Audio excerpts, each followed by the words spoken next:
Somewhere in the dark, a voice goes quiet. I know that name very well, he mutters like it's a curse. Because right now, the guy they are talking about is locked in a crystal cage, out cold and apparently too dangerous to leave loose. They call him a swordmaster who never leaves his room. Fair when your room is a magic prison. Others just call him a man who's completely lost his mind. Because this so-called madman is Count Perdium's oldest son, the one everybody already wrote off as useless. And there he sits, alone in a trashed room, looking like a man the whole world gave up on. His name is Ghislaine Perdium. Remember it because it's about to mean something. Somehow this garbage human being just beat the single greatest knight in the north, and that knight is not taking it well. Rewind to the battlefield. Ghislaine rigged up a fire trap and he is way too proud of it. Flames rip through the enemy ranks. This was not an accident. The whole field's an inferno now, swallowing everyone in his way. And right in the middle of it, Ghislaine, axe in hand, not even winded. Do you like it? He asks the enemy commander like he's showing off a new haircut. The enemy knight freezes. He recognizes that face. He calls him garbage. He's about to regret it. Bloodied and furious, he demands to know, did Ghislaine know about his plans this whole time? Not just that, Ghislaine says, turns out this trap was only part of it. He knew the whole army's movements too, every single one of them. A quiet, strange little beat far from the carnage, something small has already tipped over. I knew it all from the start, he says, cold certain. Something reaches out of the dark toward him. This fight isn't over yet. The enemy commander is shaking now, completely undone. How could you, he screams past the point of holding it together. How could a useless piece of trash like you dare, he snarls, blood running down his face. The fight closes in for the last time. And just like that, the useless son is the only one left standing. Invade as many times as you want, he says, walking off. Shut it. Cold, final, done. So how did the useless son pull all this off? He's got one more thing to say before he's done gloating. It's because I've got all the plans, he grins, every single move mapped out in advance. Now rewind for real, a full year before any of that ever happened. The Lathania kingdom right near the Perdium estate, and somebody is gasping for air. A young man jolts awake, clutching his own chest like he just clawed his way out of a nightmare. I'm alive, he chokes out, like that is genuinely the last thing he expected. Because a second ago, by his count, he was very much not alive. His mind drags him back to the moment everything went wrong. Steel and noise, a battle he can't outrun even in memory. A blade finds its mark. Some other battlefield, some other point in his life he's only now remembering. Two warriors locked in a fight, neither one is walking away from clean. Shit, this is the moment he lost. It's not going his way at all. The killing blow lands. Standing over him, the victor declares it done. The war is over. Meet Idun, one of the continent's 7 noble knights and apparently the one who just won. Any last words, she asks, almost bored about it. All he's got left is regret. He never got the revenge he wanted. Turns out this bloodied nobody has his own title too, the Mercenary King. How arrogant, Idun scoffs, not remotely impressed. Die, you sickening bastard, she says and finishes it. Then she drops something that stops him cold. She knows exactly who his family was and that his sister died. How do you know that, he demands, when you're from a different kingdom entirely? Because we were the ones who worked with the Delphine household, she grins. To bring down your family, just like that. He chokes out. There's a whole conspiracy behind his family's fall, and Duke Delphine wasn't even the one running it alone. He kneels in the wreckage of it all, barely holding on. No point explaining further, she says, since you're about to be dead anyway. You bastard, is all he's got left to throw at her. I will never forgive you, he roars. Okay, she shrugs, she genuinely does not care. Her blade comes down. That's the end of that life. She decapitated me right there, he realizes, and yet somehow that isn't the end of his story. Yet here I am, he gasps, with my head still on my shoulders. Was that all just a hallucination? He wonders, splashing water on his own face. He's definitely younger now. His best working theory, some mage kidnapped him and used him as a lab rat. Those arrogant bastards, I'll make them regret keeping me alive, he growls. Something's coming, he tenses up. Enter Ricardo, one of the Perdium household's own soldiers. Banging on the door like this is a regular occurrence. Ghislaine's very first move as a free man, put a sword to his own soldier's throat.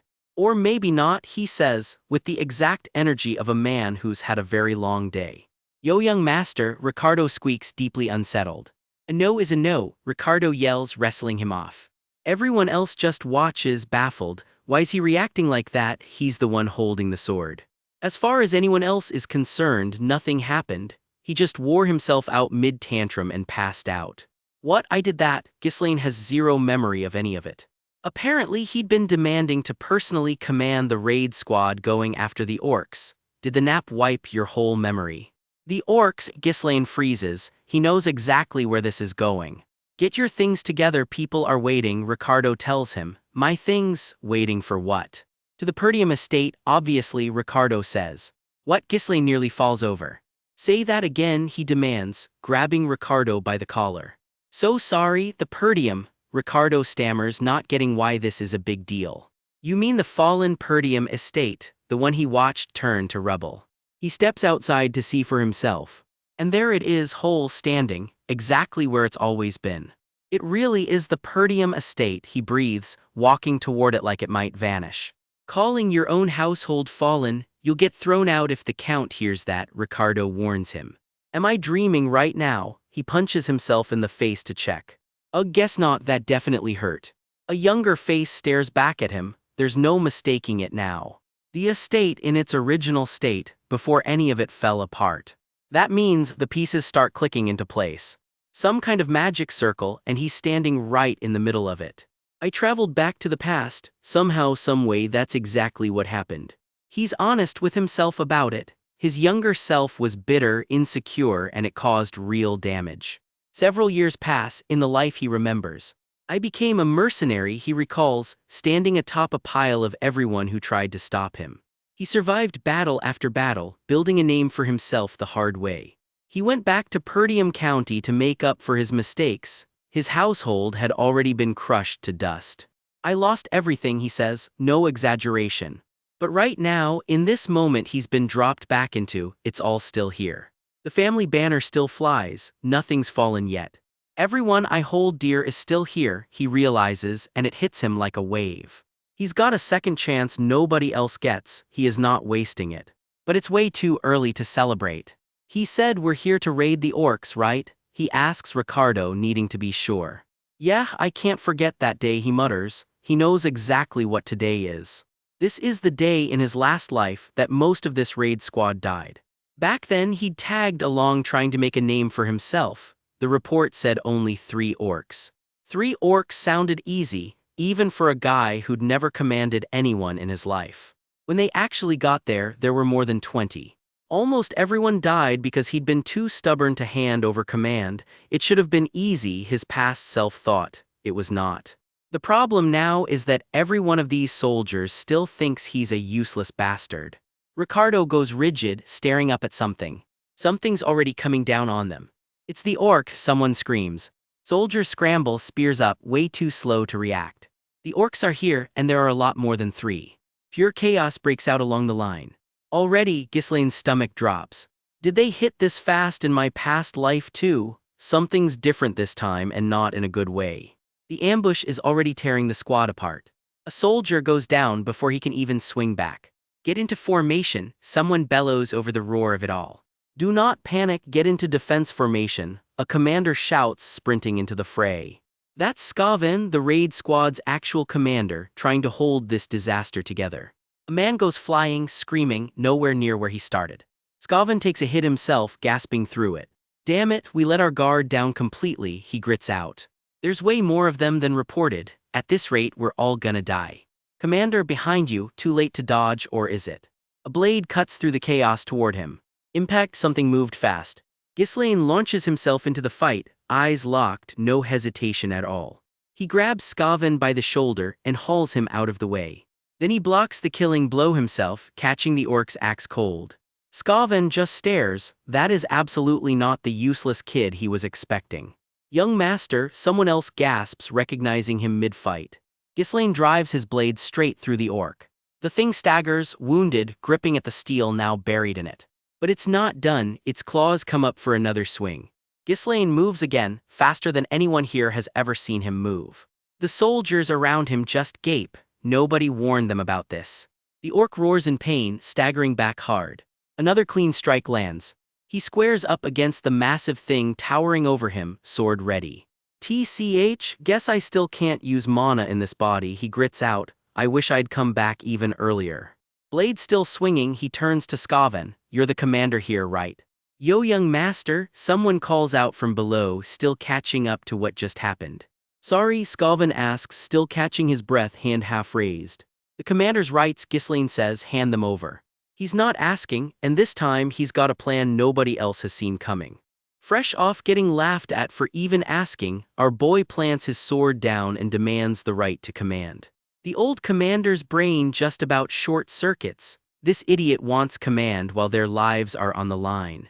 Flat out no, the kid just got told to sit down and be a good little young master. Even if he's the boss's son, the commander's not handing over his authority that easily, not while orcs are already tearing through their ranks. Annoying, sure, but honestly he'd have reacted the same way if some random idiot demanded command out of nowhere. And that's when the real problem shows up, a full-grown orc screaming for blood. Fall back, the commander orders, charging in himself. You're still too green to lead out here. I guess I have no choice, he mutters and readies his blade. He launches into the attack.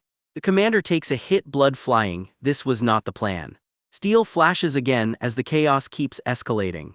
The commander grabs him by the collar, roaring, "What do you think you're doing?" He wanted the kid safe, not charging into an orc. Teeth bared, blood dripping, the beast just took a hit it did not expect. The commander clocks something odd about that strike.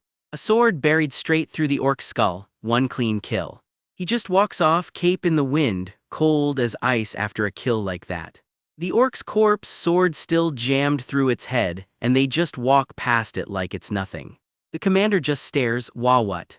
How did he even hit its weak spot? Then he turns to a shaking soldier. Skaven, right? You know what matters most in a battle.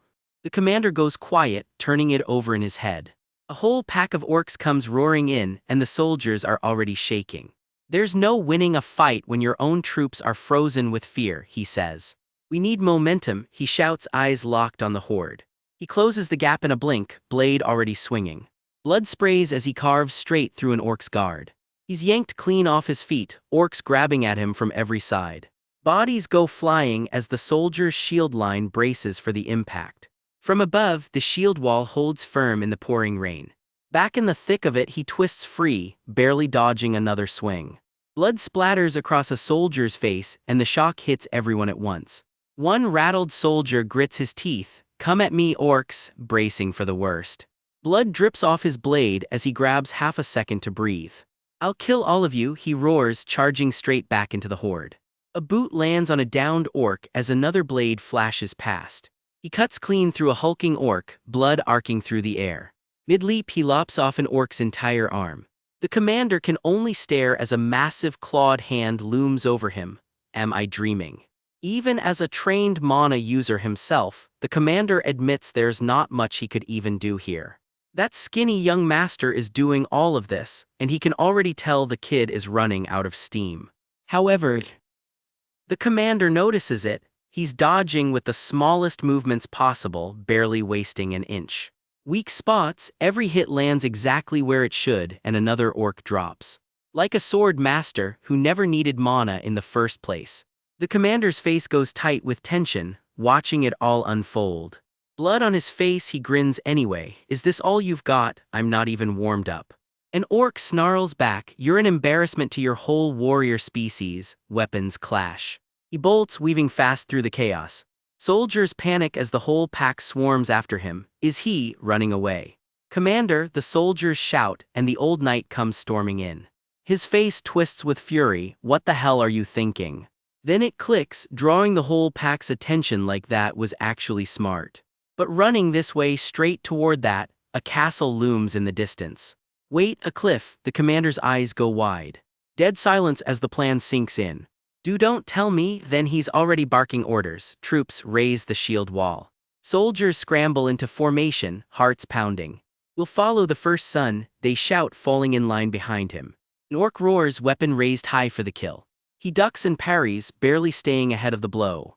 Skaven, if you're any kind of commander, you've already figured out my plan, though honestly I'd rather just cut them all down myself. He spins through the pack in a blur of steel. Bloodied but grinning, he calls back, more than enough for you to handle.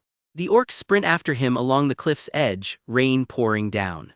Two orcs skid to a stop, realizing too late exactly where they are. He plants his feet, gripping his sword tight. Orcs go tumbling right over the cliff, weapons and all. Claws rake helplessly at the rock face as they slide. Perfect, he says, cold as blood spatters past him. Looking straight down the cliff, orc and boy are falling together. Now, he drops into the fall himself, sword drawn. Push them off the cliff, the commander bellows, rallying every soldier he has left. From above, soldiers and orcs collide right on the ledge. The whole tangled mess, him included, goes over the edge together. Soldiers fight tooth and nail to hold the line right at the drop. The commander watches in horror from the edge, powerless to stop it. From high above, the entire orc pack plummets down the cliff face. The commander lets out a raw, gut-wrenching scream. A blade cuts through empty air on the way down. More steel and orc bodies blur past in the fall. Soldiers finally catch their breath. We actually did it, we killed every last orc. Young master, the commander and soldiers all sprint to the cliff's edge.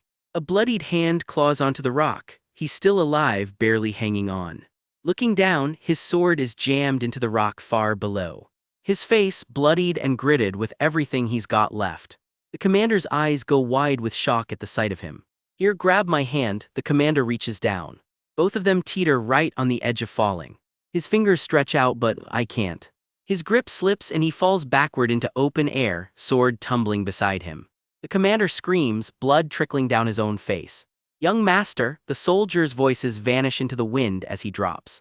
He keeps falling, the whole world dissolving into rain and static. Everything fades, white then black. Out of the darkness, a small voice, Appa.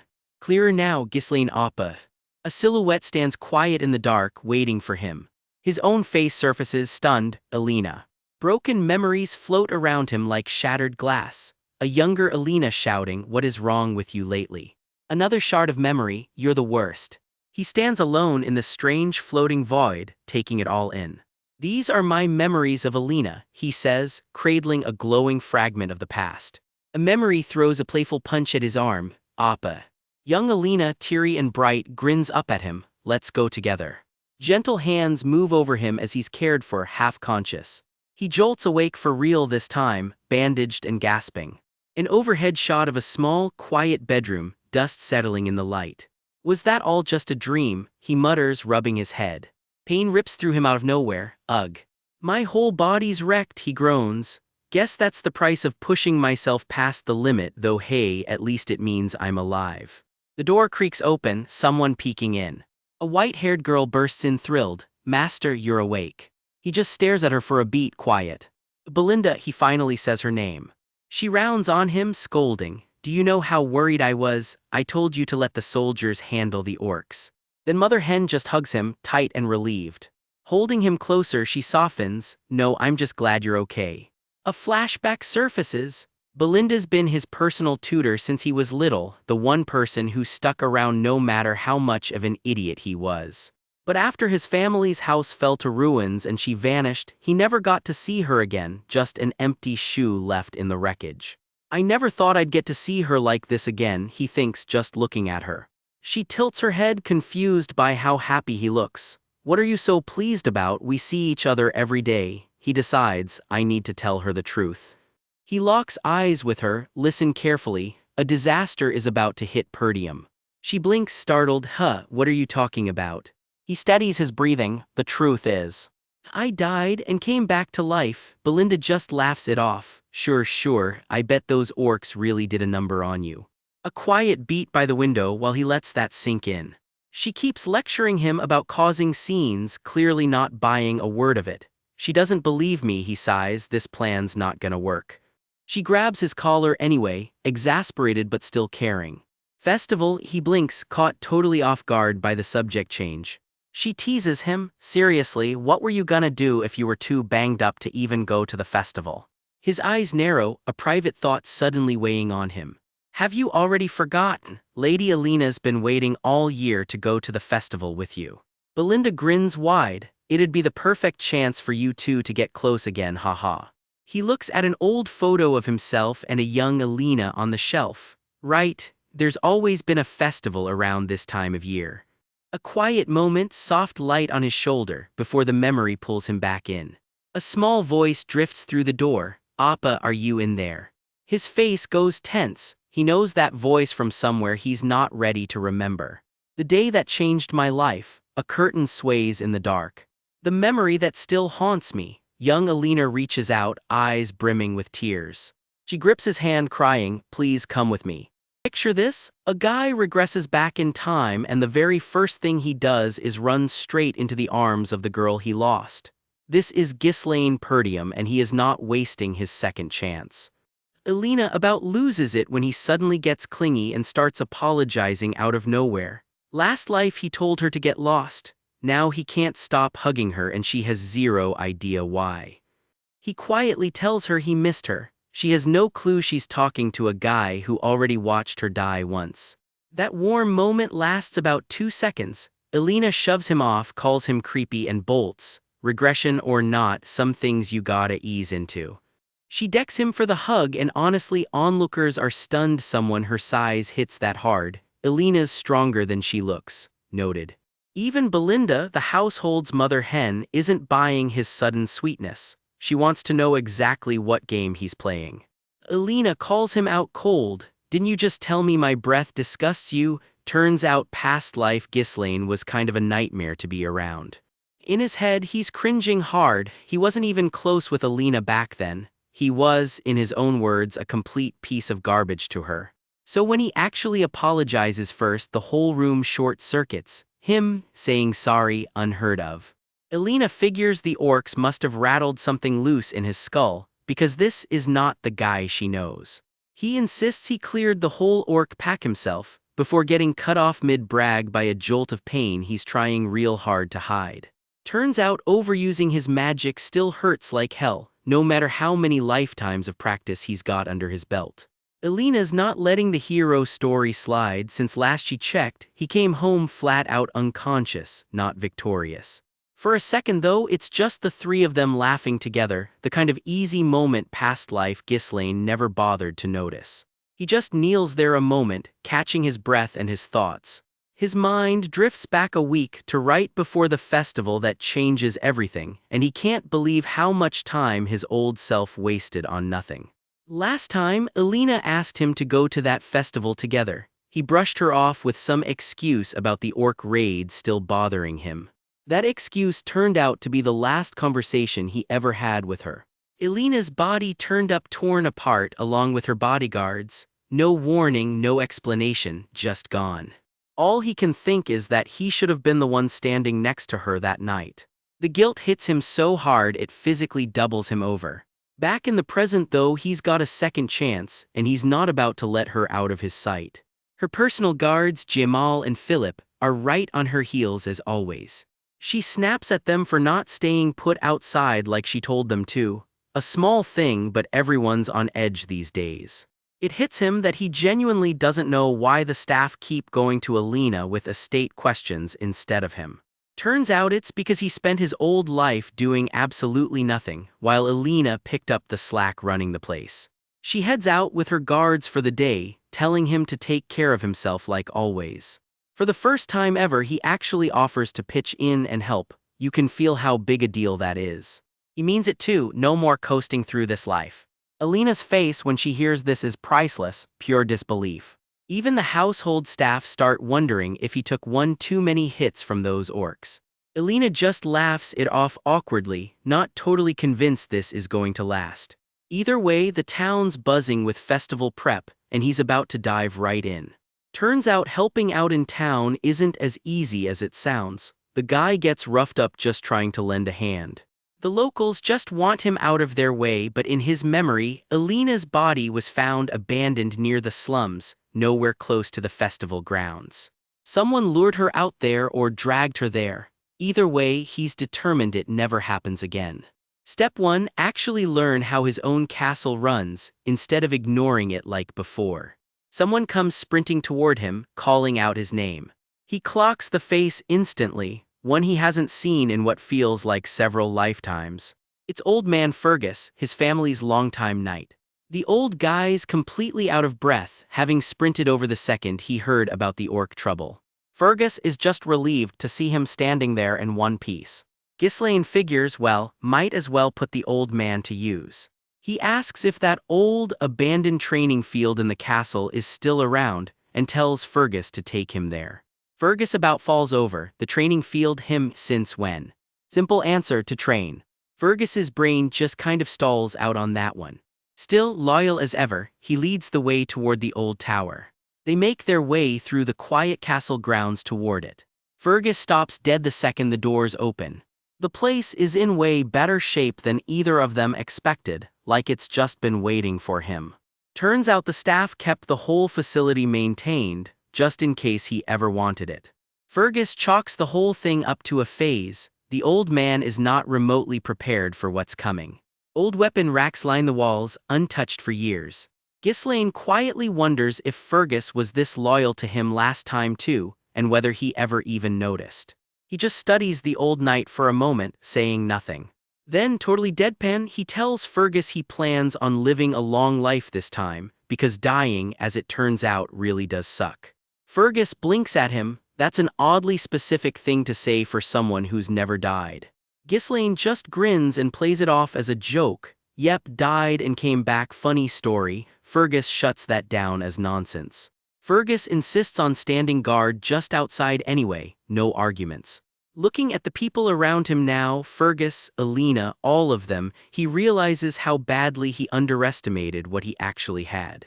A week, that's all he's got before the festival that changes everything. Last time, it came out that a lord from a neighboring territory was the one behind Elena's murder. That single act dragged House Perdium into a full-blown war. Elena's death wasn't just personal, it was the first domino that toppled his entire family. Which means this time, everything changes right here. He's done watching history repeat itself. First order of business actually gets strong enough to matter this time. He settles into the old training circle and gets to work.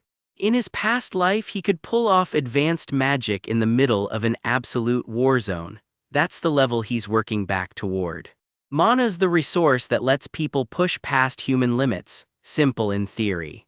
Most mages say just sensing and absorbing mana is the hardest part of all. For him, it's about linking every stray particle floating in the air around him, then reeling it all in, like spinning thread onto a spool. For a guy who's lived through tens of thousands of battles, this part's basically muscle memory. Building a single mana core, piece of cake. But being one of the strongest 7 in the land took a lot more than that, and he's got notes from a half-burned spellbook to prove it. He pushes further, forming a second core, then somehow a third, linking all 3 together into one connected mesh of power. The result is a burst of raw force strong enough to knock the wind clean out of him. Light rips through the training hall like a small explosion. He comes out of it coughing blood, paying the price for pushing that hard. 3 cores is his ceiling for now. Back in his past life he could manage 5. This trick creates devastating force in seconds flat. But it burns through mana so fast that it's actually the reason he lost to a rival named Idun last time around. Old score he fully intends to settle. Bloody and exhausted, he just grins. Young body, plenty of time, no reason to hold back. He makes himself a promise. This time, Idun doesn't win. His mind flashes to the real puppet masters lurking behind House Delphine. The same shadows who helped tear his whole territory apart. And this time he's coming for every single one of them. 1 week later, the day of the festival has arrived. The town's alive with lights and noise, no idea how much is riding on tonight. He straps on a hidden weapon before heading out, just in case. This time he is not making the same mistake twice. Elena about drops her jaw when she spots him actually showing up. She can't believe it, he never bothers with festivals, so what gives? He plays it cool, saying a Perdium's gotta show face sometimes, while his sister's clocking just how weird he's been acting lately, training non-stop. She flat out asks what's with the sudden night training. This is not the brother she remembers. He just shrugs it off with a dismissive scoff like it's nothing new. She's not letting him off that easy though, reminding him he used to complain their dad was annoying and that he couldn't wait to be Lord himself. Rough crowd, this family. Still, she says she likes how things are turning out lately, all smiles. Alina quietly notes that the old him, the good version, seems to be back. She doesn't say much else, just enjoys the moment under the festival lights. Looking back on the week, something's become pretty clear to him. Even the staff are placing bets on whether the young master's about to cause a scene tonight. In his head, it's basically a giant chess game. The broad strokes of fate might still play out the same way. But his own choices have already started shifting how people treat him. The small stuff is harder to predict, which means he's flying just a little blind. Still, using what he knows from the future is exactly the job now. React fast, adapt faster.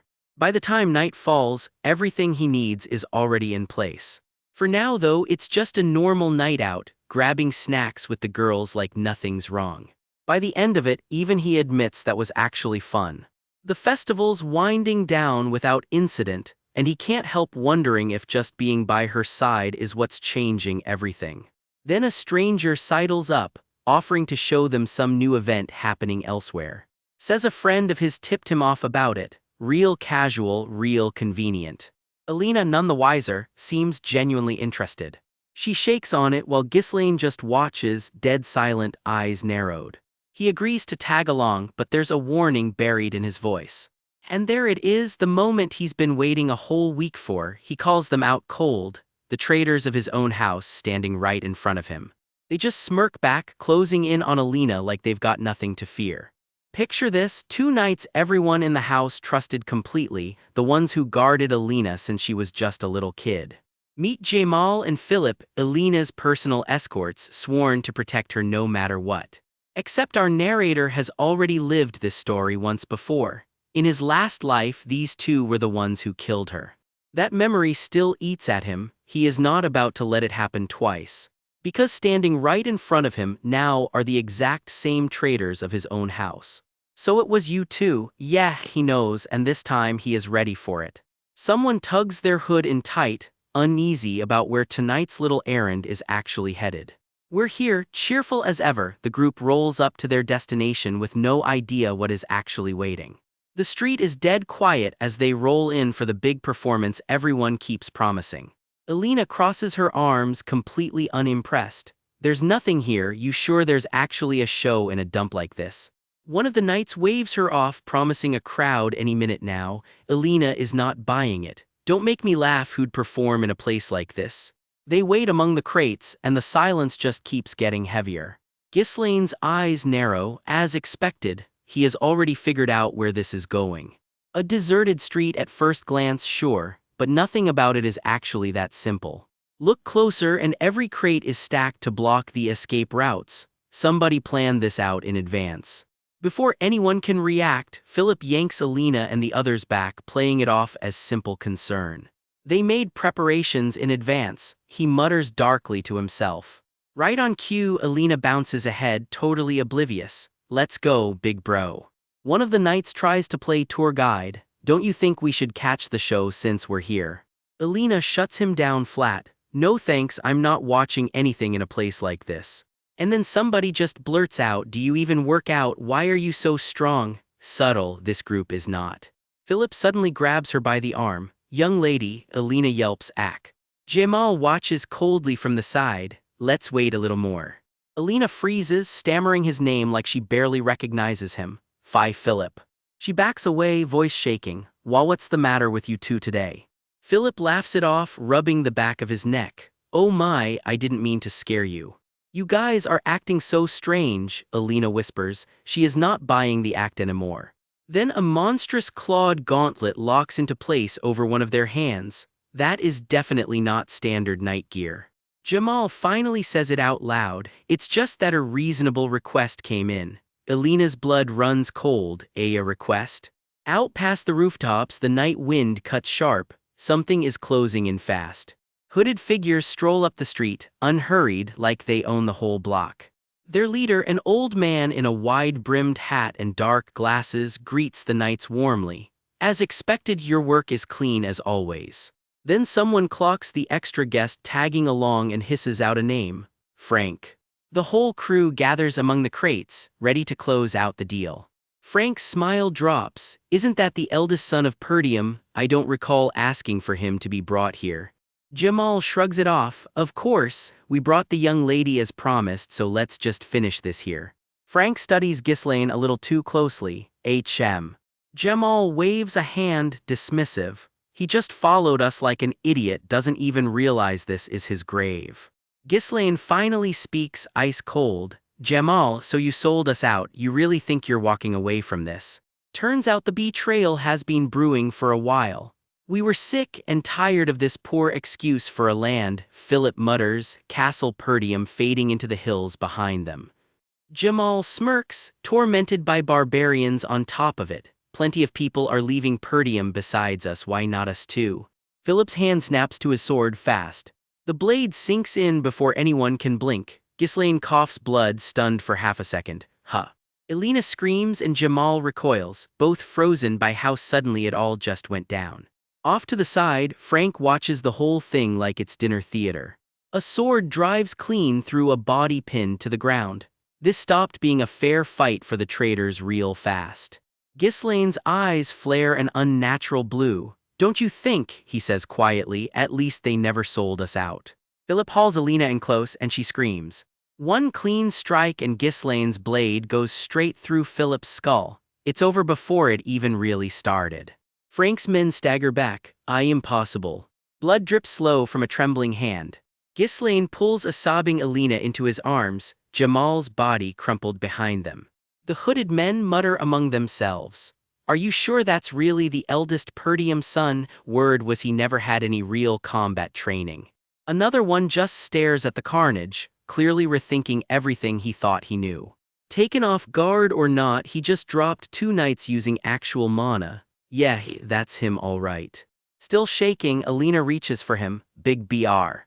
Take a little rest, he tells her gently, easing her back out of harm's way. For a second he just kneels there by the bodies, quiet. Frank steps forward, all fake manners. Thank you for doing our job for us, eldest son of Perdium. You're a lot different than what I'd heard, Frank adds, studying him. We were planning to handle those 2 ourselves. Someone looks down at the bodies and just has to ask, have you been hiding your real skill level this whole time? Frank calmly lights his pipe, completely unbothered by the bloodshed around him. Ghislaine, dragging his bloody sword behind him, doesn't even look up. And what's that got to do with you? 3 more of Frank's men step out of the dark, mana crackling off them. Ghislaine clocks the real threat instantly. Those 2 are nothing, but the one in the middle is on a completely different level. I need to end this fast, he tells himself. Let me ask you one thing, he says flatly. Whose request was this? Then colder, then again, does a dead man really need to know? One of them smirks. Figured you wouldn't give it up easy, doesn't matter. You'll be spilling everything soon enough anyway, he says, drawing a blade. Frank's voice cuts through, ice calm. No, take him alive, break every limb in his body until he can't help but lose his mind. He has to suffer properly for it to come out beautiful, Frank adds. Someone else just asks, should we take his head instead? The fight erupts all at once, blades flying in every direction. Ghislaine's palm closes around something small nobody notices. He flings it right into the chaos, a firecracker of all things. The blast sends the whole group scrambling, completely thrown off balance. One of them charges in anyway, swinging a massive blade, sputtering. A firecracker? Never underestimate a mercenary with a bag of cheap tricks. Steel meets steel and blood sprays across the stone. He takes a hit but barely even slows down. A kick sends an attacker sprawling. A shallow trick, the guy spits furious. The duel kicks into overdrive, blades ringing non-stop. Ghislaine reads every swing before it lands and answers right back. His focus doesn't break for a second. 2 attackers at once and he's still holding the line. A blade nicks him, drawing blood. His leg takes a cut too, but he doesn't even flinch. Still standing, still sharp. That's when Frank himself steps in, going for a surprise strike of his own. Frank comes in fast with what should have been a perfect sneak attack. Somehow Ghislaine blocks it cold, even from that impossible angle. Frank actually looks rattled. He blocked that from that position. They trade blows at a speed nobody in the alley can even follow. Frank's pipe goes flying clean out of his hand. It clatters to the ground forgotten. Ghislaine doesn't let up, pressing every advantage he's got. His blade opens a clean cut across Frank's face. For a moment, Frank just stands there frozen. How did he survive a hit to the neck? Frank mutters, genuinely stunned. Ghislaine grits through the clash, holding steady. Did he focus mana around his neck just to soften the blow? Someone asks, baffled. Their swords lock again in a shower of sparks. Frank, grudgingly impressed despite himself. I've got no idea where you picked up swordsmanship like that at your age, but... A blade-thin edge glints in the space between them. Frank's grin creeps back under the brim of his hat, cold as ever. You shall die here, he growls, and that is exactly where this chapter leaves us hanging. The masked killer smirks, sword still smoking. He admits it. If he hadn't boosted his own body with mana, his head would already be rolling on the cobblestones. He sneers that he's never seen swordsmanship this strange in his life. Strange or not, he says, you can't win a fight with mana this feeble. Steel meets steel in a shower of sparks. Feeble mana or not, that strike nearly takes his head clean off. The killer roars that this is where our hero dies, right here, right now. Steel bites deep, blood sprays across the stone. This fight just turned brutal. Blade locked against blade, neither one giving an inch. The killer's thrown back hard. He clearly wasn't expecting that. A furious red slash rips through the air in retaliation, and it connects. Sparks fly off the cobblestones as the fight keeps escalating. He moves again and the killer just sneers, didn't I tell you? Real confident for a guy about to get wrecked. The killer grins through the blood. It won't work, he says, not with mana that weak. That grin snaps into a shocked gag as he coughs up blood mid-sentence. He drops to his knees, sword skidding away, blood pooling beneath him. What just happened? His attack is completely different now. The killer stammers there's no way someone his level should punch through a mana shield like that. Standing over him, our hero says the quiet part out loud. He never expected there to be a true culprit hiding behind Alina's death. Looks like he just found him. He starts walking forward again, sword wreathed in crimson mana, and the killer's smile finally starts to slip. Prepare yourself, he warns, and you can feel the temperature of the whole scene drop. Then it happens, his third core flares to life, mana blazing pink hot around him. It's fully unleashed now. All the killer can manage is, what? How did you boost your mana this much? His face says it all, shock then real fear. They collide again, midair this time, blades screaming against each other. He's fast, the killer realizes, way too late to matter. Slash after slash rains down, and the killer's barely keeping up now. Grip tightening, blade flashing red, our hero presses the advantage. One clean strike arcs through the rain like a ribbon of light. This is impossible, the killer chokes out, barely getting his sword up in time. He mutters that no matter how much mana you draw, it should have a limit, should. I've never heard of a method that boosts mana this explosively, he admits, panic creeping into his voice. A green streak trails off the blade as it slices clean through the air. The killer can barely recognize him anymore. It's like he's become a completely different person. A crimson crescent slash drops him to one knee. His sword shatters into pieces in a burst of pink light. Shards scatter everywhere as the two collide one more time. Blood soaks through the killer's coat. He's taking real damage now and he knows it. He screams, blade suddenly way too close to his own eye. Bloodshot and terrified, he flinches back from the strike. He grabs our hero by the collar, blood dripping between them, refusing to go down without a fight. All he manages is a strangled kikiok as the grip tightens. Another slash lands, and his face is a mess of bruises and blood now. That's when we see her, a young noblewoman of House Perdium, lying unconscious on the cobblestones just a few feet away. Bloodied hand fisted in the killer's collar, our hero hauls him back up. This fight isn't over. Let's finish our conversation from before, shall we? Weirdly polite for a guy covered head to toe in blood. The killer eyes the fallen noblewoman and smirks. If nothing else, he'll drag the young lady of Perdium down with him. Die, he screams, lunging in. This guy really doesn't know when to quit. Steel meets steel again, and for a second nobody can tell who's actually winning. Then thin threads of mana snake out and pin our hero in place. He didn't even see it coming. Useless, answer my question, the killer hisses, and I'll sheathe my sword. Are these threads made of mana? I can't move. For once our hero's the one caught off guard. Don't try anything, the killer warns, tightening his grip on the situation. Someone of your caliber probably knows how to patch himself back up, he sneers. Though none of that matters if I just destroy your mana core instead. Teeth gritted, our hero starts pulling mana back into himself. He's not done, not even close. He grabs the killer right back by the collar, and now it's the killer's turn to look nervous. Oh, he screams as fire-hot mana floods straight into him. Mana crackles and burns across his whole body, our hero's shoving power straight down his throat. My mana, it's scattering, he shrieks, completely losing control. Are you out of your mind? One wrong move and the backflow could blow this whole street away. Are you seriously planning to self-destruct? He shouts, honestly, fair question. That's for the unskilled, our hero replies, cool as ever, I can manage it. His eyes stay locked, dead calm despite the storm of mana ripping through the air. The killer's screaming now, mana burning through him from the inside out. I'm going to die, he realizes, and this time there's no arrogance left in his voice. Blood sprays as the mana finally breaks something inside him. He gasps, it was Count Desmond. Desmond, our hero can barely believe it. He's the one who requested this, the killer chokes out. He needed a pretext to start a war against the Perdium and Degard families, the killer admits. So it was Desmond, our hero mutters, and in his head, memories from a life he's already lived once start clicking into place. In his previous life, this kind of dirty work always got handed to families loyal to the Duke. Duke Delphine, how dare you pull the strings behind all this, he growls. You wanted Alina dead too, didn't you? He asks flatly. Yes, the killer admits.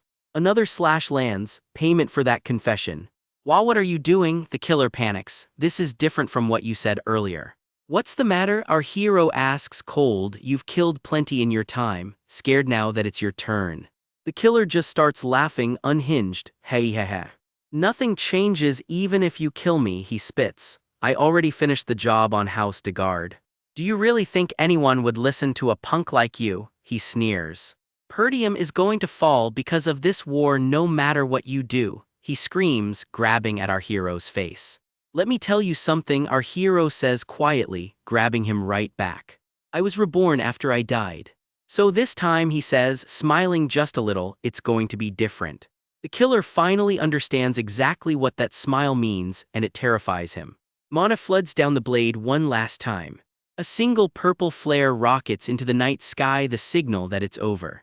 One last slash cuts through the dark. Light and mana explode outward in a blinding burst. When it clears, our hero's the only one still standing. He plants his boots on the cobblestones, breathing hard. The killer's finally silenced for good. The body doesn't move again, our hero just stands there, chest heaving. Blood-streaked and completely spent, he finally lets himself breathe. His sword's driven into the ground beside him, holding him up more than he'd like to admit. He tips his head back, completely drained. His shoulders soaked clean through with blood. A fresh wave of pain hits and he winces hard. Ugh. Goog, the adrenaline's wearing off and it hurts a lot more than it did 5 minutes ago. He nearly buckles, sword scraping against stone as he catches himself. Damn it, he mutters. Exploding 3 cores wasn't even an issue back when I was the mercenary king. Guess this younger body's still got some catching up to do. Blood dripping from his fingers, he grits out, I won't fall like this. He forces himself toward a nearby building, one heavy step at a time. Huffing hard, he finds a body lying in the wreckage. Someone's already been silenced here. He stops in front of a door marked with a familiar crest. Son of Degard, he realizes. His expression goes cold with shock. Killed along with his escort knight, he realizes. So this is how they silenced them, then framed them as Alina's killers. The whole conspiracy just clicked into place. The moment this gets out, the war starts for real, he thinks, staring at the evidence in front of him. Somewhere close by, a voice he doesn't recognize says simply, let's erase this evidence. His hand moves fast, reaching for whatever he's still got left on his belt. Flames are already climbing the building. I won't let things happen the way you intend, he snarls.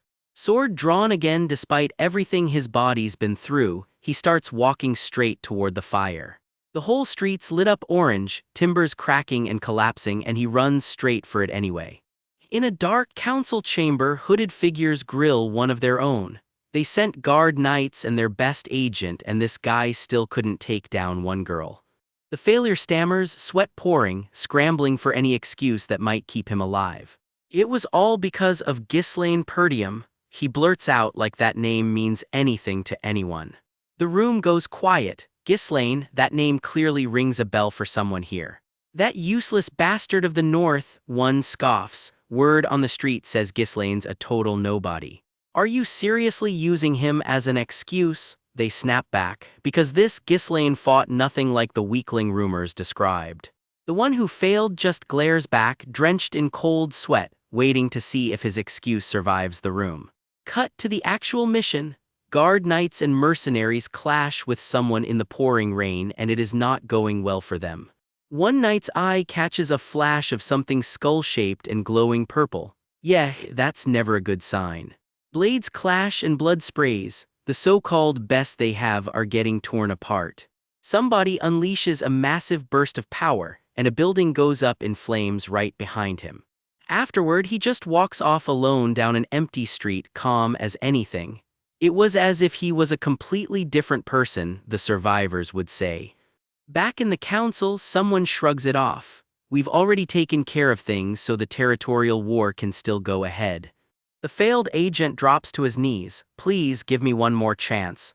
Do you get how big a setback this is? You couldn't even finish an easy job and now you want another shot. They shout him down.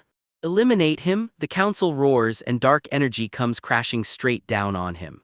A shocked gasp, then a glowing crystal orb flickers. That's how they've been watching this whole disaster unfold. The blast slams into him from behind. This really might be the end of the line for him. From the shadows, a single word answers back. Yes. What kind of chance do you want? A shadowy figure asks, dangling one more shot at living in front of him. I will get rid of Ghislaine Perdium, he screams, desperate to prove he's still useful.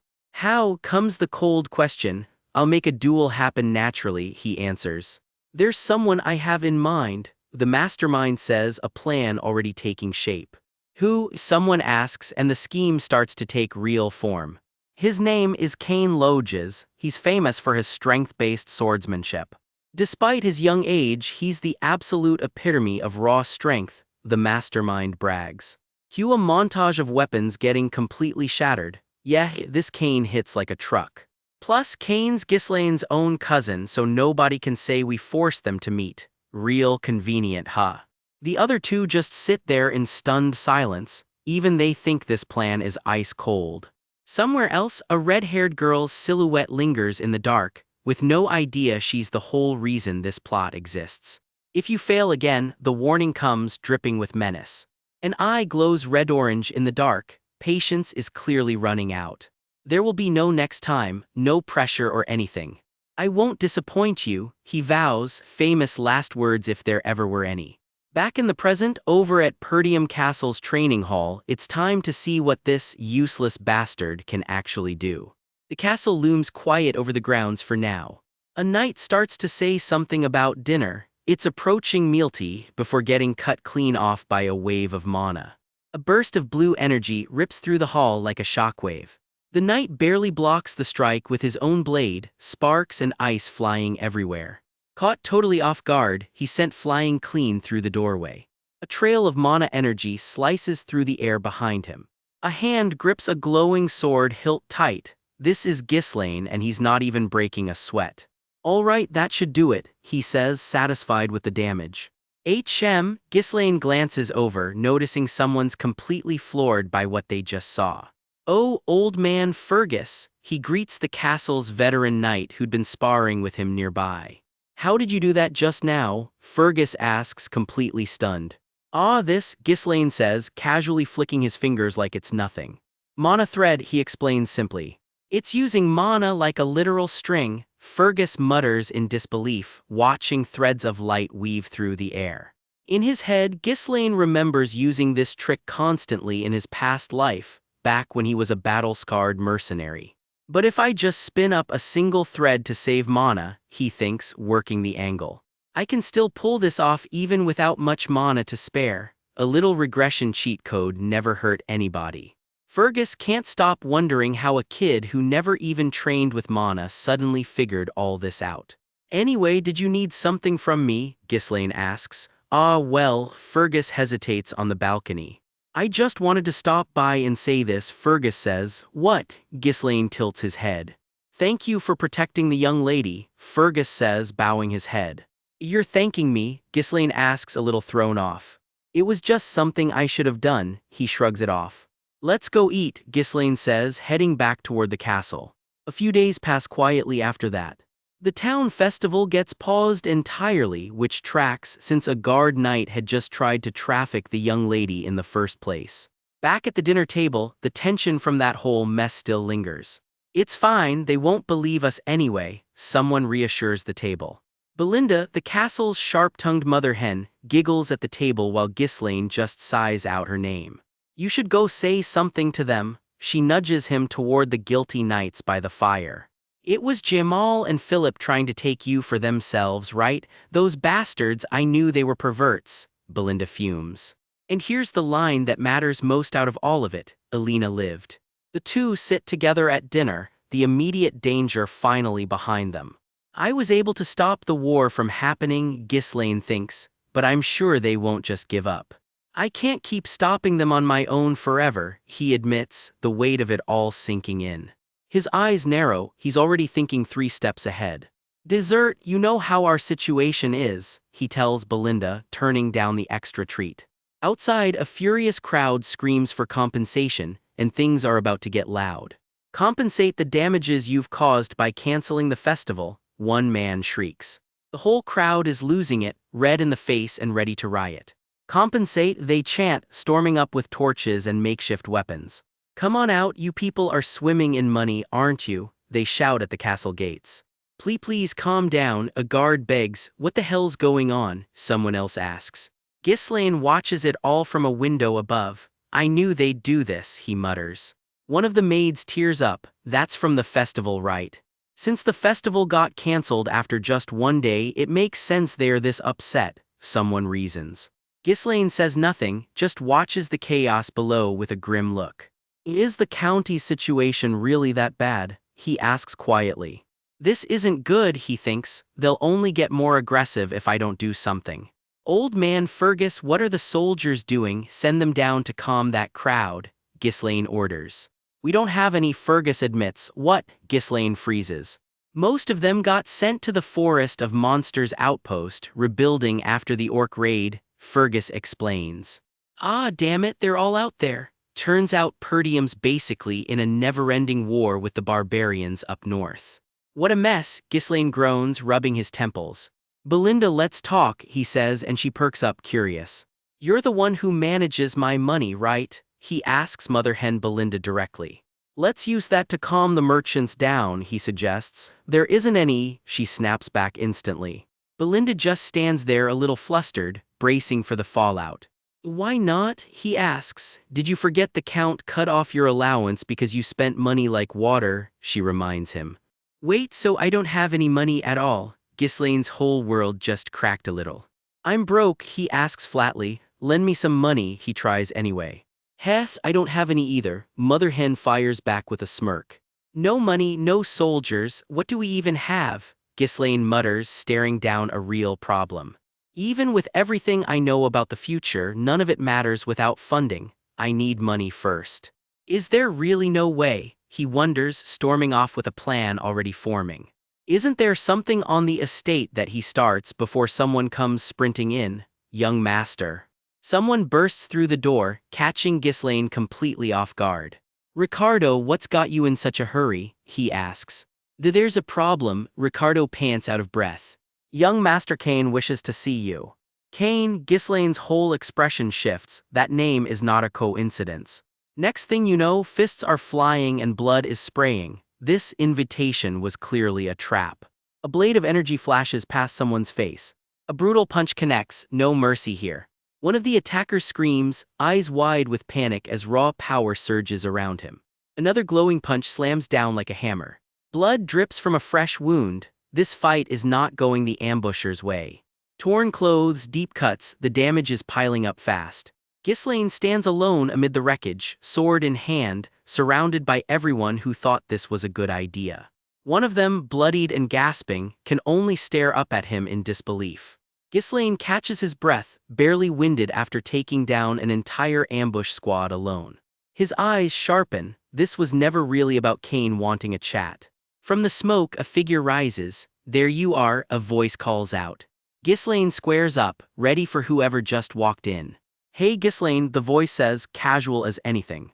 A grinning face steps into the light, and something tells you this is the real enemy behind all of it. Finally, after all this build-up, our guy steps into frame, and that stare alone tells you he's not here to make friends. Red smoke sparks in the air, something's dragging someone up by the collar, and it is not a friendly reunion. That grip belongs to a mountain of muscle, and whoever's underneath it is not enjoying the view. A voice cuts through the dark. "Hello, Ghislaine." Yeah, that greeting is doing a lot of threatening work.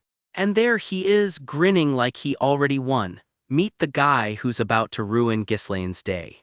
A fresh wound, still bleeding. Whatever's about to go down, it's already gotten physical. Ghislaine's reaction? A tired little ah, like he saw this coming from a mile away.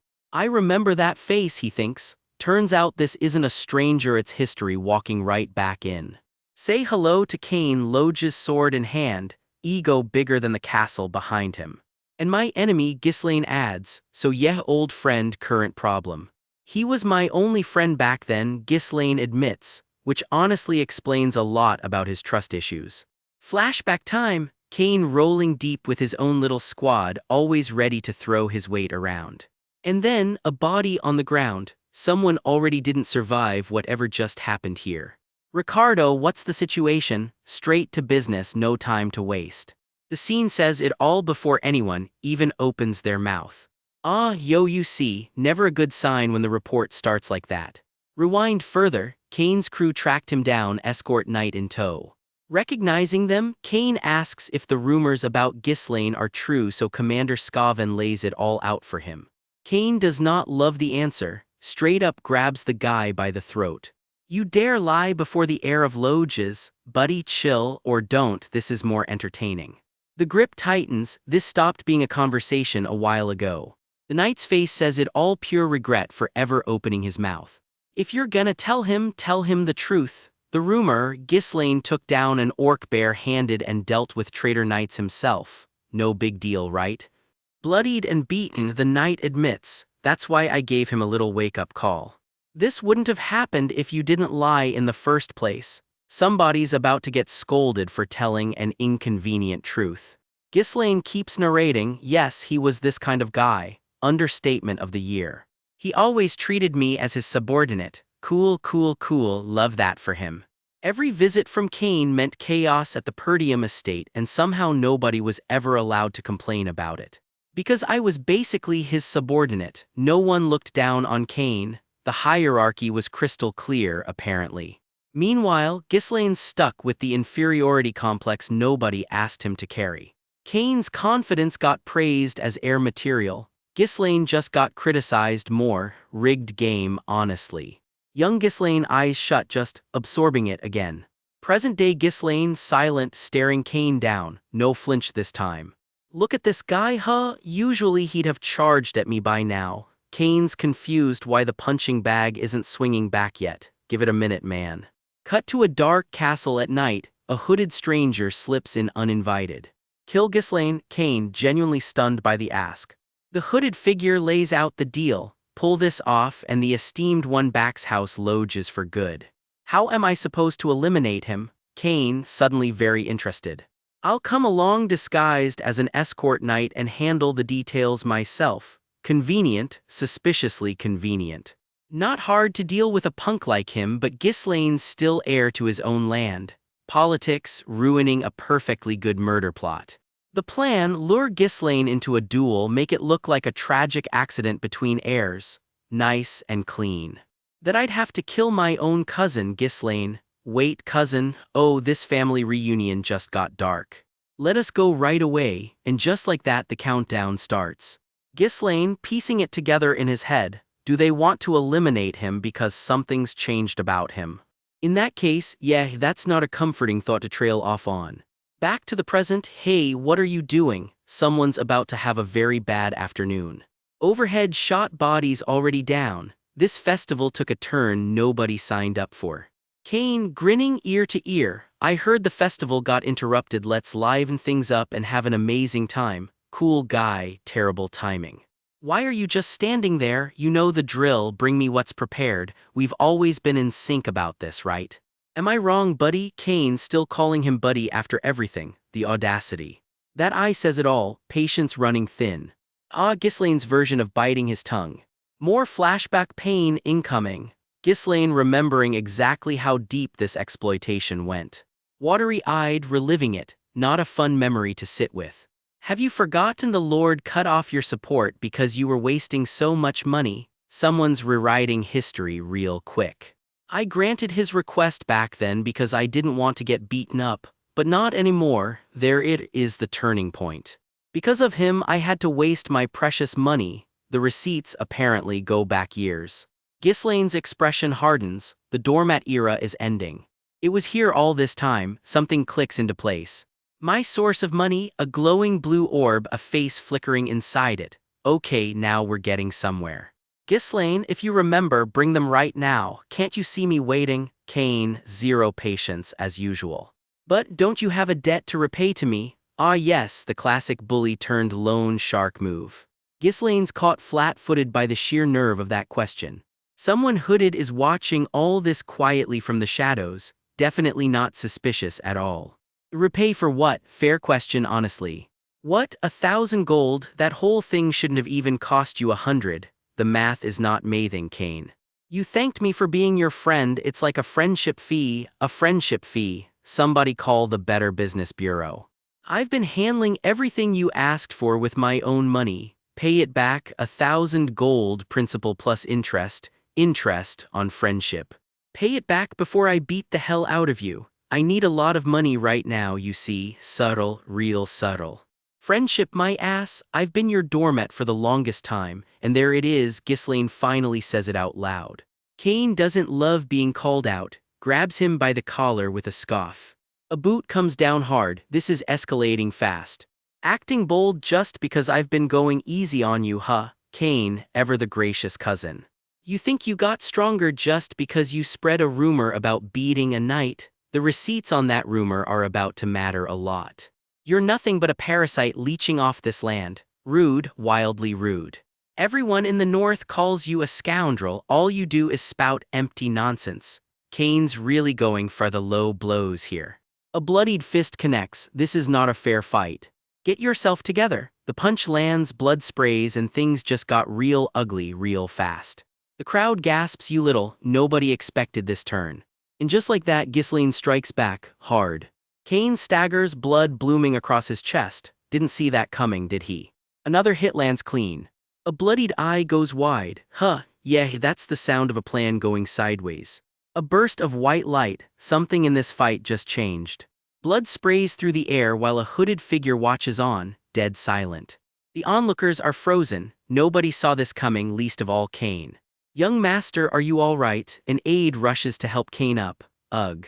Get up, stop whining. I know you blocked that shot. Wait, blocked as in on purpose.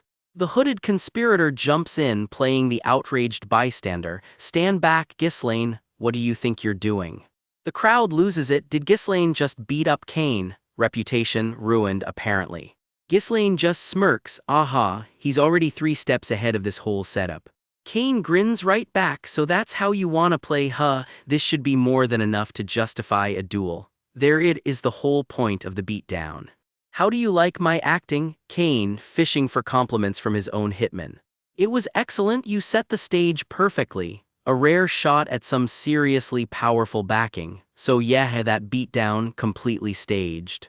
The mastermind isn't hiding it anymore. This is the perfect time to cut off Perdium, a falling power, cold, very cold.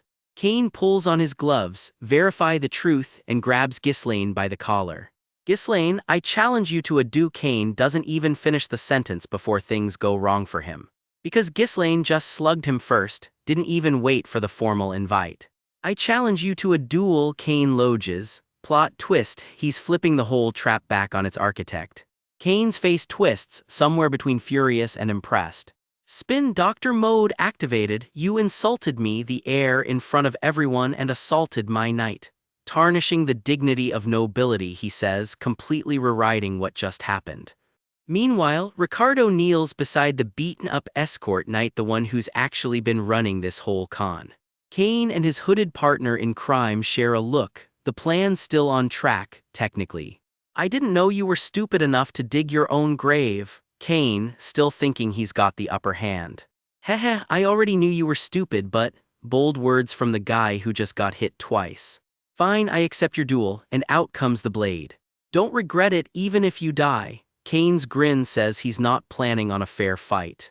A blade point stops just short of Ghislaine's face.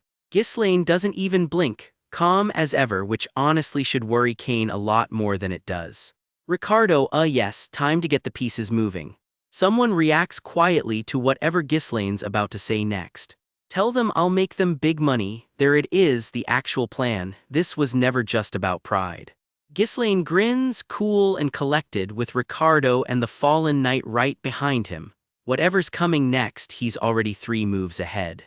Okay, so picture this. This year's big festival just got cancelled out of nowhere, and the whole city's mood goes from hyped to ice cold in about 5 seconds. A bunch of tourists are stuck in town with nothing to do and nowhere to spend their vacation cash, just standing around like they got ghosted by their own vacation. All that pent-up festival energy has nowhere to go, and if nobody throws these people a distraction fast, this town's about to combust. Enter our guy, silver hair, sharp eyes, not exactly thrilled to be anyone's entertainment plan B. He heads toward the arena like he already knows exactly how this day's gonna go. Down below, the stage is set and the crowd's packed in tight, buzzing for whatever's about to kick off. And here's the big reveal. To cheer everybody up, the town's cooking up a duel between the crowd's favorite, young Master Kane, and our guy, Ghislaine. Because nothing says sacred, honorable duel like vendors hawking discount snacks right outside the arena. And of course, where there's a crowd, there's a guy yelling for everyone to line up and hand over their wallets. This whole thing has turned into a full-blown betting frenzy, and everybody's throwing their coins at Kane. Betting on Kane is apparently the safest bet in town, no risk at all, or so they think. Then Kane himself shows up, and he is not happy that his big duel turned into a swap meet. And yeah, this is Kane, built like a tank, favored to win by literally everyone in town and about to lay down some ground rules. He's not smiling, this guy is dead serious. His warning is brutal, his sword won't stop even if Ghislaine begs for mercy. Ghislaine just stays quiet. Then Ghislaine finally speaks, and it sounds less like fear and more like he's already 3 steps ahead of whatever Kane's planning. With the crowd packed in, the officials call it showtime. But hold up, there's a problem with the betting. Turns out somebody's confused about the numbers. Yeah, about that, literally nobody put a single coin on Ghislaine. Ghislaine just stares at the ledger, cold, not even mad, just done. Everyone around him is basically saying it to his face. This fight's already decided and he's not the winner. They are literally begging for one idiot brave enough to bet against Kane. Cold, even the guy taking bets is roasting him. So they don't even bet on who wins anymore, just how many seconds Ghislaine survives. Except one guy in the crowd, older, scruffy, completely unbothered, steps up and says he's putting his money on Ghislaine. And he's not messing around either, he slams down a serious bag of coins. The crowd doesn't quite know what to make of that. That's a real bet right there on the table. Then Ghislaine's own sister steps up too, ready to back her brother without a second thought. The bookies practically fall over. And when Ghislaine spots Alina standing right there with her, that's the moment that actually catches him off guard. The bookies take the money, but not without a warning. They did try to talk her out of it. And just like that, the bet's locked in and it is on. Kane calls it, let's get this thing started. And he's already trash talking, basically telling Ghislaine to make the first move since Kane's too important to bother. But something happens that wipes that smugness right off his face. Ghislaine's already got his sword drawn and ready. Fast, way faster than anyone expected. He's not hesitating for a second. Come at me, he says, cool as anything. No fear on his face at all. And then, boom, Kane's already down on one knee before the fight's even really begun. Bit late to be acting like the senior one here, don't you think? Round 2, the real fight starts now. Steel meets steel hard. Kane comes down on him like a falling boulder.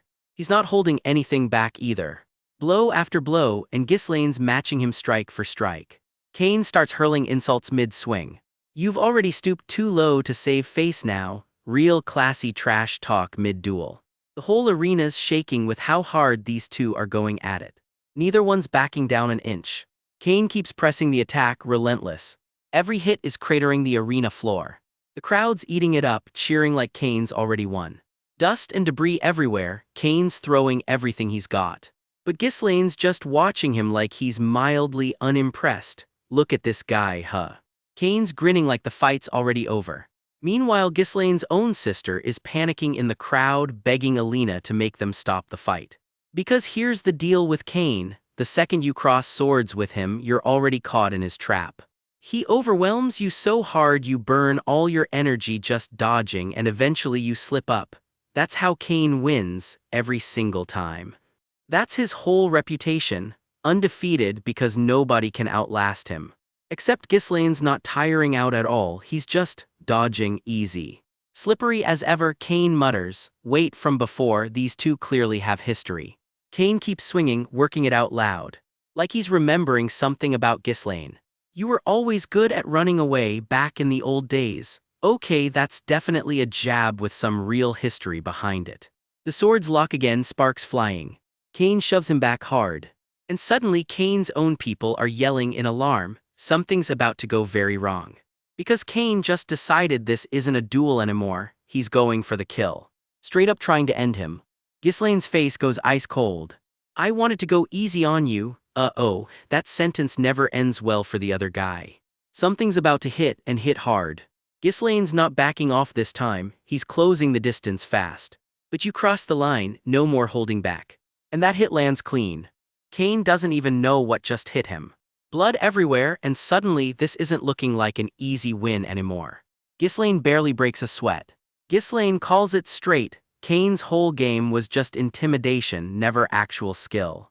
And people in the crowd are realizing this guy's technique is way more advanced than anyone gave him credit for. Turns out that whole unbeatable reputation was just ignorant swordsmanship dressed up as strength. Allow me to open your eyes, Ghislaine says. Oh, this is about to get good. He's not messing around anymore. Kane's losing it, gritting his teeth in fury.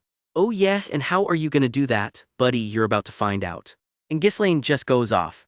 Kane's getting pushed back hard now. He's roaring in pain and frustration. Every strike lands harder than the last.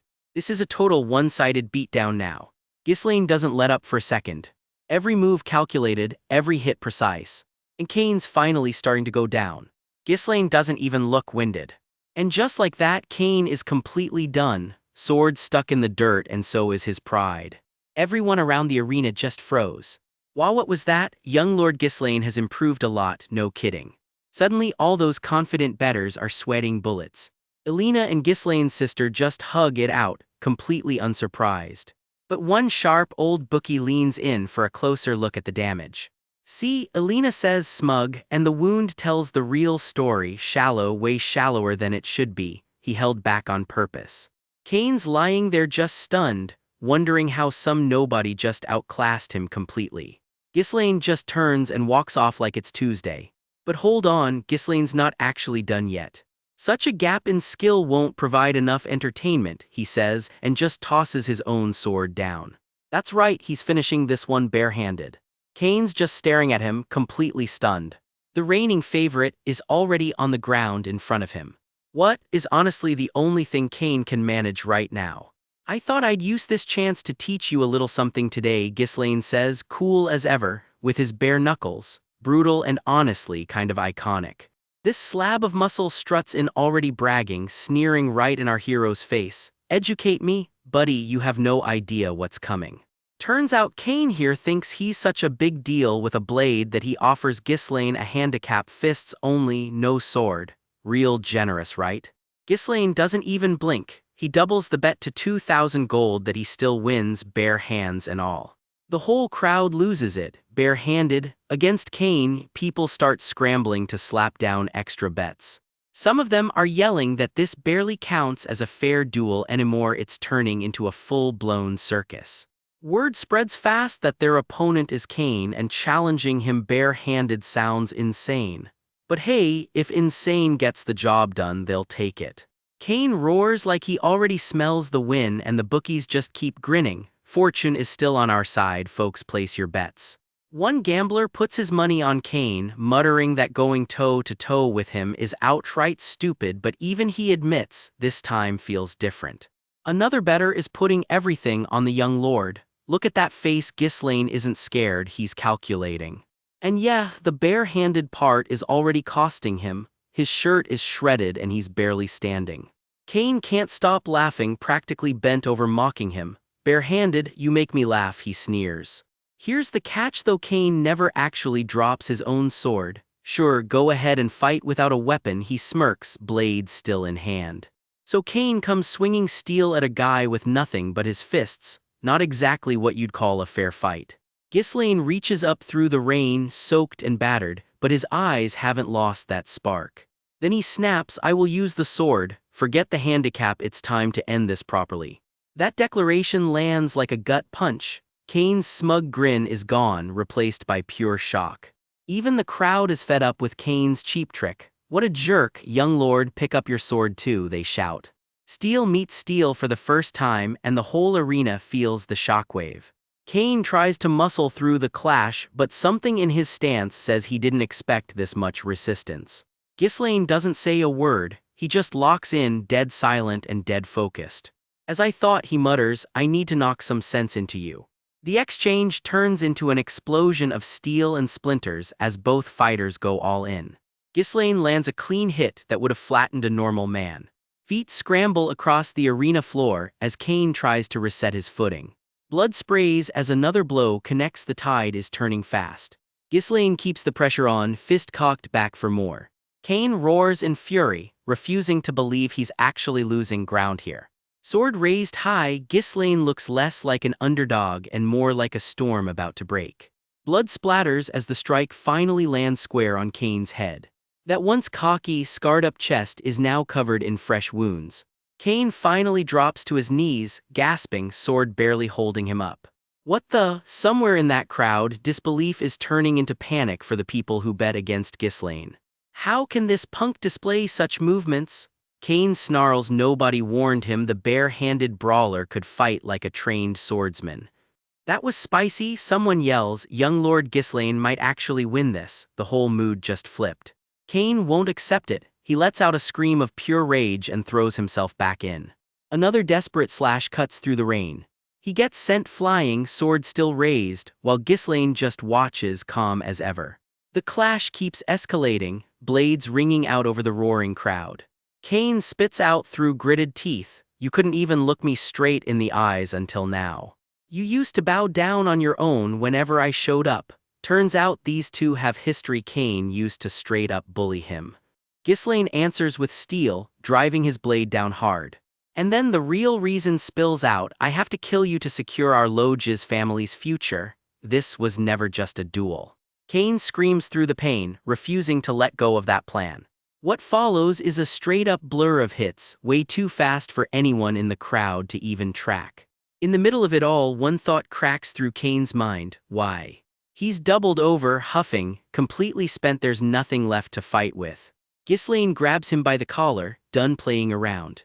Count Lodge's helped the Perdium family right up until we were on the verge of collapse, Ghislaine says, standing over him. Just because he was friends with my father, but his son here had a very different idea about that. He says it calm, almost gentle, which somehow makes it hit harder. Cain just grits his teeth, blood dripping, forced to listen. Cut to a few years back at the Lodge's family estate, storm clouds rolling in. Young Cain is furious his father keeps bankrolling the Perdium family. Why keep investing in a land that's withering away? It's like pouring water into a cracked bucket. His father doesn't even slow down, cloak trailing behind him as he walks off. Cain keeps pushing, desperate for an answer that actually makes sense to him. You can see it on his face, this isn't just anger, it's years of resentment building up. "I'm trying to stop you, why do you insist on helping Perdium?" he shouts. His father just goes quiet for a moment. Then he answers simply, "It's just because we are friends," and that's the line Cain never got over. Back in the present, that same bitterness is written all over Cain's beaten-up chest and face. Ghislaine isn't done yet, fist and blade both still swinging. Another strike comes down, and Cain has no way left to block it. There's no other reason, Cain thinks bitterly, his father's words still echoing. The final blow lands and Ghislaine finally throws his own line back at him. "This ought to have educated you enough, huh?" Cain's eyes go wide, that callback landed exactly where it needed to. Fight over, Ghislaine actually reaches down to help him up. Not exactly what you'd expect from the guy who just wrecked you. Cain just sits there in silence, bruised everywhere, nothing left to say. His face says it all, completely, thoroughly beaten. "I admit my defeat," Cain finally says it out loud. The crowd can't believe what they just watched go down. But somewhere in the crowd, a hooded stranger is gritting his teeth like something just went very wrong for him. "Young Lord Ghislaine has won," the announcer shouts, and Ghislaine can't resist a little victory lap. "I won the bet, Tilda." Half the crowd is losing their minds over lost money. "That's impossible. My money," while somebody's little sibling is just thrilled. "Big bro won." She's practically bouncing with excitement over her brother's win. That hooded stranger storms up and grabs Cain by the collar. "How could you admit defeat over a little disadvantage?" "I trusted you," Cain snaps back. "Let go, I'm done," Cain says, shoving the hand off. He's not playing along with whatever scheme this guy had. The hooded stranger seethes, "Damn it, this weak little brat, somebody is not taking this loss well." That's when Ghislaine strolls right up to him. "Now," he says, and you just know something good is about to happen. He flashes a grin. "I gotta do what I gotta do, right?" The hooded stranger goes pale. "Wah, what?" Ghislaine turns to the whole crowd and announces, "Attention, everyone, this man here is volunteering to pay for all the meat and drinks for everyone gathered here." You can practically hear the hooded stranger's soul leave his body. What? The crowd goes absolutely feral for free food. "Meat and drinks, it's been so long, you're the best, our young lord." Ghislaine isn't even close to finished squeezing this guy dry. "This is the price for losing the duel, you should have at least that much, right? And just to be clear, it won't be deducted from the bet. Oh, and remember to add 2,000 gold to the bet we originally set at 1,000. The stranger practically chokes on it. Then the tone shifts, cold and final. "If you run, you know what will happen." That threat lands hard. This guy is clearly used to being the one making threats, not receiving them. Wind whips through, and for a second his whole expression cracks. Fingers trembling, he grips the agreement tight, forcing the words out. "Understood," he caves completely while Ghislaine simply walks off like it was nothing. And just like that, our sore loser Cain's backer is left holding the bill for everything. Rain keeps falling over the city that night as everything settles down. One quiet building, one lit window, and a whole lot of gold waiting inside. The next day in Ghislaine's room, it's finally time to count the winnings. He cracks open the chest and just stares. "Oh, yeah, that's a lot of gold. I could hire a small mercenary corps with this much money," he thinks, already scheming. But money takes time to grow, and time is exactly what he doesn't have. "To pull off the plan I have in mind, I need to move faster." Because whatever this business idea is, it clearly involves the people close to him too. Ghislaine just smirks to himself, staying suspiciously quiet about the details. That's when his little sister pipes up, "Big bro, where do you plan on spending all that money?" Before he can even answer, someone else cuts in. It's obvious where he'll use it. "It's Lady Amelia's birthday soon," she squeals, way too excited about this. "You put on that whole show because you wanted to buy her a very expensive present, right? You're so transparent." His sister just cackles. "Yikes, doing all that just to look good for your fiancé." Ghislaine just freezes. "I have a fiancé, wait, since when?" Hold up, Ghislaine just found out he's got a fiancé he never knew about, and by the look on his face, this is news to him too. His maids just grin, teasing that he doesn't have to play dumb since they already know he's just embarrassed. His friend spells it out plainly. They're talking about Amelia, the noble lady of Rayfold County. The name lands like a gut punch. Something about Amelia clearly hits a nerve. His mind flashes back hard. That woman, just remembering her sends a chill through him. All he can picture is that unblinking, predatory stare, like something spinning a web around him. Amelia Rayfold, just saying her name feels like it should come with a warning label. On paper, she's basically a saint beloved by everyone in her territory, rich or poor. Sounds too good to be true, right? Because it is. Behind that sweet reputation, she quietly teamed up with House Delphine to help drive Ghislaine's family straight into ruin. A traitor hiding in plain sight, and nobody in Perdium ever saw it coming. That same sly little smile she wears in public, turns out it's been covering up a whole lot of scheming. Back in the present, Ghislaine asks Belinda when his father's actually coming home. She's not totally sure, maybe a week. A week, huh, that's exactly the window he needs. He announces he's paying Rayfold County a visit, and Belinda points out it's nowhere near Amelia's birthday, so why now? Ghislaine doesn't even pretend to be subtle about it. He's going straight there to squeeze some cash out of them. And just like that, he's out the door, plan already in motion. Rewind to Rayfold County, where the wind catches Amelia's hair as her story quietly unfolds. She kneels down in front of someone, already every inch the gracious noblewoman the people adore. She pulls off her own shoes and holds them out. Wear them, she says simply. But watch her eyes when she says it. There's something colder underneath all that kindness, like a spider waiting very patiently. A small, deliberate motion. Every gesture with her is calculated, even the kind ones. A crowd gathers as she kneels barefoot in the dirt in front of a raggedy, shoeless kid and gasps ripple through, "La Lady Amelia." The kid just stares back, stunned that a noble would ever get down on their level. "If anyone on my land has to walk barefoot," she says, "it should be me." Cue the crowd absolutely melting. She orders her soldiers to get the whole family food and shelter immediately, and they scramble to obey. The thank yous pour in from every direction. This is exactly the reputation she's built and clearly loves having. She strolls off with her personal guard in tow, every bit the beloved lady of the county. Cut to her private garden back home, a very different stage for a very different side of her. Here, her escort knight is on his knees, literally washing her feet like it's the most normal thing in the world. He compliments her on today's little performance in the village. Meet Bernaf, Amelia's escort knight, and clearly a lot more devoted to her than any normal bodyguard. She muses about her own father, who ruled by demanding total obedience from everyone under him. But Amelia's playing a different game. She knows the common folk will always follow whoever actually keeps them fed and warm. Bernaf tells her flat out this act has already won the people's hearts, and it'll pay off big in the fight over who succeeds her father. She smacks him upside the head without warning. Apparently there's a report card review happening. She wants to know exactly what happened in his duel against the North's finest sword, and why he didn't win. He apologizes. Losing on purpose, he says, was just to avoid drawing unwanted attention. If he'd won outright, people might start looking a lot more closely at her too. He reaches for her ankle without a hint of hesitation. "It's not yet time to reveal your claws," she tells him, cool as ever. "Because my blade is yours," he answers, pressing his lips to her foot like it's a sacred vow. His whole purpose, he says, is to raise her up, and he answers with an unsettlingly loyal "of course." She reminds him just how much she's invested in him, then snaps, "You are not allowed to be weak."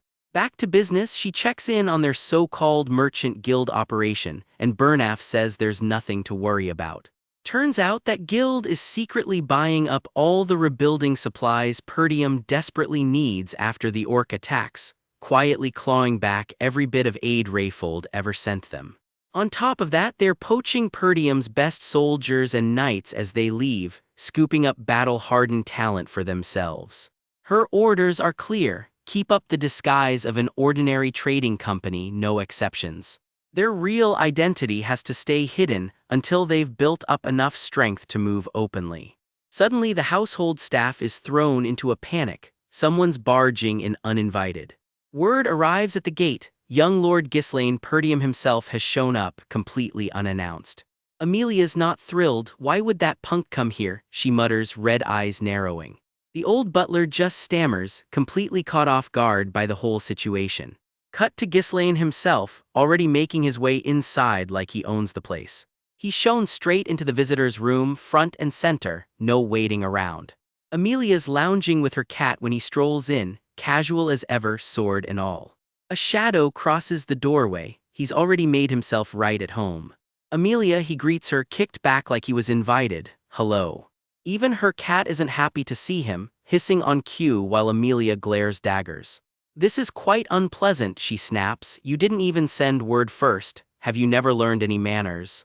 He just shrugs it off, her birthday's coming up so he figured he'd drop off a gift early. He picked the flower up from a merchant guild nearby and says he'll keep buying from them. The irony is not lost on us, that's her secret guild he's talking about.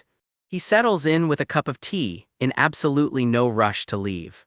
Amelia tries to needle a real reason for the visit out of him, but he just plays it cool, not sure what you mean. Then out of nowhere he stands up, now that you've got your gift I'll be off, goodbye, classic tease. Amelia isn't buying the exit for 1 second, her eyes narrow, waiting for the other shoe to drop. Sit down, she commands, putting real weight behind it, the kind of pressure that's supposed to make anyone freeze. But Ghislaine barely flinches, something about him has changed.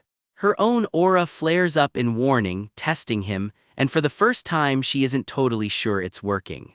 What is this pressure, she thinks, stunned. This is the same guy who used to barely be able to speak in front of her. Turns out he's grown a spine and some nerve. Let's cut to the point, he says, sipping his tea. Give me 10,000 gold. He waves off any excuse about needing her father's approval, just hand it over. Then he turns the conversation somewhere she really doesn't want it to go. You're not actually planning to marry me anyway, are you? He asks, completely unbothered. Her expression goes cold and calculating, he's poking at something real. He casually brings up her escort night. If she ends up ruling this land, marrying someone like Bernaf might actually be on the table.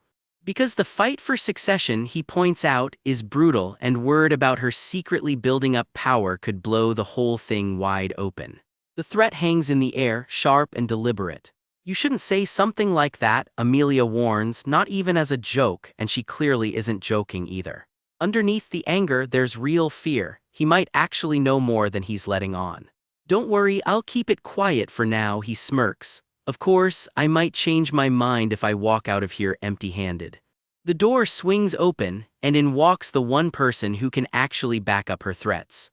Bernaf strides in fully armed, no pretense left. It's been a while, young Lord Ghislaine, he greets him, all fake politeness. There's nothing friendly behind that smile. Ghislaine clocks exactly what's about to happen. And Bernaf doesn't waste time getting ready to draw. This is Bernaf, the guy who's never left Amelia's side and secretly skilled enough to rival the North's greatest swordsman. Ghislaine calmly asks if she's really thought this through, killing him could start a war. Her answer, a flat chilling of course. She's already got the cover story ready, a random troublemaker broke in, caused chaos and got cut down by her knight. Then she gives the order, kill that man. Bernaf grips his blade, ready to make good on her order right now.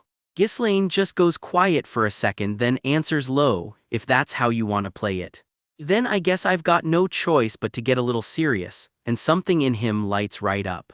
His whole presence shifts, calm, sharp, and way more dangerous than anyone in this room is ready for. The halls erupt in chaos as a masked attacker's blade crashes into Ghislaine's, red magic crackling through the air. In the scramble, someone's collar gets seized in a blur of motion, the fight already spiraling out of control. Blood spatters across a clenched jaw as the first real hit lands. Just moments earlier, Ghislaine had been sitting calm and collected in the manor's grand hall, sword resting across his lap. His eyes narrow to a razor's edge, sensing trouble before it even arrives. That famous sharp blue stare locks onto its target, cool and unreadable. And just like that, the calm shatters into a full-blown sword fight. An assassin lunges out of the shadows, blade wrapped in dark energy, aiming straight for Ghislaine. Steel meets steel in a blinding blue flash as Ghislaine barely gets his sword up in time. The attacker doesn't let up, darting around him in a blur, hunting for an opening. A stunned onlooker realizes what just happened, an assassin feigning politeness only to strike the moment his guard was down. Ghislaine isn't rattled one bit, "What poor hospitality," he mutters dryly, sizing up the man trying to kill him. The attacker doesn't appreciate the sass and comes in hard again, blades screaming through the air. Ghislaine meets him head-on, matching every strike with one of his own. Somehow a furious voice snaps that he has no sense of chivalry. Funny, considering he's the one who just got ambushed. The attacker just smirks, offering a hollow apology. Ghislaine, apparently, was the rude one for daring to fight back. Their blades lock close, and the attacker snarls that he never should have bothered being polite to someone like this. The clash turns brutal, swords screaming as sparks fly in every direction. One devastating slash arcs through the air in a flash of white-hot energy. Ghislaine answers with a piercing counter thrust of his own. A burst of dark energy catches him off guard, throwing him backward. From above, the two of them look like nothing more than a blur locked in a deadly dance across the marble floor. The attacker grits his teeth, clearly frustrated. This fight isn't going as easily as he expected. He'd heard the rumors that this young lord was all talk with no real skill to back it up. Watching him fight now, he's starting to think otherwise. Ghislaine rises back to his feet, sword humming with mana, ready for round 2. Elsewhere, a cold, striking woman with a spider clasp at her throat gives the order without blinking, "Bring her his head." Her knight barely responds, just a quiet vow that he won't disappoint her. He grips his blade tight, all business now. Dark energy coils around his sword as he summons everything he's got. Ghislaine isn't impressed either, since when does some hired escort knight get to boss him around? The knight's patience snaps. He did Ghislaine a favor going easy, but if he's going to insist, fine, no more holding back. Ghislaine surges up the stairs to meet him head-on, done playing around too. "I'll do as you wish," he says simply, sword raised. The two collide in an explosion of sparks and steel. Blades blur between them, too fast to follow, each strike met by another. Ghislaine can't help but register it. This guy is fast, faster than he expected. His opponent just glares back, pressing every advantage without mercy. The fight becomes a chaotic blur of clashing silhouettes, impossible to track. Neither one gives an inch, trading blow after relentless blow. Watching from the sidelines, the woman gasps his name in pure disbelief, Ghislaine. How is it possible? The man everyone wrote off as a lousy punk is holding his own against her prized knight. Her eyes burn with fury, but there's no denying what she's seeing. Sparks fly red-hot as the swords crash together again. Their blades lock, both men straining, refusing to give ground. The knight's blade darts in fast, aimed straight at Ghislaine's head. Ghislaine barely reacts in time, eyes going wide as steel whistles past. He answers with a sweeping arc of blue mana energy, forcing his opponent back on his heels. The knight just smirks. That again, he scoffs. He surges forward with another brutal sweep, cape whipping behind him. Ghislaine grits his teeth and holds his ground, refusing to be pushed back. They crash together again, the knight grabbing for any opening he can find. "It won't work twice," the knight warns coldly, done being caught off guard. He follows through with a vicious strike, sparks trailing behind the blade. The knight deflects with ease, cold and composed as ever. Then he lands a heavy blow that sends Ghislaine flying across the room. Ghislaine crashes down hard as his opponent closes in for what looks like the finish. Watching him struggle back up, the knight notes with a hint of respect that he's enduring all this on raw mana alone. Bloodied but still standing, Ghislaine faces him down as the knight admits he's nothing like the rumors said. You really don't know someone until you've fought them. Studying his form, the knight realizes this isn't textbook swordsmanship at all. It's the raw, ugly kind you only learn from real combat, maybe even fighting barbarians. He straightens up, confident, ready to put that theory to the test. "That kind of scrappy fighting might work on a chaotic battlefield," he says, "but not against me." With a cold sneer, he declares that Ghislaine's little deviation ends right here. He unleashes a flurry of narrow, precise thrusts straight at Ghislaine's head, messing with his sense of timing. At this range, size alone should be enough to overwhelm him, he figures. He probably shouldn't have taken this fight so lightly in the first place. Wrapped in swirling dark energy, he readies something bigger, but you see, he starts. "I don't have much time either," he mutters, pressing the attack harder. A burst of crimson magic gathers in his open palm. Both fighters charge straight at each other for what looks like the final exchange. Then the knight freezes mid-strike, Mana thread, he spotted something he didn't expect. Razor-thin threads of crimson mana whip through the air, impossible to see coming. They slice clean across his face, leaving him stunned and bleeding. Ghislaine doesn't waste the opening, driving a hard punch straight into him. Reeling, the knight can't even process what just hit him. The woman watching screams his name in horror, Burnef. The fight rockets into an even higher gear. Ghislaine presses every advantage, forcing Burnef down to one knee. He leaps in without hesitation for another crushing strike. Burnef barely gets his blade up in time to block. Steel grinds against steel as he strains with everything he's got just to hold the line. With a roar, Ghislaine shoves through and breaks his guard wide open. Wounded, Burnef turns to his lady and urges her to get out while she still can. I can't guarantee your safety if this keeps up, he admits, blood dripping from his blade. Bloodied but resolute, he vows that from here on, he's giving this fight everything he has. A massive blade of raw mana erupts around him as he powers up for real this time. Ghislaine just watches in silence, utterly unfazed. Then a grin spreads across his face. Now that's what I like to see, he says. I haven't had an opponent this entertaining in a long time. His confident smirk says it all. Round 2 is just getting started. A noblewoman bolts through the manor, dress torn, clutching her cat like it's the only thing still in one piece. Her face twists with pure rage. Ghislaine, she snarls, how dare he humiliate me like this? Whatever just happened to her, it left more than her pride in tatters. Word's been spreading about this Ghislaine guy slaughtering orc packs, saving his own sister from assassins, even taking down the heir of Loges. Somewhere else, a nobleman turns those same rumors over in his head, telling himself it was probably just luck or exaggeration. Then the doubt catches up to him, damn it. Someone's left bleeding from that little scuffle. Back with our runaway lady, she's demanding to know why the guards she posted in advance are nowhere to be found. She keeps running, footsteps echoing down the stairs like she can outrun what just happened. Cut to a dim hallway littered with unconscious guards and one hooded figure standing calmly in the middle of the wreckage. The hood tips back just enough to show sharp red eyes and a satisfied little smirk. Whoever she is, she didn't come to chat. My, she says, almost purring, like this whole massacre was mildly amusing. The noblewoman freezes. It's been a while, lady, the hooded woman says, and the color drains from her face. Perdium's maid.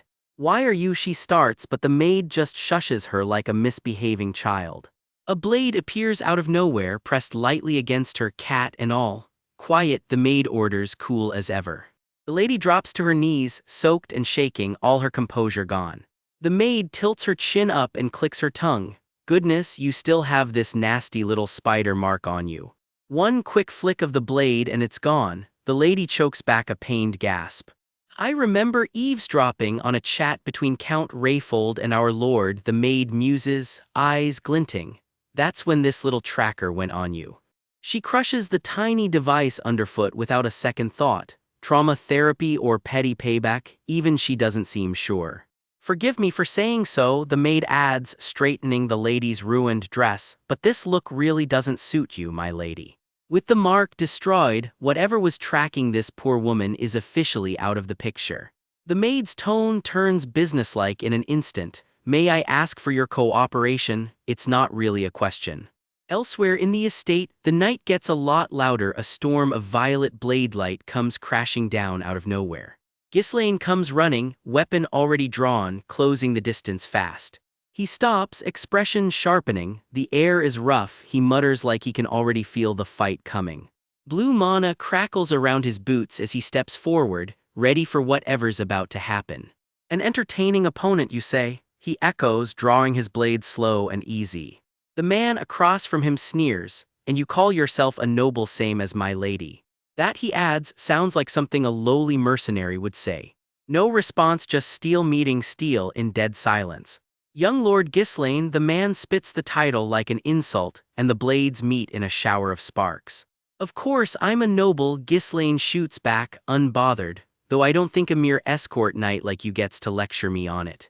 The knight's eye twitches with fury. Do not disgrace the nobility, he roars and lunges. A ring of glowing blue spikes erupts around them both. This isn't a friendly sparring match anymore. Blades spin and clash in a blur, neither one giving an inch. First blood draws and it's not clear yet whose. The knight grits his teeth. This guy, Ghislaine's hitting harder than he expected. He's pushing forward so fiercely, it's honestly a little unsettling to watch. Sword against sword again and again, sparks flying with every hit. Enough with that, Ghislaine snaps, done playing along with the knight's posturing. Their swords lock together, both fighters straining against each other. A wide, arcing slash carves through the air between them. The knight barely gets his guard up in time, teeth clenched. Another exchange, fast and brutal. One of them gets knocked clean off balance, thrown back mid-swing. The knight smirks through the pain. Young Lord Ghislaine, that right there was your final attack. Ghislaine just grins back at him, clearly not buying it for a second. Their blades cross again in a flash of pale blue light. Blood sprays across the marble floor. This fight has real stakes now. One of them grits his teeth through a fresh wound, refusing to back down. Ghislaine braces for the hit and rams his own shoulder into the blade just to knock it off course. It costs him a nasty gash, but it also costs the knight his opening. However, this fight's about to take a turn nobody in that hall is ready for. The blades bind together again, both men refusing to yield an inch. Fingers white-knuckled on the hilts, neither one willing to blink first. This, the knight sneers through the blood, is the difference between me and a man who swings a sword just for fun. He looks awfully pleased with himself for someone still bleeding. The fight explodes back into motion, both of them moving like blurs. Ghislaine just laughs it off. As expected, this really is entertaining. With overwhelming speed and reach, the knight's the one controlling the whole rhythm of the fight.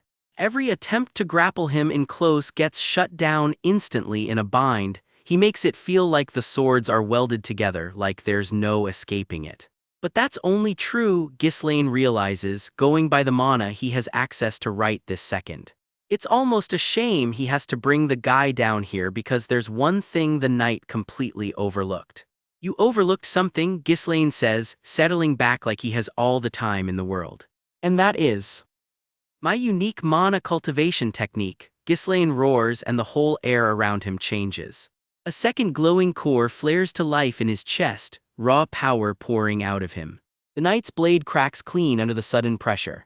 Third core unleashed, and just like that, the knight is sent flying. Ghislaine tightens his grip, and the fight instantly flips in his favor. He surges forward, blade wrapped in blinding blue mana. The knight barely manages to block, sparks exploding between them. But he's clearly overmatched now, and both of them know it. Ghislaine's blade carves another brutal arc through the air. The impact rings out through the entire hall like a thunderclap. Steel screeches against steel, mana sparking off the blades.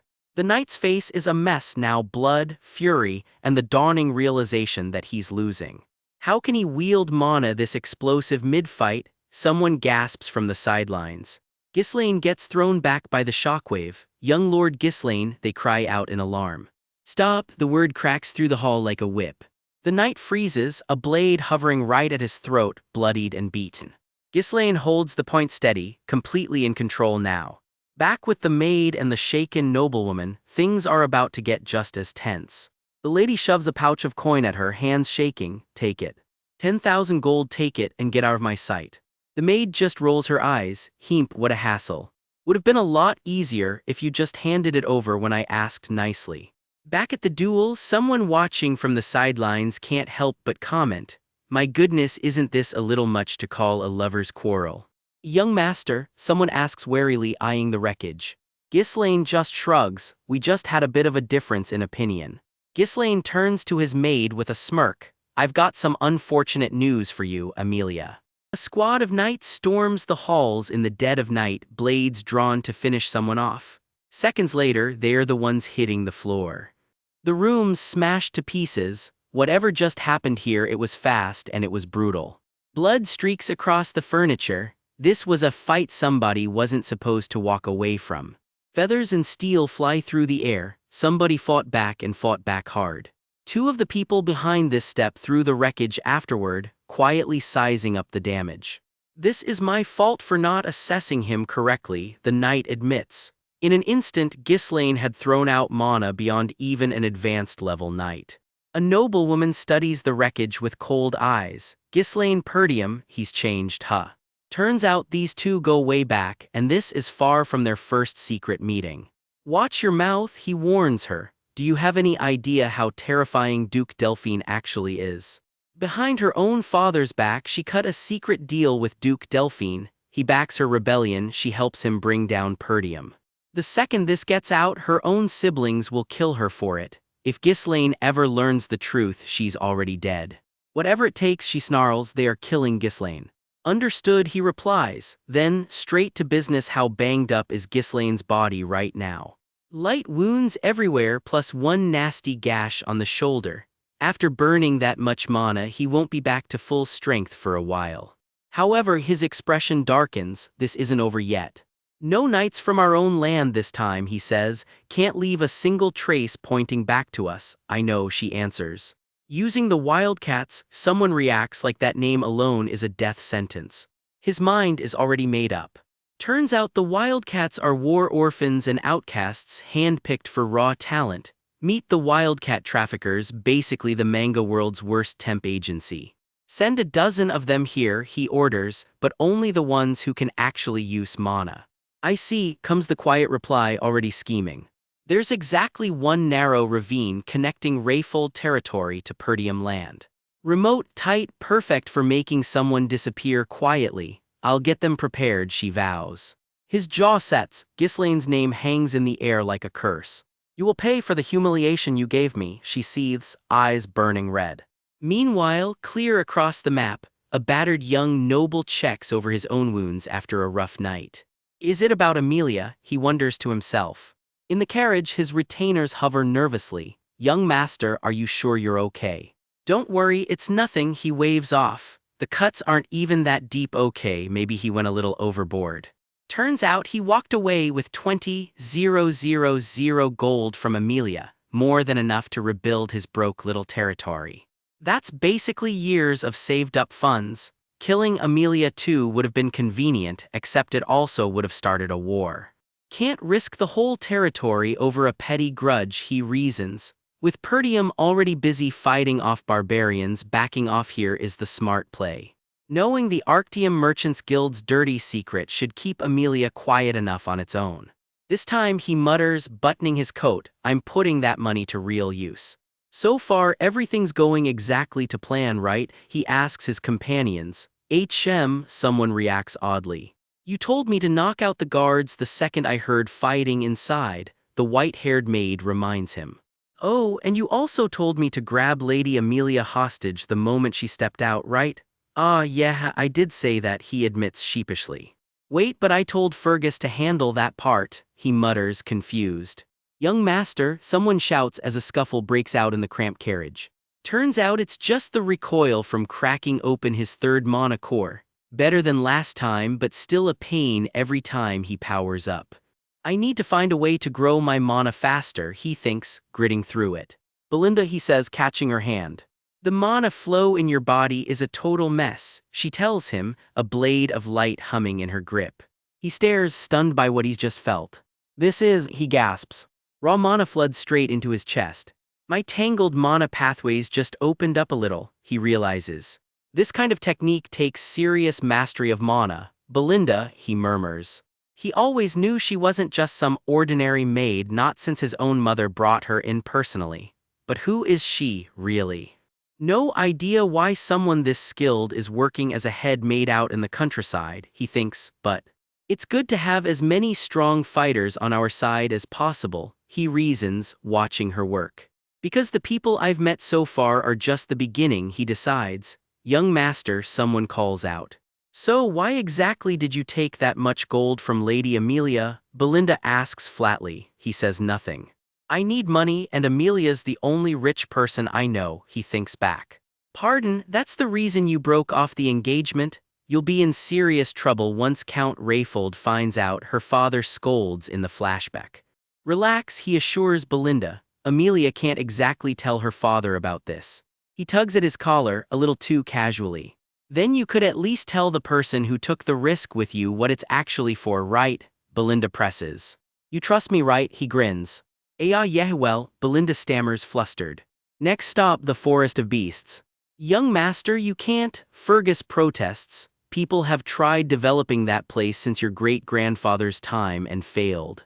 Old man Fergus, remember the request I made before we reached the castle? Young master, Fergus trails off. Fergus breaks into a nervous sweat. Yes, the person you're looking for is exactly where you said, Fergus reports, but his condition is a little concerning. As long as he's alive, that's fine, let's go right now, he insists. No, we're heading home first, you can't be running around in your condition. Belinda, he says, do you really think Amelia's just going to let this go after what we did to her? Knowing her, she'll try to have me killed to keep me quiet. Young master, I can fight too, and old man Fergus is still a knight, we could just… You're reliable, but that's not your job, he tells her. What I need is a vanguard. His eyes narrow with resolve. Their carriage rolls into a rundown little town, knocking on a door that looks like nobody's lived behind it in years. This is the address, all right, someone confirms, heading down a crumbling staircase. Something catches their attention. A shadowy figure descends into the cellar below. A grizzled, wild-bearded old man's face comes into view. The whole group goes dead silent. He doesn't look fit to fight, let alone survive tomorrow, Mother Hen whispers. No, this is definitely the right place, he insists. Bored little noble, he growls, don't waste my time, get lost. Gillian, the young master says quietly. The old man freezes. His eyes narrow, sharp as a blade. I've longed to see you, the young master says, smiling. The second his men hear the name Ratatosk mercenaries, they freeze up. One blurts out, wait, that Ratatosk mercenaries, like he's seen a ghost. Turns out the Ratatosk mercenaries were no ordinary squad. Only fighters who'd mastered practically every weapon under the sun, even got a shot at joining. The group's long gone now, but their legend refuses to die. Any knight anywhere has heard their name at least once. And leading that legendary crew, a single name, Gillian. Just saying that name out loud seems to change the air in the room. Somewhere out past the frontier, a wild, shaggy figure sits buried under years of neglect. And here's our guy walking right up to him, cool as ever. I came to meet you. No introduction, no warning, just a hand extended toward a man everyone assumes is long past his prime. Bad move assuming that, by the way. The old-timer answers with a blade so fast it splits the air. Steel screams through the room before anyone can even shout a warning. Yet the kid barely flinches. If anything, he looks like he's enjoying himself. His own escort isn't nearly as chill. The whole group freezes in horror, sure their young master's about to get diced.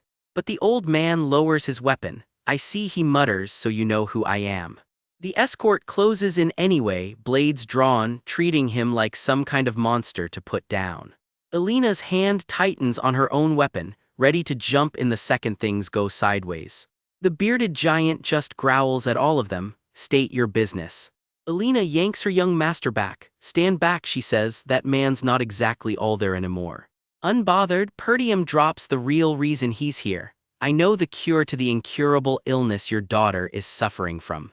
Does that pique your interest? Perdium presses, testing the water. He watches the old man's back carefully, waiting to see if the bait lands.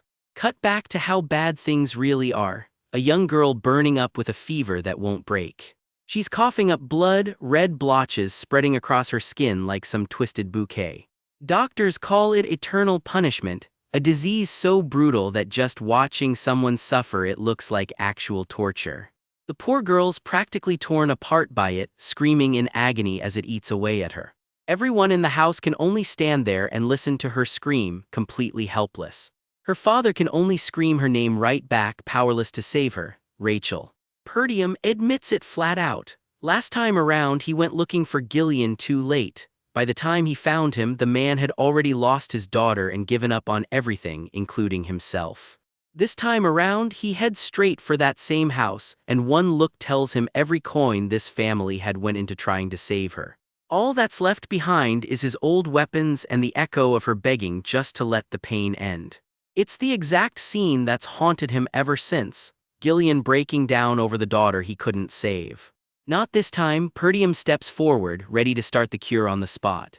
Before he can, a hand yanks him back. Let's go back, young master, someone urges. This looks like a lost cause to them.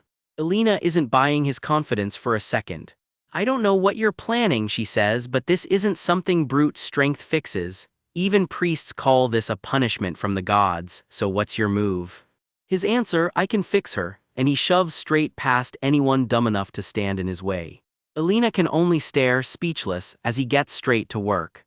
He shoves a list into her hands. "Here, take this. Buy every herb on that list and bring it back," he orders, already moving on to the next step. Alina scans the list, stunned. This isn't some random shopping run, this is an actual cure. See, for a wandering mercenary with no home, knowledge is survival, and Perdium happens to remember that eternal punishment, incurable now, gets cured down the road. The cure became famous later for being surprisingly simple to make, once someone actually knew the recipe. Lucky for Rachel, Perdium remembers every step of it. The only catch back then was the price tag. These ingredients don't come cheap. The key ingredient, a rare, glowing bloom nicknamed the fairy's blessing.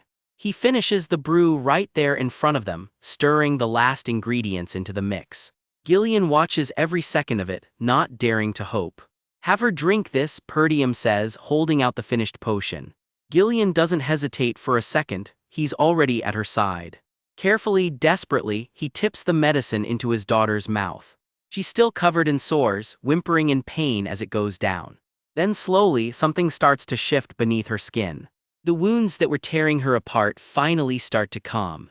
Everyone in the room just stares, not quite believing what they're seeing. For the first time in who knows how long, Rachel actually looks like she's just sleeping. As expected, Perdium notes to himself, it works. Gillian can barely get the words out. "Oh, how did you? Not even divine power could cure her." Perdium breaks it down simply. Priestly miracles aren't all-powerful, they just boost the body's own healing. They're not an actual cure.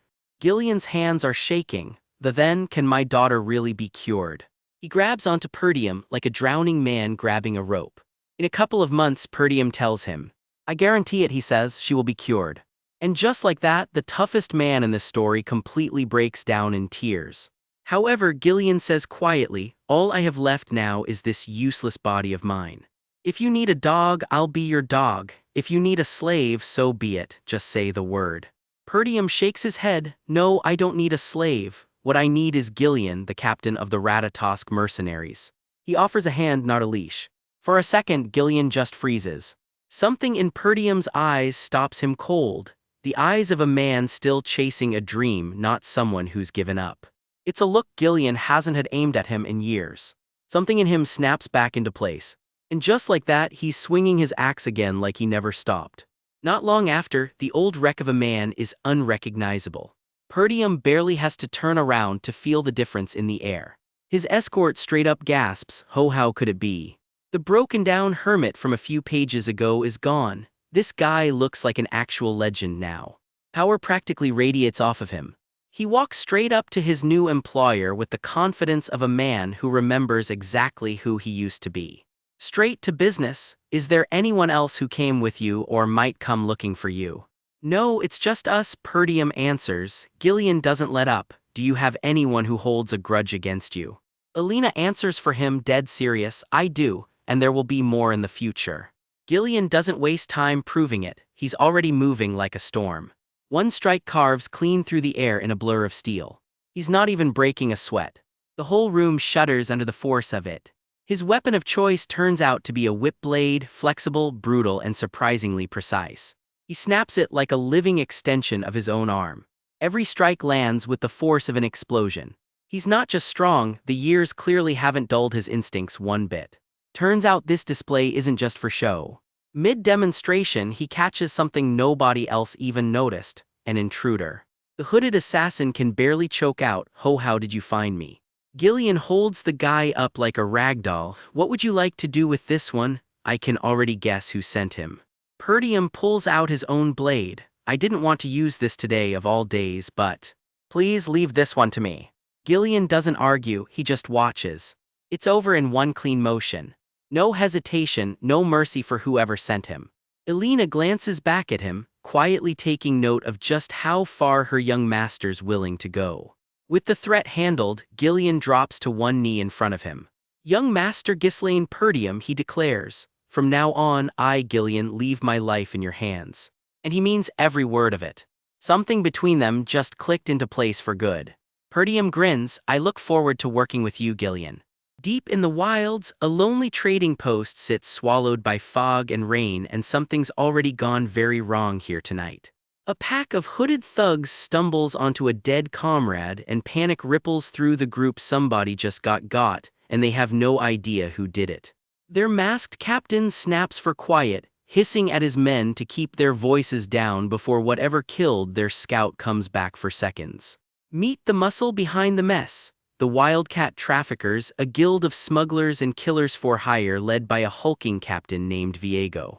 A subordinate grovels that their intel swore a nobleman called Ghislaine couldn't possibly track them down, let alone wipe out a whole scouting team, so either the scout was garbage, or the intel was.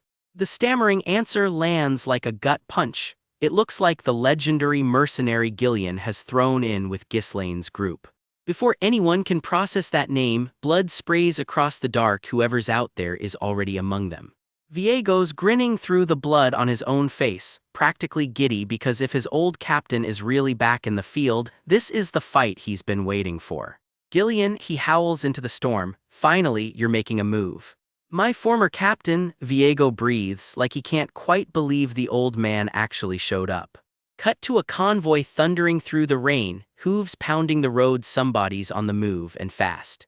Inside one carriage, someone groans that it's suffocating, and here road trips are rough even when you're not being hunted.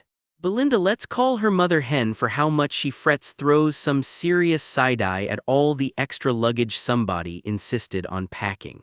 Turns out they had to buy a whole second carriage just for the overflow, though everyone agrees it's worth it to keep Rachel riding comfortably.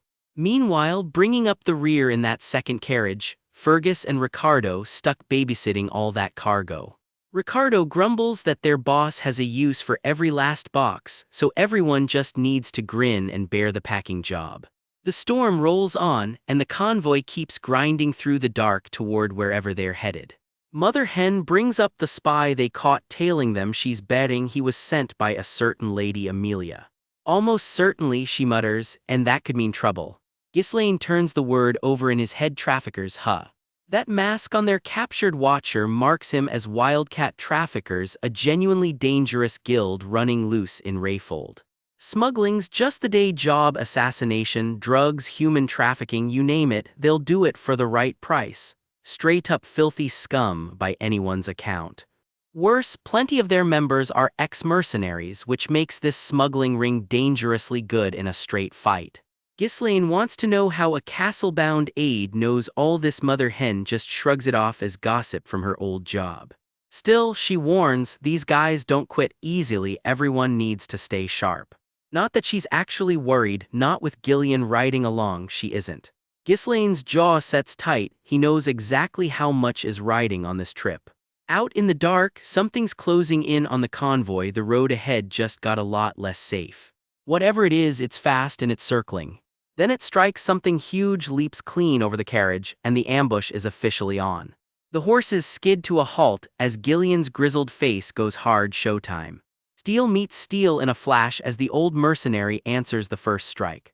Chaos erupts around the carriage as more attackers pile out of the dark. An ambush from the ground, of course, Gillian mutters, drawing his blade properly this time. He barely gets it up in time to block a strike he clearly wasn't expecting. Blades flash through the rain as the fight kicks into high gear. Gillian turns aside. Another slash without breaking stride. One attacker goes down screaming. The old man clearly hasn't lost a step. The carriage keeps rolling behind him as the melee spreads through the trees. More hooded fighters converge on him from every side. Gillian cuts a path through them like it's just another day at the office. Then something on the horizon catches his eye, and it's not good news. A trap. Someone gasps because at this rate they're about to get swarmed from both directions. An ambush, as expected, Ghislaine says calmly from the carriage. He clearly saw this coming. More blades rise out of the dark as the second wave closes in. A whole squad of masked killers falls in behind their captain, ready to finish the job. Blood on his lip, Viego names him properly, former captain of the Ratatosk mercenaries. Gillian's eyes narrow. This clearly isn't the reunion he was hoping for. Viego sneers that he's looking at a coward who disbanded an entire company of mercenaries over nothing but his own daughter. I don't know what you're talking about, Gillian says flatly, giving nothing away. I ended up living a life I never wanted because of you, Viego spits. Have you gone so senile you don't even remember your own peer? Gillian says nothing, which only makes Viego angrier, playing dumb now, huh? Back at the carriage, Ghislaine leans out and offers to help, but Gillian's already dropped another attacker without breaking a sweat. It's okay, young master, Gillian says. He's got business with me, just sit tight, I've got this on my own. He hefts his massive axe and meets a whole flurry of blades head-on, not budging an inch. You can practically feel the old fire coming back into him. His axe carves a bloody arc through the storm. Attackers drop left and right as he swings without mercy. Damn you, old man, one of them howls right before Gillian's blade finds him too. Blood sprays across the mud as steel clashes again and again. He turns aside yet another strike and sends its owner flying. Fed up, Viego bares his teeth and orders his men to split into two groups and hit Gillian from both sides. Take him on from both sides, Gillian just grunts back unimpressed. Then he's suddenly back on horseback and the enemy ranks freeze. Wait, when did he grab a horse? Viego's eyes narrow further, sensing the fight just tilted against him. On foot or on horseback, it makes no difference, Gillian just keeps cutting. Another attacker gets flattened by the impact. Mounted up, he tears through the enemy line like a one-man cavalry charge. The horse barely slows as he keeps swinging.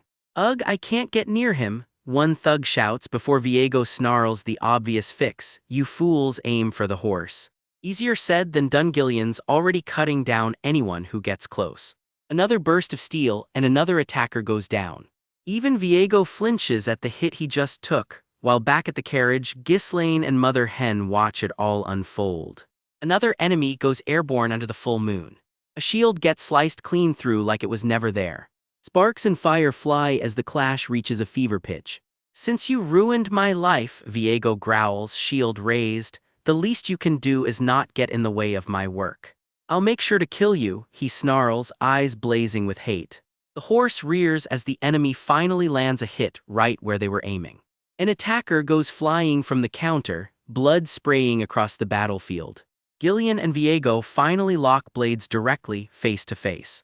I am not the captain of the Ratatosk mercenaries, Gillian says, cold and final. Their blades clash again, sparks flying with the force of it.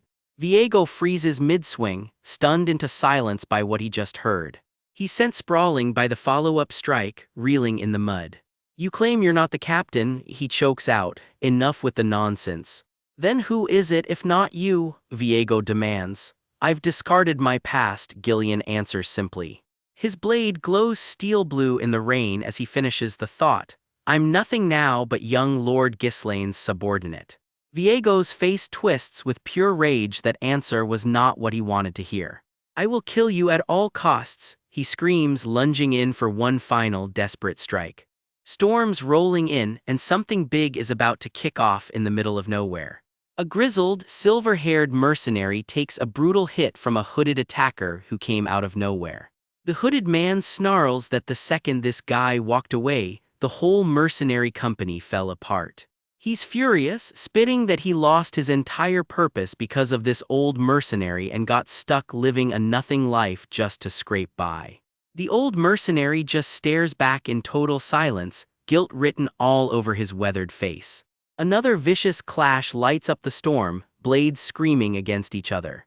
Both fighters are a blur of steel now, neither one giving an inch. His shield gets sliced clean through. Yeah, that's really not a good sign.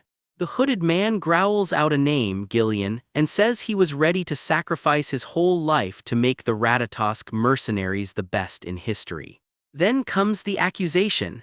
Gillian threw all of that away just to become some spoiled noble's errand boy. Something snaps in him. He screams that he can never forgive Gillian for this. His eye burns bright red under that hood, pure hatred simmering. He cuts loose with a flashy burst of energy blades, going all out. Gillian takes the hit hard, staggered by the sheer force of it. A blade clatters uselessly to the ground. This fight just keeps getting messier. Gillian's expression hardens, hair whipping around him as he braces for more. Swords lock again in a shower of sparks.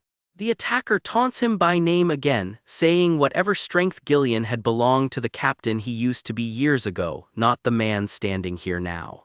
He sneers that while Gillian was busy wasting time on something personal. That something was his own daughter who he was desperately trying to cure, while this guy trained himself into a monster every single day just for this moment. He roars that Gillian isn't even close to a match for him anymore. Gillian's weapon gets knocked clean out of his grip. A hail of thrown blades tears into him, blood spraying everywhere. He's bleeding badly now, looking more beaten down by the second. But he's not finished. He grabs an axe, eyes snapping onto something. The attacker screams that it's finally over for Gillian. A blade slices clean through, blood spraying across the frame. A massive impact rocks the whole scene.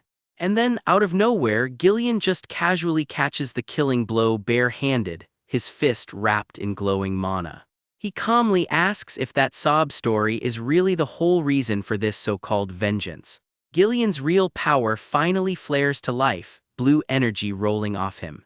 The attacker freezes in horror, realizing Gillian has been holding back his full strength this entire fight. Gillian cuts loose and blasts him clean off his feet. He goes flying, sent crashing back by the sheer force. One more brutal strike sends him crumpling to the ground. He's down for the count, sprawled in the dirt, completely beaten. Gillian just turns his back and walks away, telling him there were plenty of chances to get his revenge before now. The beaten man rasps out a question: why didn't Gillian just come kill him earlier? Gillian just laughs darkly and says he only knows half the story. He reveals he'd already gone to the place his old comrade used to live. But there was no legendary captain of the Ratatosk mercenaries waiting there anymore. Just a feeble old man, not even worth the trouble of killing. His voice cracks with grief and rage as he demands to know where the Gillian he used to look up to actually went. Gillian, unmoved, simply tells him to pick his weapon back up. He admits that he, too, is just a body bound to somebody else's orders. But just for this one moment. Gillian raises his blade, blood dripping from his hand, finally ready to answer for real. The man vows to show his former captain the highest respect he can, one honest fighter to another under the old Ratatosk banner. Gillian's eyes blaze right back at him, more than ready. A quiet, resolved yes is all he says. Gillian grins. Now we're talking, he says, and the real fight begins. Axe meets blade in a full-power collision. Sparks fly as the two trade blow after brutal blow. Neither one is backing down for a second. Gillian's axe glows brighter with every single swing. Dust and debris kick up all around the clash. A wild slash carves through the air between them. He answers back with a slash of his own, refusing to fold. The fight turns brutal and close range, both men bloodied head to toe. His face is a bloody mess, but he keeps pushing forward anyway. One last decisive strike comes crashing down. He grits his teeth through the pain, refusing to go down easy. Blood sprays. This is it, the finishing blow. He collapses, his weapon clattering to the ground beside him. His hand goes still in a spreading pool of blood. Gillian just stands there afterward, back turned to the man he once called a comrade. Back with the group, Ghislaine gives Gillian a solid good work, while someone's already eyeing the leftover gear as a nice payday. She jokes that all this loot could fetch a pretty coin, while one of the knights drops to a knee, apologizing for the delay the ambush caused. Ghislaine waves it off, saying it's fine, though he can't stop quietly murmuring Gillian's name, clearly shaken by what he just watched him go through. His mind drifts back to when he first ran off from home to become a mercenary, and how stories about Gillian basically laid the blueprint for the mercenary king he'd become. Later, Ghislaine quietly asks Gillian if that really was his old comrade back there. Gillian just says yes under the moonlight, plain and simple. He stands there a moment longer, lost in thought, weapon still in hand. Ghislaine can't help but wonder what his own old crew is up to these days. He figures they're probably just living their own lives, since none of this had even happened yet back when he knew them. He decides he'll have to track them all down himself someday. Back to business, she suggests looting the enemies on a tip from Belinda. Gillian, not amused, grumbles that he's nobody's errand boy. Caption drops in, 2 days later, Perdium territory. Their wagon rolls on toward a distant castle on the horizon.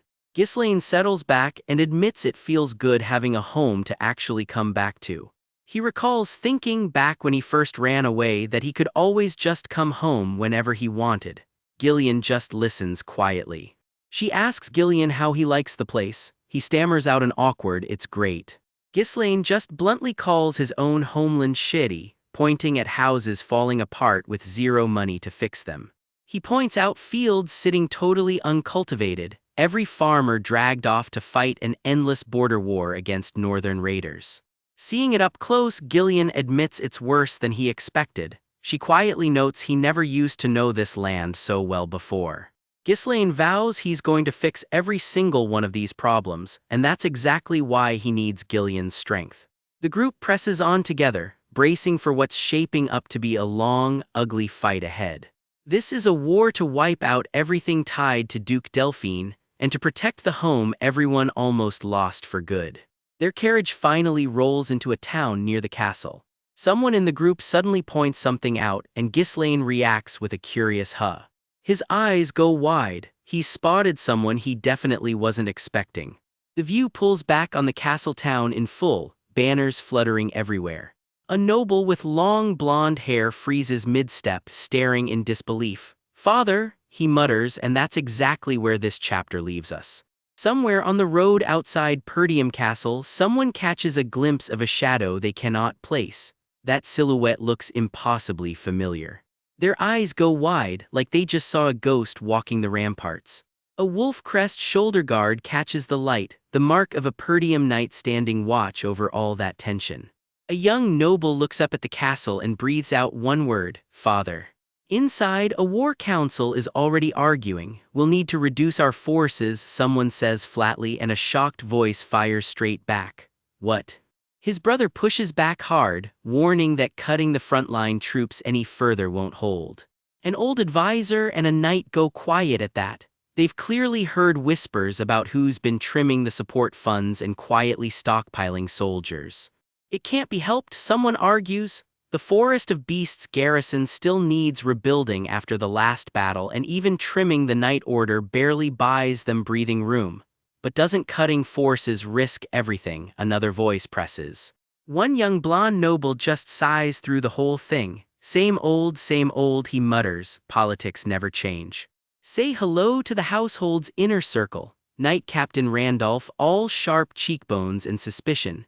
General Administrator Homern, the castle's most fretful warrior, and Treasurer Albert guarding the coin purse like his life depends on it.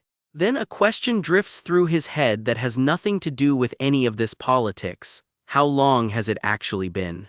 As the young Lord of Perdium, he reminds himself it's only been a few months since he opened his eyes in this life. But as the legendary mercenary king he used to be, it's been several decades. "Welcome back," someone murmurs. He kneels before his father and finally manages to say it out loud. "Father." All he gets back is a gruff "Hm." "That's Count Zwalter Perdium for you, head of the household, a man of maybe 4 words a day." But now, looking at his father, he can finally see it clearly. The exhaustion, the invisible weight of responsibility, the crushing job of running an entire territory sits right there on his father's shoulders. His father doesn't waste time on pleasantries. "I heard you were away from the castle for about a week," his father finishes, sipping tea like he's already bracing for the answer. "I visited the Rayfolds," Ghislaine says, cool as anything. "Hopefully you didn't cause any trouble this time," his father adds, in the exact tone of a parent who already knows the answer. "I did not," Ghislaine lies straight-faced. "Homern, unfortunately, has receipts. Apparently the young lord won a duel against some guy named Kane and walked off with a tidy profit." His father narrows his eyes. Surely he didn't go there to gamble too. "Gamble, please," in his own head that was investing. Out loud all he offers is, "I just had business with Amelia." Homern launches into his usual speech about thinking before he acts since he'll inherit all of Perdium someday. "I get it, so don't worry about it," Ghislaine says, which naturally makes Homern worry even more. "Turns out the real conversation hasn't even started. From what I heard, you made some good trouble while I was gone," his father says. "Word is he executed 2 men, Jamal and Philip, for trying to sell Alina away." His father wants to know if that's true. A flicker of memory crosses his face. "Ah, those guys." Homer jumps to his defense before he can even answer. Surely the young lord didn't do it himself, the traitors probably just turned on each other and he only delivered the final blow. Privately, Ghislaine figures Knight Captain Randolph can't be thrilled that men under his command died by his hand, traitors or not. Best to keep it vague. Yes, well, something like that, he says out loud. Randolph just grunts, "Heemp, knew it." Homer says absolutely nothing, which somehow says everything. "Great job," his father says simply, and for once there's real approval behind it. Whatever the process, his father adds, "What matters is that Alina is alive." It catches Ghislaine off guard. Maybe his old man isn't so hard to read after all. Randolph stands at attention nearby, still every inch the disciplined knight captain, even after everything. Emboldened, Ghislaine pushes his luck. "Father, may I request one thing?" "Request," comes the wary reply. Homer jumps in immediately. If this is about money as a reward, he's cutting him off right now. His father agrees on the spot, listing every headache the kids caused lately.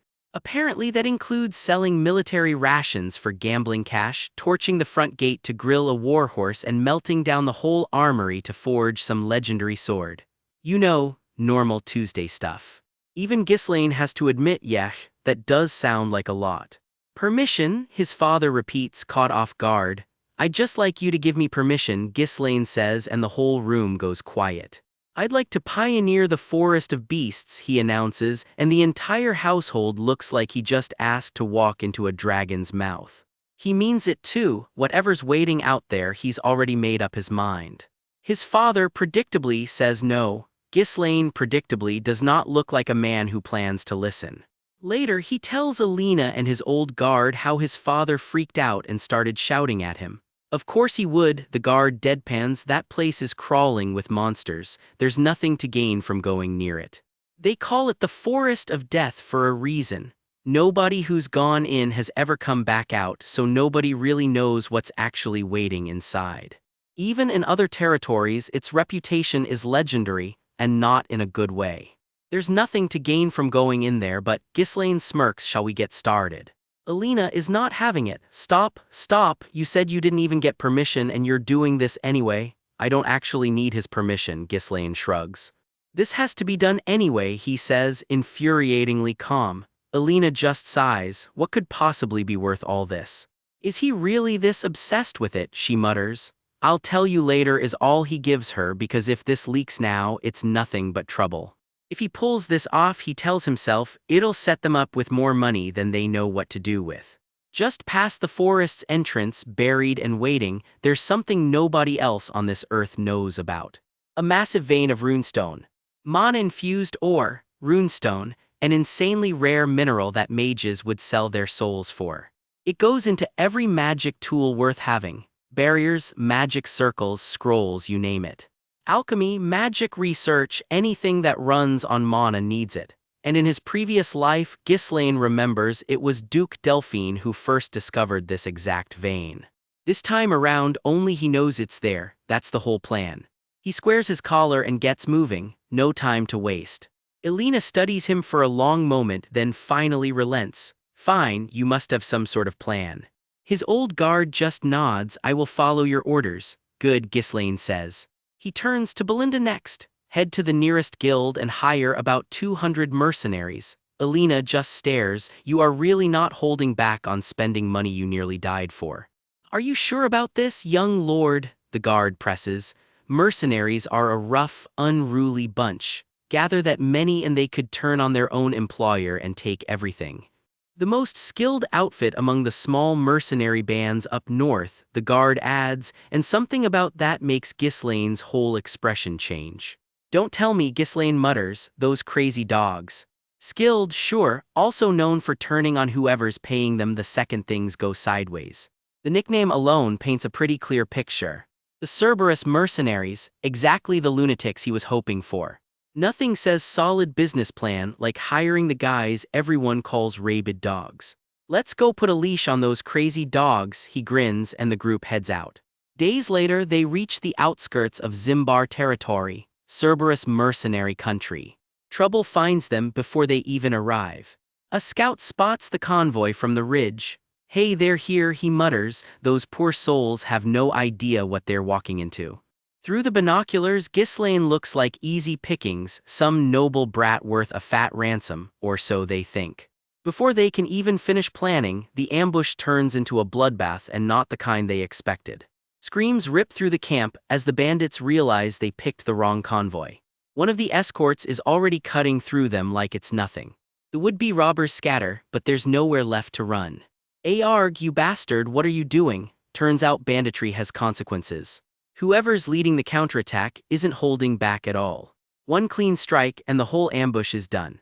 Word reaches the Cerberus camp fast, and their real leader is already glaring daggers at whoever's approaching. "Who the hell is that?" someone barks. "Prepare for battle." The whole camp braces at once. "Have you lost your mind?" one mercenary snaps at the newcomer. "Well, you do look like you're from a noble family. You can't just act recklessly because of your status," he warns. "Don't expect to make it home alive." The threat doesn't slow anyone down for a second. Then one of them actually gets a good look, and their whole expression changes. Right on cue, Ghislaine rides in like he already owns the place, because as far as he's concerned, he's about to. "Shut it," he says coolly, "and bring me your captain." And that's exactly where we leave things. See you next chapter. Night on the road, and out of nowhere, a whole company of armored soldiers comes charging in with weapons drawn. One of them steps up, hand on his sword, and growls the question, "Who's in charge here?" Our guy, Ghislaine Perdium, just got shaken awake, and he is not thrilled about the welcome. The knight in charge just laughs it off, a nasty little snicker that says nothing good is coming. His men close in behind him, sneering that the noble brat in front of them has clearly lost his mind. Chains rattle as the knight steps closer, promising it's time Ghislaine learned a lesson. With a roar he swings, snarling that he's about to show Ghislaine exactly what responsibility looks like. The first hit lands hard, and Ghislaine gets thrown clean off his feet. The spiked chain flail keeps coming, sparks flying every time it clips steel. It wraps in tight, and for a second it looks like this is already over. Chain locks around cold steel as the fight scrapes down onto the ground. That's when Ghislaine's grizzled companion steps in, catching the spiked chain barehanded like it's nothing. The enemy soldiers freak out. Did that old guy seriously just jam his blade straight into the chain? He just grins, chain coiled around his arm like a bracelet, completely unbothered. He mutters that he figured words wouldn't work on these guys anyway. Then he barks out Ghislaine's nickname, Gillian, and it's clear he wants him out of the way. Ghislaine doesn't argue, one word, understood, and he steps back to let the old man work. Steel flashes and the fight explodes right back into motion. The veteran wades into the whole company solo, swinging like he's clearing brush, not fighting soldiers. He keeps the chain moving, using their own weapons' momentum right back against them. One clean strike and another soldier goes down hard. The rest scream and scatter, realizing too late exactly what they picked a fight with. He just keeps grinding through them, chain wrapped tight, blade never slowing down. One soldier screams defiance, snarling that they won't go easy on him just because he's a noble. Doesn't matter, he cuts through the bravado just as fast as he cuts through them. One more knight goes down in a spray of steel. Pull back and the scale of it hits you. What used to be a whole company is now just wreckage. Dust and blood settle over the road where the ambush used to be. The old mercenary barely even looks winded. Just another day at the office, apparently. Hoofbeats roll in and a new voice calls out, annoyed, asking how much longer everyone's supposed to wait around. Ghislaine and his companion head over to see who's in such a hurry. Whoever it is has no clue what the old man just did, brushing him off as small fry and demanding the real captain instead. Ghislaine, still half asleep from getting ambushed in the first place, mutters he has no idea what's even happening anymore. The wrecked company regroups just enough to watch what happens next. A new figure strides in and introduces himself, Kaor, captain of the Cerberus mercenaries. He wants to know straight up why anyone's out here looking for him. Kaor's built like he could bench press the horse, and he absolutely knows it. He figures it's got to be a job offer since nobody else bothers hunting down a mercenary captain. Then he clocks his own men scattered across the field and demands to know what kind of client beats up his hires before even talking. He turns on Ghislaine, telling the noble he could stand to learn some manners himself. The old man just shrugs it off, calling the beatdown his own personal way of saying hello. Kaor's not amused, warning that he'd hate to see what a second hello looks like. They finally sit down to talk business and Ghislaine lays out the job, the forest of beasts. Kaor about falls off his chair. Ghislaine wants to hire his whole crew to pioneer straight through it. Even his own men balk, muttering the place is basically a monster's front yard. Someone recognizes it as the forest sitting right next to Perdium land itself. Kaor smirks, asking just who exactly this noble thinks he is to stir up something that dangerous. Ghislaine answers plainly, he's the young lord of Perdium himself, Ghislaine Perdium. Kaor's eyebrows just about hit the ceiling. His men erupt into noise behind him. Turns out Ghislaine's already got a reputation, the noble everyone whispers has lost his marbles. Kaor tells him flat out a guy raised in a greenhouse has no clue what he's asking for. Kaor calls it off right there, telling his boys the deal is dead.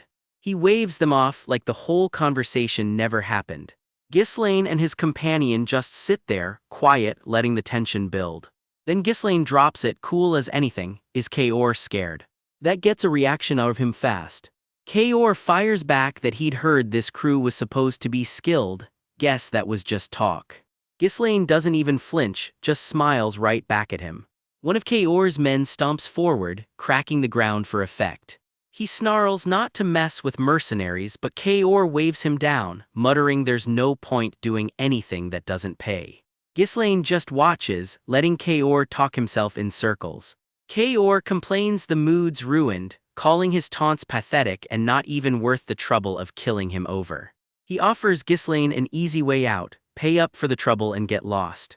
Ghislaine shuts that down flat, that's not happening. Instead he stands up and formally challenges Kaor to something called a Mortana's recognition. That name alone makes every mercenary in earshot go dead silent. Kaor asks, dead serious now, if the noble even knows what he just asked for. Ghislaine's expression doesn't waver for a second. Of course he does, he says. It's a brutal old betting tradition passed down through every mercenary company. Both fighters get one arm bound together, trapped inside a tiny circle where stepping out already means you've lost. It forces a life or death struggle in a space too small to run, and more often than not, even the winner doesn't walk away. The rule is brutal, the loser has to openly admit defeat. And obey the winner completely from then on. The loser doesn't just lose, they basically become the winner's dog. Ghislaine asks Kaor, almost politely, how that sounds to him. His eyes don't have a trace of doubt in them. Everyone's stuck on the same question. How does a pampered noble even know a dirty old mercenary custom like this exists? His companion points out the trap Kaor's in now. Turning this down means admitting he's scared and a mercenary can never live that down.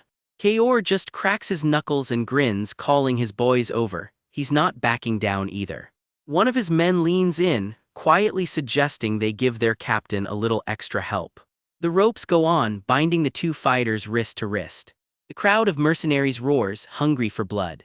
Ghislaine and Kaor face off inside the circle, blades out, arms tied together. The crowd screams for Kaor to finish the insolent brat off. Kaor sneers that Ghislaine must have heard about this somewhere and figured he had a shot. Ghislaine just reminds him, calm as ever, that there's no backing out now. Then he drops it, he's already been through this exact duel 5 times before. Kaor's grip goes tight, his smug look cracking for the first time all day. The blades stay locked between them as the words sink in. 5 times, Kaor repeats, and the whole crowd goes dead quiet. Their bound arms tremble, neither one giving an inch. Ghislaine corrects him with a small, cold smile, try over 100 times. He says it like it's nothing, like death itself got bored of him a long time ago. Kaor just stares, and for the first time all day he doesn't have a comeback. 5 times someone scoffs, that's what they think this fight is worth. The fight kicks off in a blur, blade against blade in an instant. Try 400, the blonde mercenary fires back without blinking. His opponent's jaw tightens, that number just landed harder than any punch. Ghislaine's eyes go ice cold, this is not his first time in this exact fight. Somebody's grinning like this is just a game, Spoiler, it very much is not. The rain turns the whole arena into a blur of steel and knuckles. Every strike gets caught or answered, nobody's backing down yet. Blades flash and the fight only gets faster from here. A dagger drives clean into muscle, blood mixing with the pouring rain. Ghislaine's stare doesn't waver, not even with blood in his eyes. Steel meets steel again, sparks flying with every clash. Neither one gives an inch, not yet anyway. The grapple turns brutal, both of them fighting for the same patch of ground. Fists and blades trade off in a blur too fast to call. Past the ropes, a crowd's already gathering to watch this play out. The bigger man gets the better of that exchange, and Ghislaine feels it. A gut punch lands square, knocking the wind clean out of him. The fight doesn't slow down for anybody to catch their breath. Ghislaine doesn't say a word, he just grits his teeth and holds on. "Oh, you're holding on longer than I expected," the captain smirks. "So you claim you've passed the Moriana's recognition 100 times, huh? If this is a bluff," he warns. "You gotta at least make it look real," he taunts, throwing another punch. "That noble brat's completely lost his footing now," one mercenary mutters. "Kill him," the crowd roars, "this is what you get for messing with us." An old, grizzled mercenary just watches in total silence, taking it all in.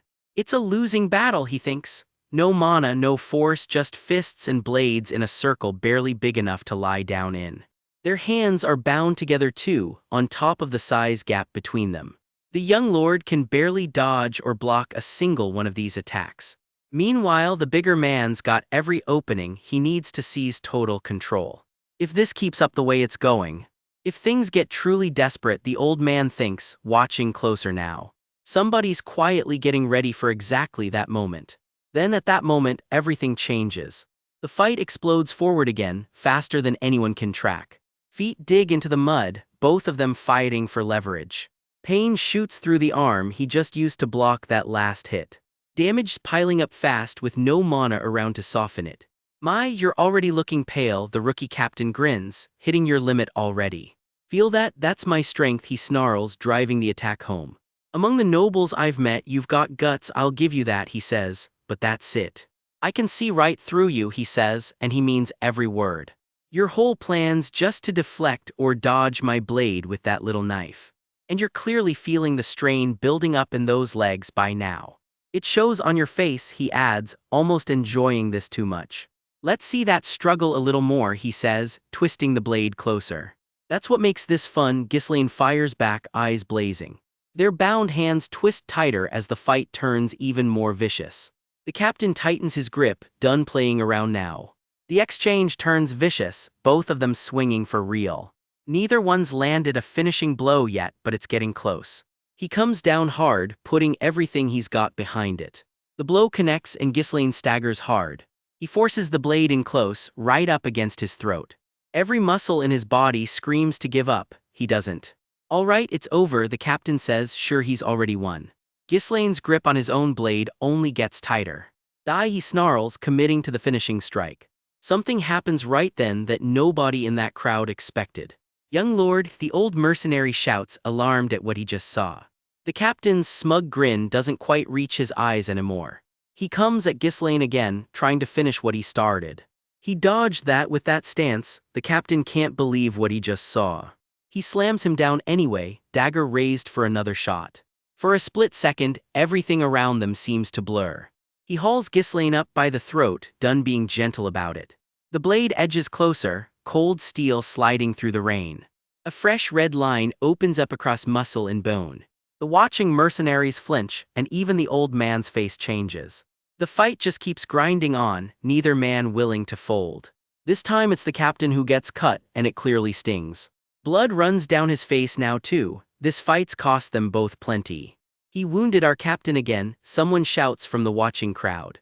"I thought the captain was just toying with him," one mercenary yells. "Captain, show him what a mercenary's made of." The old mercenary just keeps watching, saying nothing. Blade meets blade again and again, the rhythm never letting up. The captain's breathing hard now, but he's not backing off either. Ghislaine's stare stays locked and steady, blood dripping off his blade. They crash together one more time, close enough to feel each other's breath. Ghislaine locks onto his wrist, and for a second the captain can't move at all. He lets out a scream that says this really, really hurts.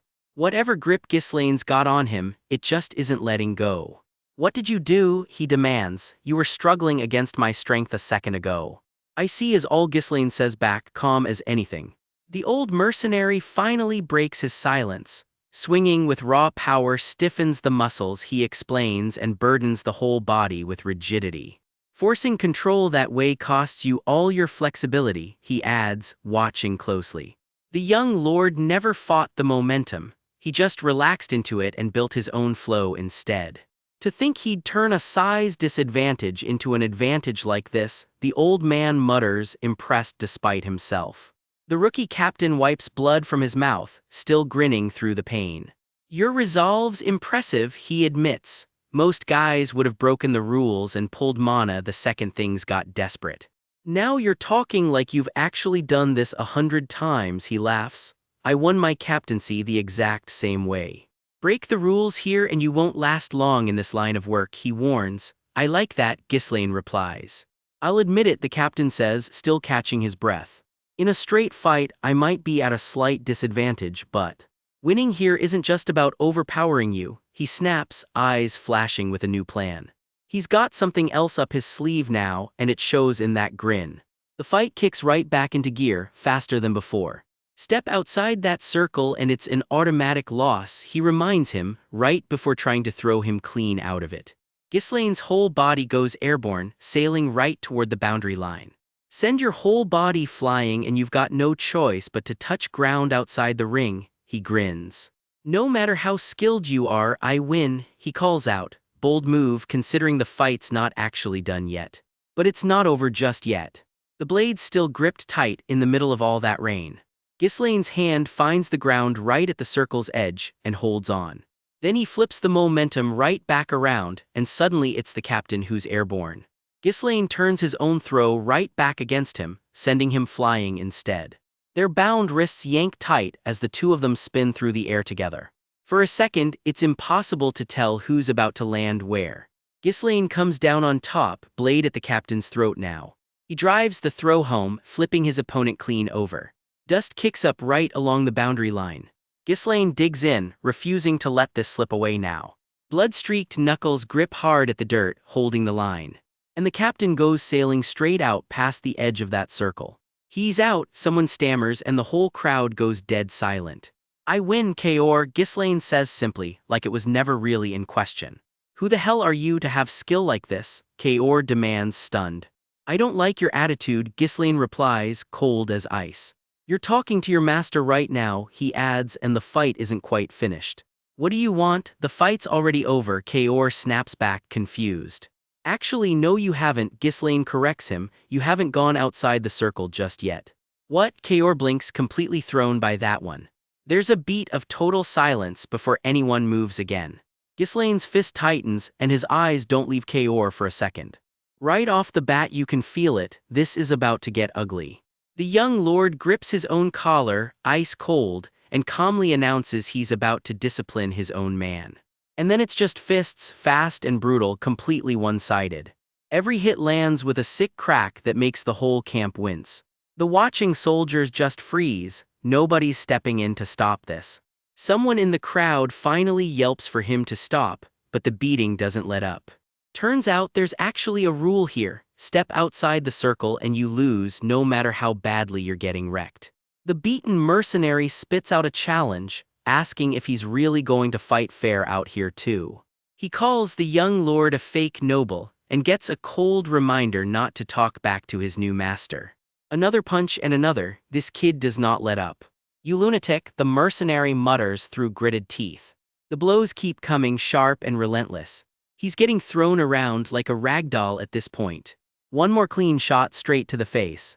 Nearby soldiers whisper to each other, wondering if this is even allowed since the bet's already decided. The mercenary finally screams for him to stop. The cold reply comes back immediately. He's not out of the circle yet, so this isn't over. He yanks him up by the hair for more. The mercenary's eye is nearly swollen shut, but he refuses to look away. Someone in the crowd screams for the others to just kill this reckless noble already. The crowd's getting rowdy, and this whole thing looks like it's about to turn into a riot. A squad of knights actually starts moving in, weapons ready. Someone grabs a weapon, ready to jump into the circle. An older mercenary steps in with a flat warning: anyone who interferes with the young lord's discipline dies. And just to make the point stick, he conjures something nasty right in his hand. That shuts everybody up fast. Back in the circle, the mercenary's barely conscious. But he's still gritting his teeth, refusing to fold completely. Blood-soaked hair falls over his face as he tries to steady himself. The young lord asks flat and cold if he's done yet. Turns out that was a trick question, one more punch answers it for him. In his own head, the mercenary scoffs that every noble he's ever met has been a loser. He laughs through the blood, bitter and worn thin. In his memory, the nobles he's crossed paths with were nothing but overconfident pigs and traitors. He remembers how fun it used to be, shaking gold straight out of their pockets. Coins raining down in the memory, good times back then. That's exactly how he earned his nickname, Mad Dog. But right now, all he can think is, why the hell is he losing to this kid? Losing to a noble brat like this, of all things. He's back on his knees, and he still can't answer his own question. His own men start shouting that Captain Kaor is going to die if this keeps up. The young lord finally asks, dragging Kaor's head up by the hair, if that's enough. Then, out of nowhere, he barks at the stunned mercenaries to fetch water and bandages. Everyone's just as confused as you are right now. Nobody in this camp was expecting that turn. To their credit, they scramble to obey immediately. One of the older mercenaries silently hauls Kaor back onto his feet. Kaor's wounds are a mess, but he's still standing. Out here in the mercenary world, fists matter a lot more than any rulebook. And this kid just proved he's got the fists to back up his title. He just carved that lesson straight into their skulls the hard way. Message received loud and clear: he's the boss now. Even the toughest dogs in the yard know when to heel. Cool as ever, the young lord slides a contract across the table and just says, signature. He taps the exact spot where Kaor needs to sign. Kaor clicks his tongue, still salty about the whole beatdown thing. He shoves the signed paper back across the table. The young lord's eye actually twitches, like that signature was not what he expected. Kaor backpedals fast, insisting what he meant to say was he's looking forward to working together. Good, the young lord says, casually planting a dagger right next to Kaor's hand. Subtle. And just like that, they're family now, if Kaor's strangled yelp is anything to go by. And with that, the newest and roughest member of the household is officially on the payroll. Kaor's wounds are healing up, and so, apparently, is his attitude. A few days later, out on the road near the Perdium territory, a whole column of mercenaries marches in, summoned for a new job. One of them yawns, grumbling about getting called out this early in the morning. Another complains he needs lunch before he can even think about working. Then someone drops a rumor that their new employer is actually Perdium's young lord himself. An older mercenary scoffs that he's just a brat who probably can't even handle guys like them. He figures this job's going to be easy money. Someone calls the whole group to attention. A hooded figure steps up in front of the mercenaries. Meet Gordon, self-appointed the muscle of this crew and very proud of it. Someone dryly notes he's once again admired how hard they're all working on ways to get paid without actually working. But he warns if they don't all stick together on this, their little scheme won't fly. Someone asks what the actual plan is and gets a story about a past shakedown that fell apart because one guy got too greedy. Gordon volunteers himself as the representative to pressure their new employer for a cut of the compensation, naturally. Everyone agrees his giant build should scare the new boss into paying up. Coins are already raining down in their heads. Gordon's reputation as the money guy is locked in. Then someone spots their target approaching. And here he comes, all alone apparently. Just one rider, heading straight for the mercenary camp. They clock the fancy clothes and figure that's their new boss, and he's shown up without backup. They snicker that the poor kid's going to bolt the second he sees Gordon's muscles. Gordon tells everyone to look extra scary for the show. Gordon grins, ready to teach this brat a lesson about the real world. Somebody really should warn him how this always goes. Then something makes one of them pause. More shapes are moving in the trees behind their so-called lone target. And they're closing in fast. Turns out their guy wasn't alone at all, he brought company. The whole group comes thundering closer. Gordon's crew spots those dog snout helmets and goes pale. Those are the Cerberus mercenaries. Jaws drop across the whole crew. How did this random noble kid get the most feared crew in the business to follow him? The reveal lands hard, and Gordon's scary welcome party suddenly feels very, very small. The young lord doesn't say a word, he doesn't need to. He calmly asks if Gordon's the rep, and Gordon, suddenly a lot less intimidating, stammers out a yes. Flat and direct, he wants a name. Gordon squeaks out his own self-given nickname like it's a confession. Cool name, he says, right before burying a fist in Gordon's gut. And now, finally, he drops the name that explains everything, Ghislaine Perdium. The whole extortion plan just died on the spot. No shouting, no anger, just a calm order to round everyone up. And just like that, the brat is officially running the show. Picture this, a whole small army about to march into a forest nobody's really supposed to walk out of. Before they even move out, the young lord himself carries Belinda, sound asleep, right out of the tent. Guess even Mother Hen needs a lift sometimes. All the prep for pushing into this forest is finally done. They've thrown up a temporary base camp right on the forest's edge. Every last scrap of gear and supply has been hauled in. And the troops all lined up and ready to roll. So the whole crew marches out, cloak billowing, straight for the tree line. Leading the pack are mercenary lord and his second, Belinda, flanked by the whole hired army. He asks Belinda to run the head count one more time, just to be safe. Turns out they've got 148 mercenaries hired through the guild office alone. Add the 41 Cerberus mercs the young master brought personally, and the grand total comes to 192 bodies. Good, he says, satisfied with the numbers. One more check, did Belinda loop in Skaven? She did, and get this, the guys actually helping them sneak into the forest undetected instead of causing trouble. That's reassuring, someone mutters, sizing up the mercenary captains around them. Time to line up, everyone. The whole expedition falls into formation. Ahead of them, the forest of beasts, the land they're here to conquer. Despite everything stacked against him, he's dead set on conquering this place. That's when it clicks for the rank and file. Wait, the forest of beasts? Panic ripples through, some are already convinced they won't make it out alive. Belinda snaps at anyone daring to interrupt while the young master's talking. He just stays quiet.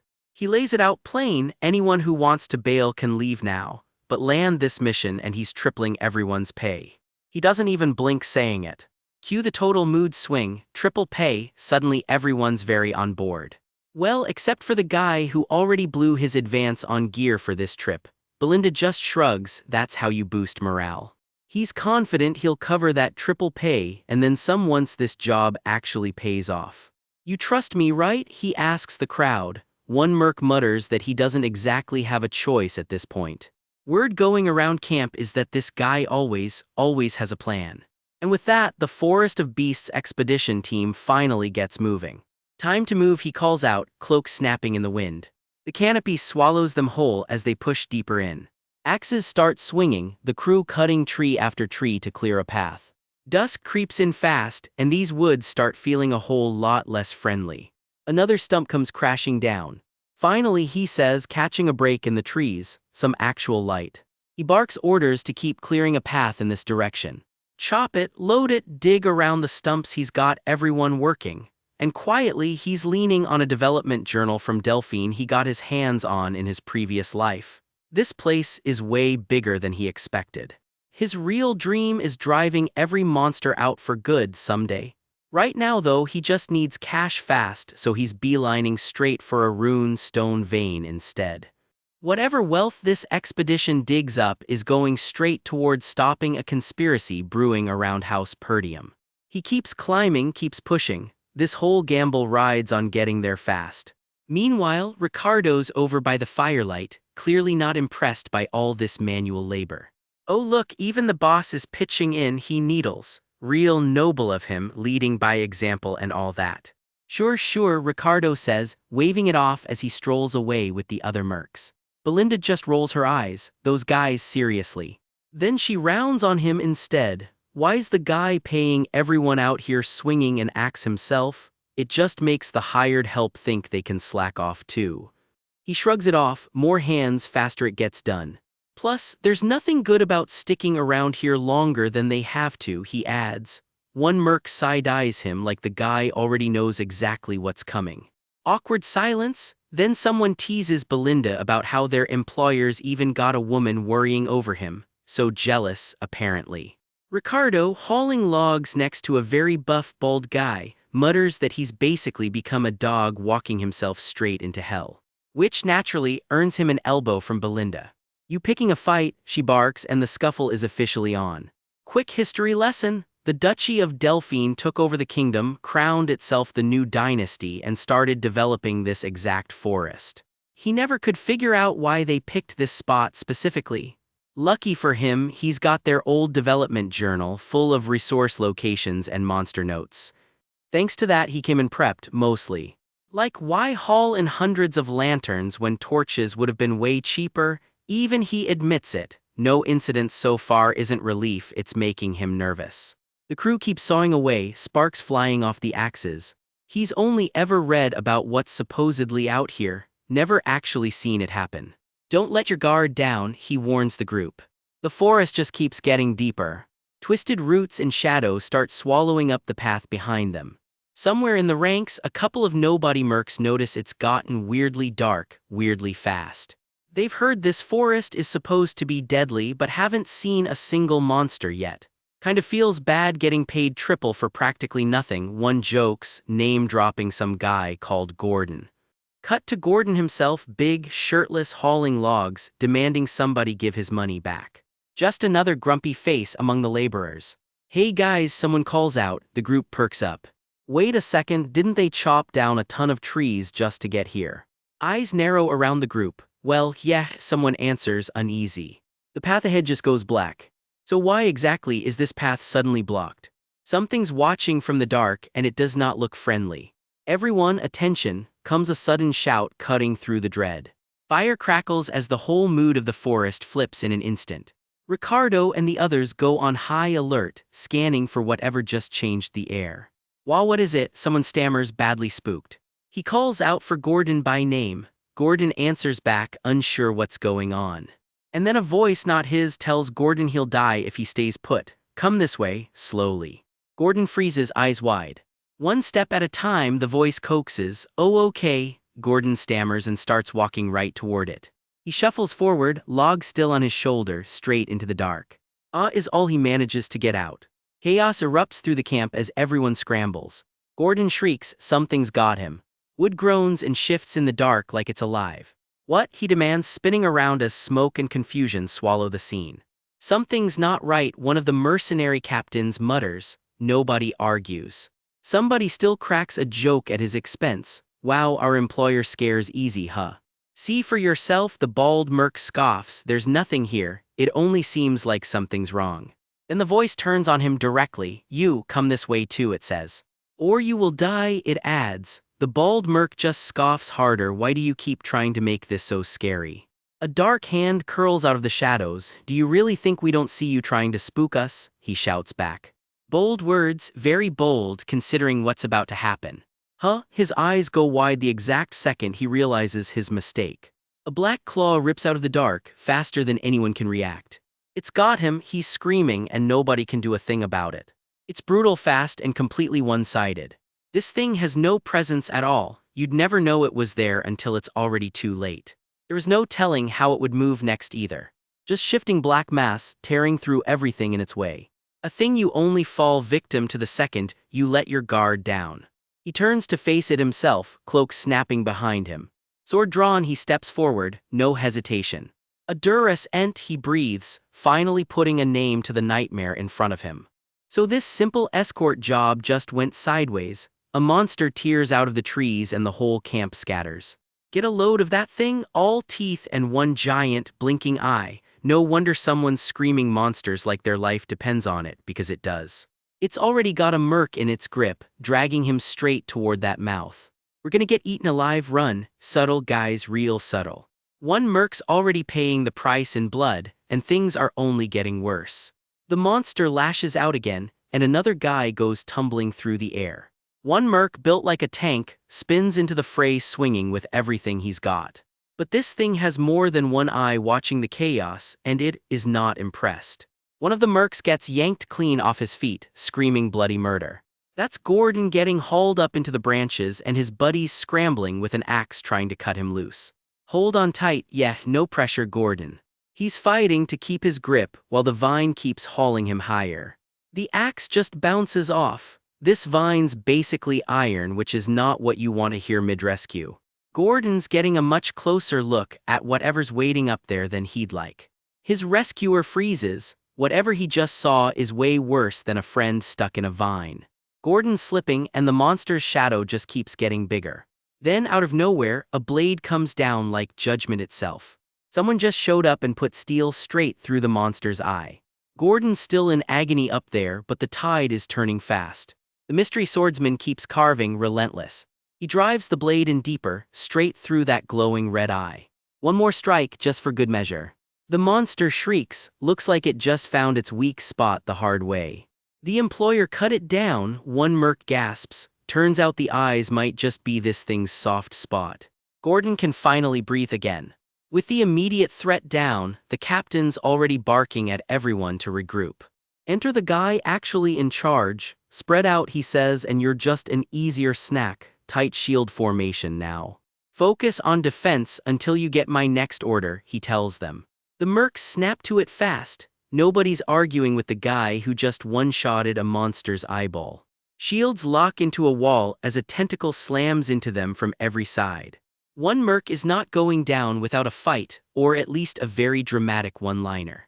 The commander calls on the rookie Kaor to check the cargo. Oil lamps, plenty of them. Time for plan B, light M up and turn this fight into a bonfire. Now it clicks why they hauled a whole cart of lamps out here, and the monsters just noticed. Now, flaming lamps go flying, eat fire you overgrown houseplints. Lamp after lamp arcs through the dark toward the monster. They're closing in fast. Except the monster just swats them out of the air like annoying flies. It just swatted them away, then we can't burn it down, so much for plan B. The tendrils come whipping back at the line, faster this time. The commander grits his teeth and steps back into the fight himself. Steel meets monster head-on again, sparks and all. He barks out two more names, Gillian and Mother Hen herself, Belinda. Gillian snaps back a quick yes, sir. Guard the mercenaries while they keep hurling lamps. Steel gleams, ready for round 2. The monster's eye flares, locked onto its next target. I'll draw their attention, he says, walking straight at the thing like it's a light stroll in the park. One of his own practically screams for him to watch out. He just tightens his grip on the hilt instead. Then unleashes a spinning strike that lights up the whole clearing. Another eye, another fresh scar. But the monster's not done. It catches him with a glancing blow. He's sent tumbling back through a cloud of debris. Wait, these things have legs? I thought they were just trees. So did everyone, apparently, and now the boss is the one about to get stomped. He plants himself low, sword humming with light. Back on his feet, guard up. The monster lunges again, and he barely clears it. This time it connects and he's thrown hard. He's fighting practically inside the thing's jaws now. The mercs realize every monster's converging on him, and that's exactly the opening they needed. Now. New batch of lamps, and this time they mean it. Throw them. The fire finally catches, and it catches hard. Smoke pours off the beast as the flames climb higher. Its whole face is swallowed in fire now.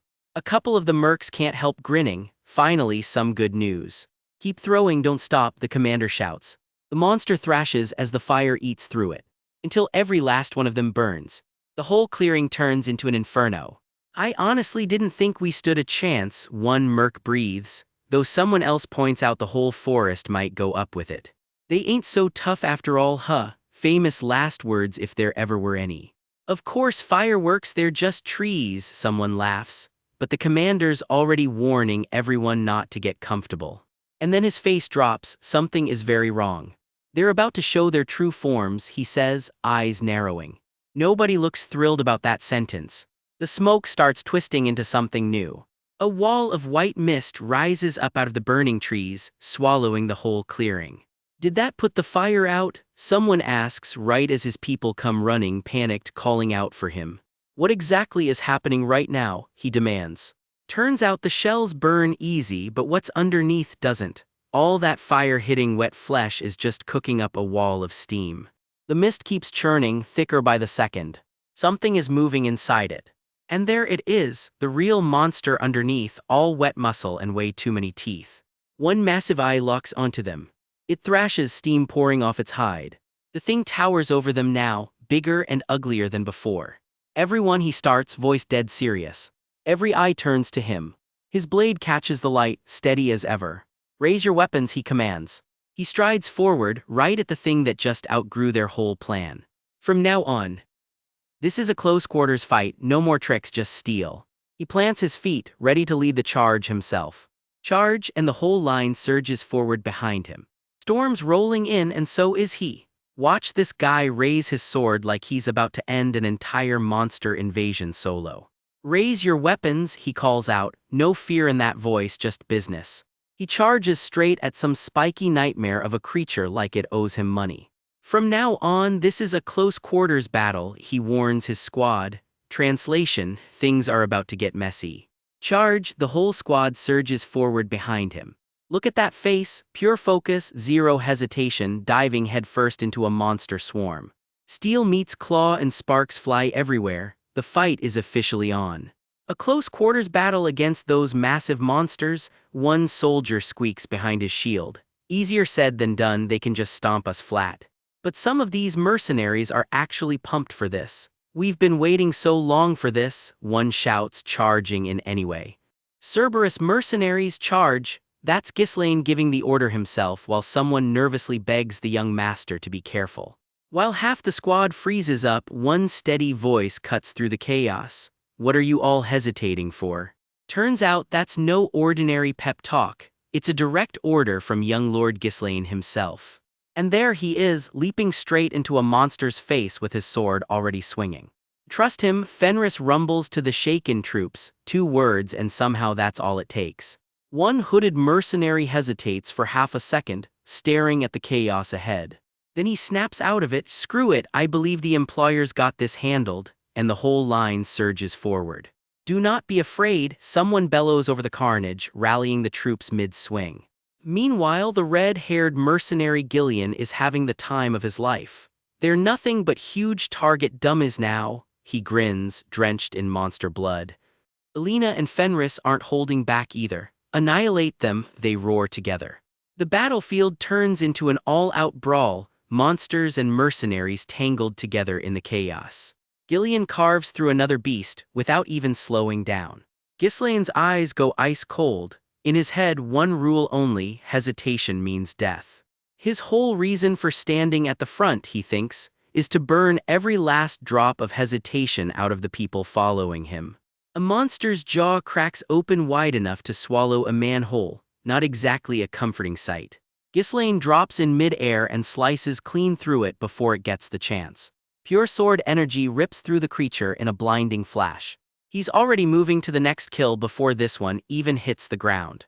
This, he thinks, is what it means to make the impossible possible. And just like that, he's standing tall again, cape whipping in the wind, one more monster down. From above, the battlefield looks like a graveyard of dead beasts, with one guy calmly walking through the middle of it. The mercenaries can barely believe it. We killed them all of those monsters, they pant, completely wiped out. Line up, comes the next order already, no rest for the weary apparently. Lightning cracks and claws flash in the dark, because of course the monsters aren't done yet. Something huge bears down on one mercenary, glowing weapon raised just in time to answer back. Turns out this bloodbath was just the entrance. We're only at the entrance and it's already swarming with monsters like Durus Ents, one soldier groans, sweat pouring down his face. The mercenaries trade nervous looks, but fret not, someone mutters, trying to convince himself as much as anyone. Ghislaine doesn't even turn around. I'll always be standing at the forefront, he says like it's just a fact of life. That cape of his has seen better days, but he's not slowing down for anyone. Trust and follow after me, he tells them dead serious. The troops just stare up at him, say what you want about the guy, but he's earned that look. Yes, sir, the squad answers in unison, marching deeper into the rain-soaked forest. Ice crystals burst out of nowhere to block an attack, because apparently this forest never lets anyone breathe. Blood, steel, and rain everywhere, the mercenaries fight on side by side. Something with wings and way too many teeth dives out of the dark. A massive horned beast roars loud enough to shake the trees. Damn it, what the hell is that now? The monsters are endless. Yeah, he pretty much sums up this whole expedition. Gillian and Fenris brace together, refusing to give this thing an inch. Gillian swings in low and opens the beast up before it even lands a hit. Its legs, it's falling this way. Nothing says teamwork like dodging a collapsing monster together. A soldier braces his shield just as the massive body comes crashing down. One clean vertical slash and the threat is finished. Claws rake down through the dark, barely missing the mercenary caught underneath. "No, sir, we were alive," someone gasps while another barks the golden rule of this expedition: never leave the employer's side if you want to survive. Fenris and Gillian keep swinging, daring more monsters to show up. "Come at us, you damned monsters." Fenris nods with approval. The formation's looking decent now. Training through real combat always yields the best outcome. Ghislaine just answers, "Yes, we still have ways to go, keep clearing the path." "Yes, sir." The squad presses on deeper into the forest. One exhausted soldier can barely keep walking, and honestly, who could blame him at this point? But not everyone's tired for the same reasons. One hooded mercenary is watching everyone with a look that says everyone's gone insane. In his head, he's already calling them all crazy bastards stuck in a crazy forest. Keep an eye on this guy. Night falls over the mountains, quiet for once if you don't count the monsters presumably still lurking somewhere. The group finally reaches a clearing with a view of open water. Someone starts trailing off at the sight. Alina isn't thrilled about it though. "That's dangerous, you don't know what might come out from there," she warns. Ghislaine just goes quiet. He's clearly thinking hard about something. "We've taken the right path so far," he tells himself.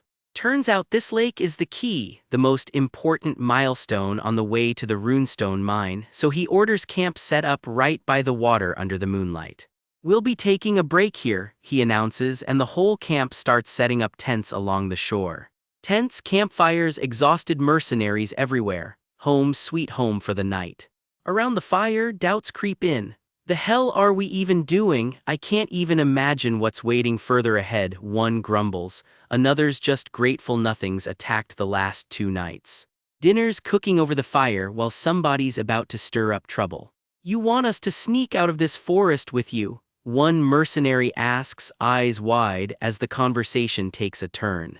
"The hell are you saying, Manus?" someone snaps. Manus just shrugs it off. "What I'm saying is we don't need to risk our lives here anymore, and there's your resident schemer, folks."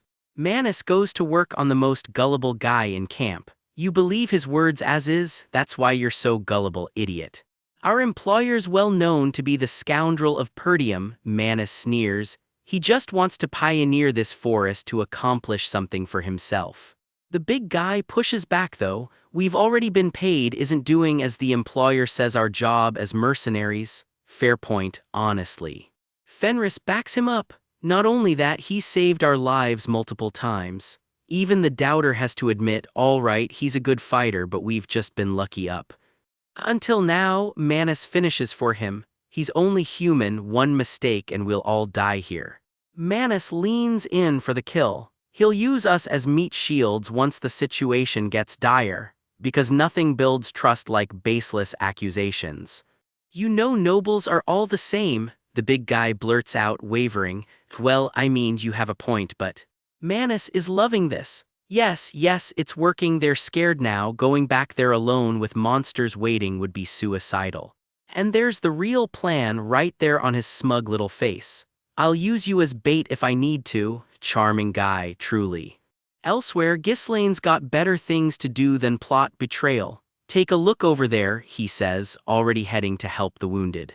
He gets right to work patching people up with his own hands. "Make sure water doesn't seep into your wound, it'll get infected," he tells a soldier with Alina right there beside him. Thank you," the soldier stammers. Alina teases him anyway. "Ugh, you know how expensive those medicines are, right? Why don't you use them on yourself instead?" Ghislaine just shrugs, holding up the jar. This is what they're meant to be used for, don't you think? Next, the line keeps moving. Manus watches the whole thing from the shadows, saying nothing. Fenris finally speaks up to the whole group. The medicines and potions the employer's using on us are worth more than we are. You really think he'd waste them on people he's planning to sacrifice? That lands. That's right, he's different from the other employers. I don't think he'd abandon us like that, the others agree. Manus is fuming behind that creepy grin. Damn that geezer for hindering me. Round 1 goes to Fenris. Later that night, the mercenaries snap to attention. Yes, sir. Ghislaine quietly pulls 2 of them aside. Gillian and Kaor, there's something we need to talk about for a moment. Understood, comes the reply from the rookie and his partner. Fenris, meanwhile, is questioning why Ghislaine hasn't dealt with Manus yet. I would have sliced his tongue off. Ghislaine's not worried. He can't do anything while the monsters have us pinned down anyway. Turns out Ghislaine's got a different concern entirely. More importantly, there's something I need to confirm right now, he says, eyeing the camp's lanterns. Why did you want us to count the lamps out here right now? Gillian asks. There are currently about 24, comes the answer. Ghislaine's expression hardens. As expected, we're missing a few. He lays it out plainly. Monsters have been rushing them day and night ever since they entered this forest. However, we haven't seen any of them for the past 2 nights, he adds, and suddenly that quiet feels a lot less relaxing. That means Fenris's face drops. We've entered the territory of a nocturnal monster. The group goes dead still, all eyes scanning the tree line for whatever's been picking off their lanterns one by one. Somewhere out in the dark, a row of glowing eyes drifts silently between the trees, watching. Fenris stands alone by a string of lanterns, gripping his weapon, waiting for whatever comes next. Ghislaine's face lights up in the firelight, that same fearless smirk from the top of this whole fight. Picture it, dead of night, a mercenary camp tucked away in the woods, everyone asleep under a lonely shooting star. Lanterns flicker over the sleeping camp, nothing looks wrong, yet. One merc is deep in a nightmare, shadows dragging him off into the dark. He thrashes in his sleep, muscles locked tight, sweat pouring. He jolts awake, something feels very wrong. The lantern right beside him lifts clean off the ground, all on its own. He freaks out, why would a lantern just fly off by itself? Something is stalking this camp. The dark lurches, something grabs for him out of nowhere. He's yanked down, completely blindsided. He rips free and swings wildly. Get away from me. He keeps slashing at what looks like thin air, screaming for it to get lost. The commotion brings the rest of the crew running. What's going on, Gordon? Shaking, Gordon insists there was a monster standing right next to him. Dead silence, nobody else saw a thing. The others just stare him down. There's nothing around you, buddy. Gordon isn't buying their doubt for a second. He grips his weapon tighter. Come morning, the crew ribs Gordon over breakfast for his noisy nightmare, blaming it on monster fatigue. Gordon insists it wasn't just sleep talking, and this time he's not the only one who noticed. Another merc admits he felt a strange presence too, right before a lantern vanished before his eyes. He goes quiet, clearly rattled by what he saw. Word spreads fast. More mercs whisper they heard that same creepy laugh in the dark. One thing's crystal clear now, they are not alone out here. Something is definitely lurking around this camp. As panic spreads, it's clear someone already sees exactly what's hunting them. The mercs snap to attention. Their employer has finally arrived. Perdium calls everyone in, time for answers. The whole crew gathers around, murmuring nervously. Perdium addresses the group, with Kustu and Belinda right beside him. A rattled merc blurts it out. The monsters have surrounded them, and worse, they are invisible. Perdium stays calm. Of course you can't see them with the naked eye, that's just what they are. Belinda explains they've been trailing the group ever since they hit the lake. A glimpse of the things themselves, shadowy, tendrilled, and very much real. These things are called falors. They melt into darkness and regular weapons can't touch them. Worse, hundreds of them hunt together, stealing the light and luring prey into the black. Gordon and his buddy go pale, a few hundred. It clicks for everyone, that's exactly why their lanterns keep disappearing one by one. The hotheads want blood now. Let's go beat the crap out of them before they start toying with us. Perdium shuts it down. Wait for them to strike first, that's the best moment to counter. Belinda pushes back. Can they really just sit and wait? Attacking too soon only feeds these things' sadistic streak. Let them fall back and regroup now, Perdium warns, and they lose their one shot to wipe out the whole herd at once. Wipe them all out at once. Under a lone moon the plan sounds insane. Perdium checks in with Belinda. Are the magic scrolls ready like he asked? She's handed one to every single mercenary. Good, now it's time to explain the real plan. The whole squad leans in, listening hard. A blade rests ready against a barrel. Everyone's gearing up. The Falors have boxed the camp in from 3 sides, stealing lamps to slowly tighten the noose.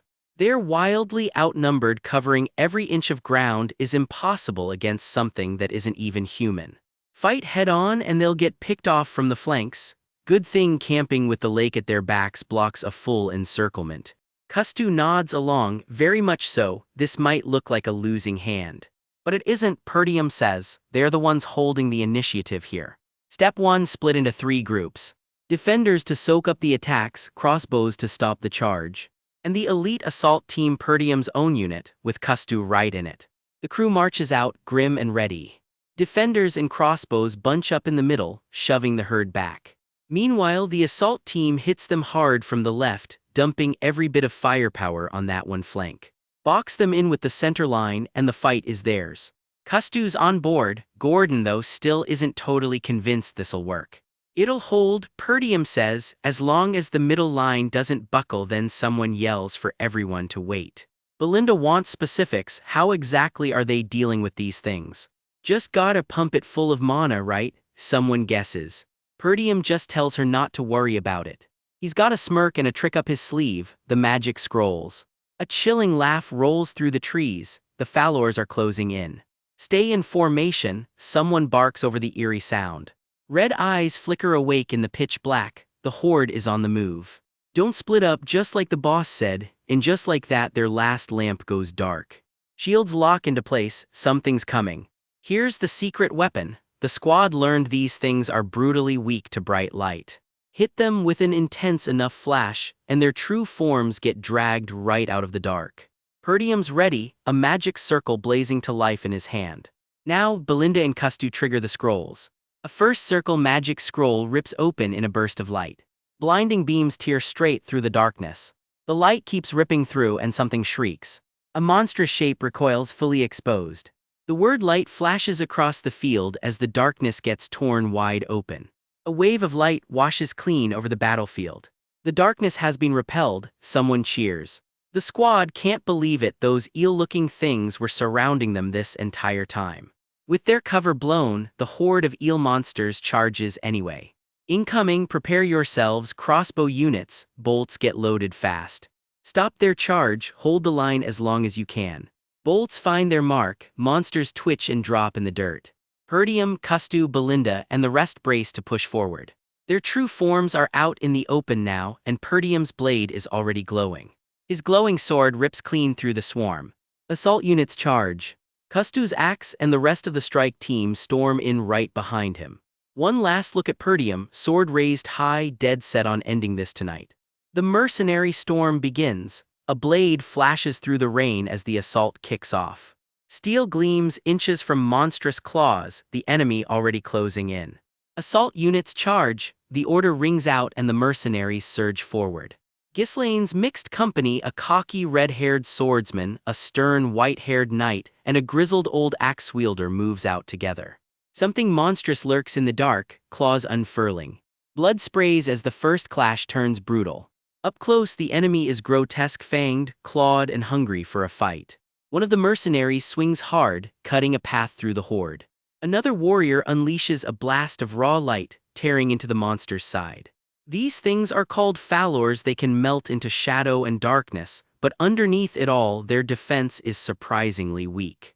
With this formation we can punch straight through them, cut their numbers down fast. The plan comes together as the squad falls into position.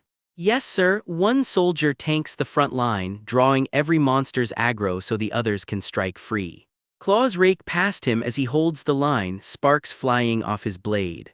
The red-haired swordsman carves through the horde like it's nothing, grinning the whole time. Way too much fun for a life-or-death fight.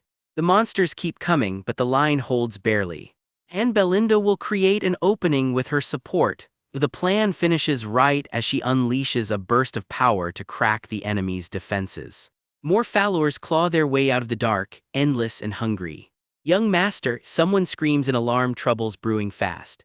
A knight leaps into the fray, weapon drawn, racing to answer the call. A surge of dark power crashes down, armor and cape whipping in the blast. Blood sprays as claws find their mark. This fight's far from clean. This is the elite power of House Perdium. Ghislaine's strike tears through the horde like nothing else on this battlefield. Ghislaine reaches out, cold and focused, ready to finish what he started.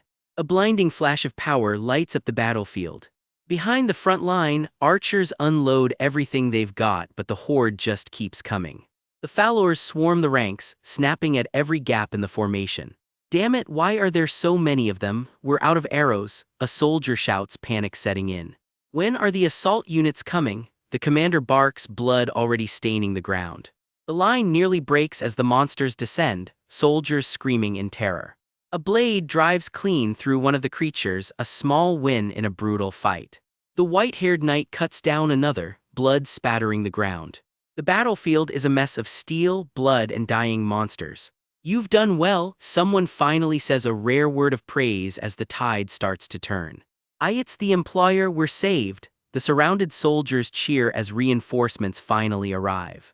Widen your formation and surround them from all directions. Comes the order, time to flip the fight.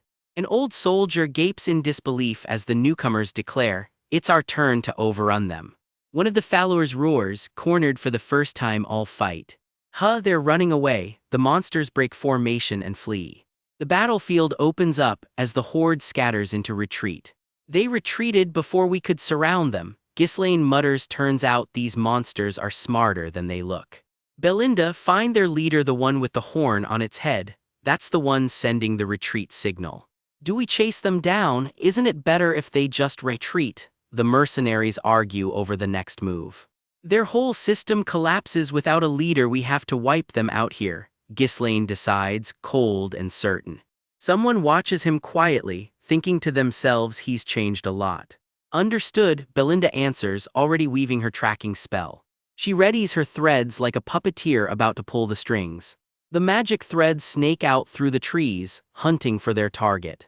They shoot skyward, cutting through branches on the trail of the horned leader. Belinda's eyes widen contact, she's found him. The thread wraps tight around its target, marking the leader's position. Below, the follower's leader gathers its swarm, unaware it's already been marked. The one with the horn, Belinda calls it out, target confirmed. The horned leader itself finally shows its face, monstrous and massive. Found it, young master. Ghislaine doesn't hesitate, diving straight in. He tears through the swarm, cutting a straight line to his target. There you are, he says, finally face to face with the leader.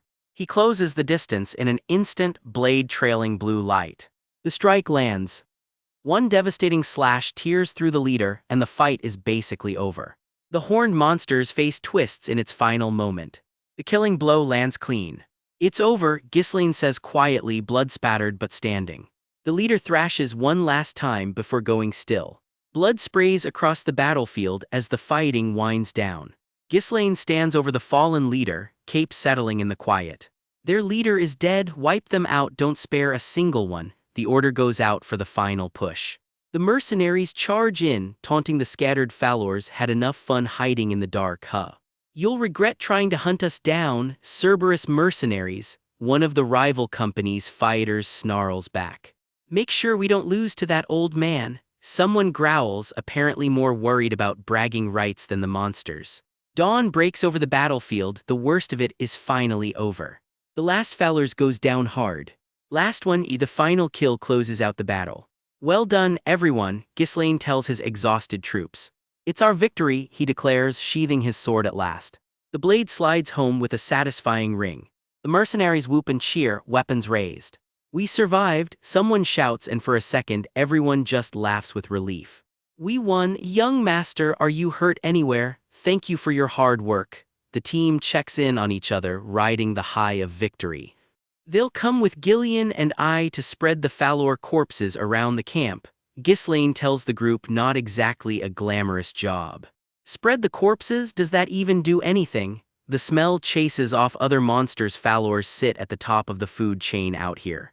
It means the camp gets safer, kid, the old-timer explains, and the young Cerberus mercenary looks genuinely stunned. Want to settle this here and now, old man? The red-haired captain snaps, itching for a fight even now. 10 days pass since they entered the forest of beasts, and Ghislaine walks the quiet aftermath. Now that the followers are exterminated, the whole route is finally clear, he notes, mapping out what's next. All that's left now is mining the runestones. He says the real job hasn't even started yet. The sun dips low as he stands alone, taking in the moment. Over, someone wonders quietly, like they can't quite believe it's really finished. No casualties among the Cerberus mercenaries yet, huh? Of course, I'm their captain after all, the red-haired man brags, smug as ever. 3 dead among the contract mercenaries. Ghislaine's tone drops. Not everyone made it out clean. I can't even confirm that there's no body to be found. Where'd Manus go? Probably died fighting, someone guesses. You idiot, didn't you hear? No corpse. Knowing him, he probably just ran during the fight, comes the blunt reply. It's pretty obvious, honestly, the soldier mutters. Somewhere far from the battle, the forest goes quiet and strange. A small group presses on through the trees, putting as much distance behind them as they can. That battle sounded brutal. We'd have died for sure if not for you, Manus. We're pretty far now, should we slow down? His men say, grateful and completely in the dark. You fools, get it together, we need to get out of this forest while they're still busy fighting back there. Manus snaps, conveniently leaving out that he's the one who ran. Manus stops mid-stride, something catching his attention. Oh, over there, one of his men stammers, going pale. Didn't you hear me? Why did you stop? All of the old soldier's question dies in his throat. 2 burning red eyes open in the darkness behind them. Be behind you, they scramble, but there's nowhere left to run. Terror freezes on the old soldier's face. Before we dive in, check this out. Somewhere deep in a frozen forest, something huge is curled up between crystal spikes. Look at the size of those crystals, and that's not rock down there, that's scales. And it's got a face. 2 blazing red eyes snap open in the dark. Whatever fought this thing before did not make it. Keep that eye in mind, we're coming back to it. Alright, actual story time.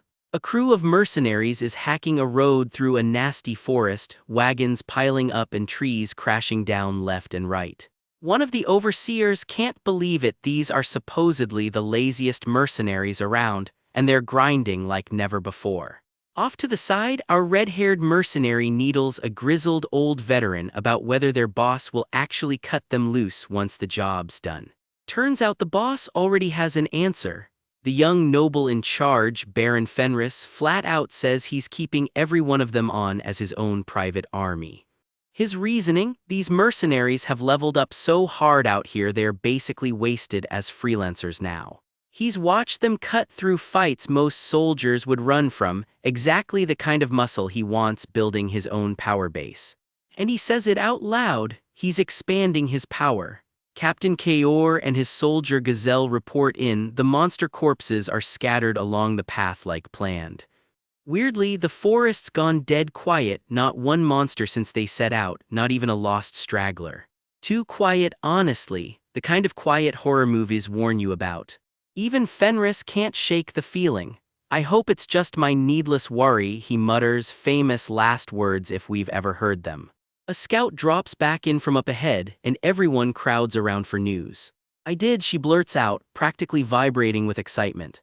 Fenris's eyebrows shoot up. Whatever she found, it's big. Orders come down the line, pave the path with everything you've got, no slowing down now. Yes sir, we're almost at our destination, the knights shout back, picking up the pace. Ahead, a passage glows an eerie blue between jagged crystal walls. The whole party freezes when they finally see it, jaws on the floor. Someone actually stammers, impossible. Could this be it? One of them gasps. This is the reason we started this whole expedition. Fenris confirms it. They've struck the motherlode, the highest quality runestone mine anyone's ever seen. The mine mouth opens up in the snow, crystal spikes jutting everywhere like nature grew its own treasure vault. This forest really had something worth a lot of money. Our merc stammers. The old man just smirks, told him their boss always has a reason for everything. How did you even know about this, young master? Someone asks, awestruck, as Fenris carries the scout back to the group. All of those are rune stones. Someone points out most people never touch one in a lifetime, and here it is, wall to wall. If we mine all of this and go back, we'll be rich. The whole crew is basically doing math on their future mansions. And then one word and the celebration dies instantly. A knight's eyes go wide with recognition. Someone here knows exactly what that voice means. You can't go anywhere, the voice warns from the dark, because it's all over now. Manus, someone screams the name like it's the last thing they wanted to hear, as crystal shards explode from the ground. A hulking, masked brute, Manus, lunges out swinging, snarling, "How did you even get here?" at the knight who blocks him blade to blade. Fenris steps up fast, weapon drawn, shoving the others back behind him. He doesn't hesitate, straight into the fight. Cape whipping, blade flashing, he's fully committed now. The clash sends a shockwave ripping through the clearing. Steel screams against steel. Manus and his goons press the attack, trampling straight over a field of bodies to get there. Bone-white spikes tear up from the ground mid-fight. Whatever's buried here isn't done yet. Meanwhile, more soldiers stumble onto the mess left behind. There are corpses everywhere. What the hell happened here? Back at the mine, Fenris levels with everyone. They're not walking out of here with free treasure, judging by the scale of this place. This is the nest of a seriously high-class monster, and since some of the corpses here haven't finished rotting, it's still very much occupied. He admits he couldn't tell sooner. Toxic gas from the dead was masking everything in the fog. Damn it, he mutters, nothing in their records flagged this mine as dangerous. Someone left that part out. Everyone, attention, prepare for bat. He doesn't even get the word out. Because that's when it shows up. A monstrous red serpent rears up out of the crystals, dwarfing every single person standing there. Its fangs snap forward faster than anyone can blink. This is the mine's real owner, and it clearly does not appreciate visitors. The whole party freezes in horror. It roars and the ground itself seems to shake. Fenris doesn't wait around, he's already airborne, blade aimed straight at it. He comes down hard with everything he's got. The beast rears back, actually hurt. He's not letting up, striking again while it's reeling. But that eye is already narrowing back on him. Another slash lands clean. From the sidelines, the veterans can barely believe it. Only a scratch, even with mana behind it. What kind of scales does that thing even have? The monster fires back with a spray of something green and nasty. Poison, Fenris realizes a beat too late. It keeps coming, spraying corrosive venom in every direction. The creature roars again, clearly enjoying this. Fenris gets caught in it, poison eating into his skin. He's grabbed, dragged, fighting just to stay conscious. The monster piles on with an icy blast to finish the job. Somehow he still finds the strength to swing back. And it connects, a fresh gash right across its snout. Even the monster flinches. Young master, the scout screams, absolutely terrified for him. The python coils around, trying to trap the whole group at once. Its massive tail slams down right where the mercenaries are standing. Watch out, don't get swept in the attack. Why is that snake so damn huge? Fair question, honestly. It's trying to squash us. The old veteran throws himself in to block the blow. Others pile in too, scrambling to hold the line before anyone gets crushed. It's chaos, blades, claws, and crystal shrapnel flying everywhere. Help, dodge, it's going to squash us to death. I don't want to die here. Block it, block it. Basically everyone loses it at once. Through the smoke, someone spots Fenris still standing in the blast zone. The young lord, young master. Fenris, bloodied but upright, finally names it. That thing is the master of the runestone mine. Those burning eyes lock right back onto him. The blood python, one of the monsters he genuinely thought was impossible to hunt down on this trip. He plants his feet anyway. This thing lives in the deepest, nastiest part of the forest for a reason. Nobody was supposed to run into it out here. By the numbers, retreating and coming back prepared is the smart move. His odds of winning right now are genuinely bad, however. He doesn't have time to be smart about it. I have no time for delays, he says, gripping something glowing in his hand. Because if he gives up now, every person who bled for this expedition, every ally counting on him was for nothing. That's not a price he's willing to pay. And that's when a familiar figure steps out of the rain. Our red-haired mercenary isn't watching from the sidelines anymore, this is his way of doing things now. Power surges up his blade in a blaze of light, and suddenly this so-called disposable mercenary looks like anything but. I have too many things on my back, you see, he says quietly, and you get the feeling that's the understatement of the century. Watch this, he's not asking twice. Don't get in my way, he growls, and his blade starts glowing like it means business. That's not just a scar lighting up his chest, it's something called the third core, and it looks like it costs him as much as it gives. He mutters it almost to himself, I've got too many things riding on this, no pressure, right? His whole silhouette goes jagged and dark, like something ancient is clawing its way loose. Third core, full power, no brakes, his eyes go ice cold the second it kicks in. Core unleashed, his face burns red hot with raw power, you can practically feel the heat off the page. He's already airborne, blade first, straight at those monstrous fangs, zero hesitation. That thing staring back at him is the real deal, a massive, furious eye locked dead on its target. Steel meets scale in a blur, his strike lands before you even see it connect. Deep gashes tear across the beast's hide, he's actually landing hits on this monster. His blade hangs in the air for a split second, daring the monster to come back for more. The creature rears back, wings flaring, as he raises a hand like he's about to call down something worse. A crescent of pure force rips through the air between them. They collide again, and the whole scene erupts in light and force. That crack of impact means something just took a hit hard enough to notice. Cracks spiderweb across the monster's face, the damage is piling up fast. Even when the odds say he shouldn't win this, he just keeps swinging like nobody told him that. Some fights you just can't walk away from, and for him, this one has a name: responsibility. A shadow looms in the back of his mind, a reminder of exactly why he's standing here at all.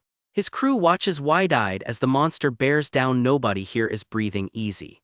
Now he tells himself this is the moment, and he throws everything he's got at that eye.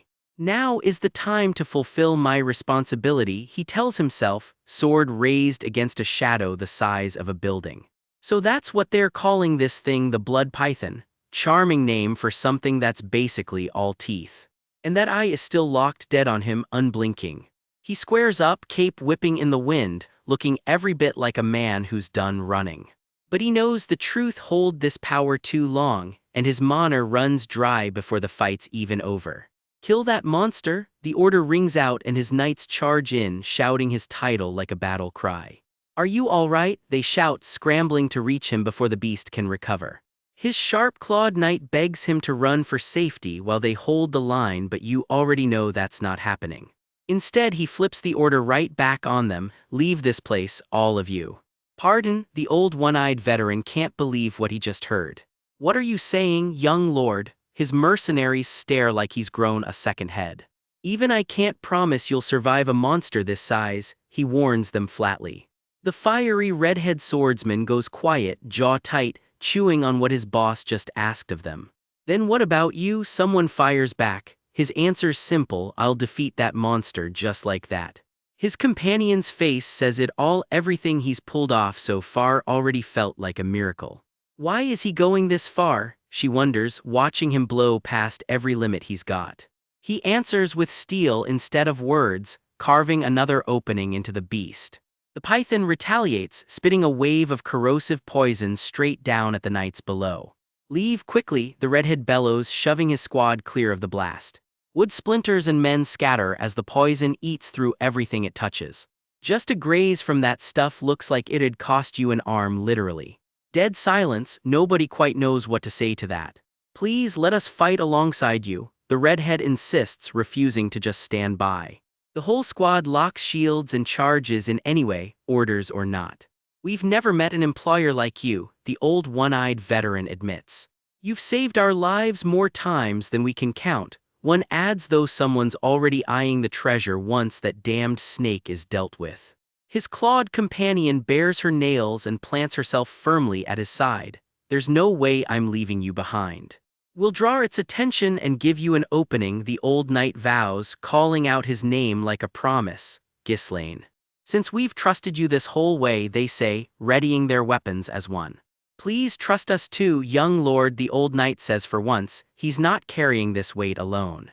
They size up the enemy properly now, and its sheer size alone is enough to make anyone's stomach drop. Add lethal poison to the mix, plus scales so tough even monocharged blades just bounce off.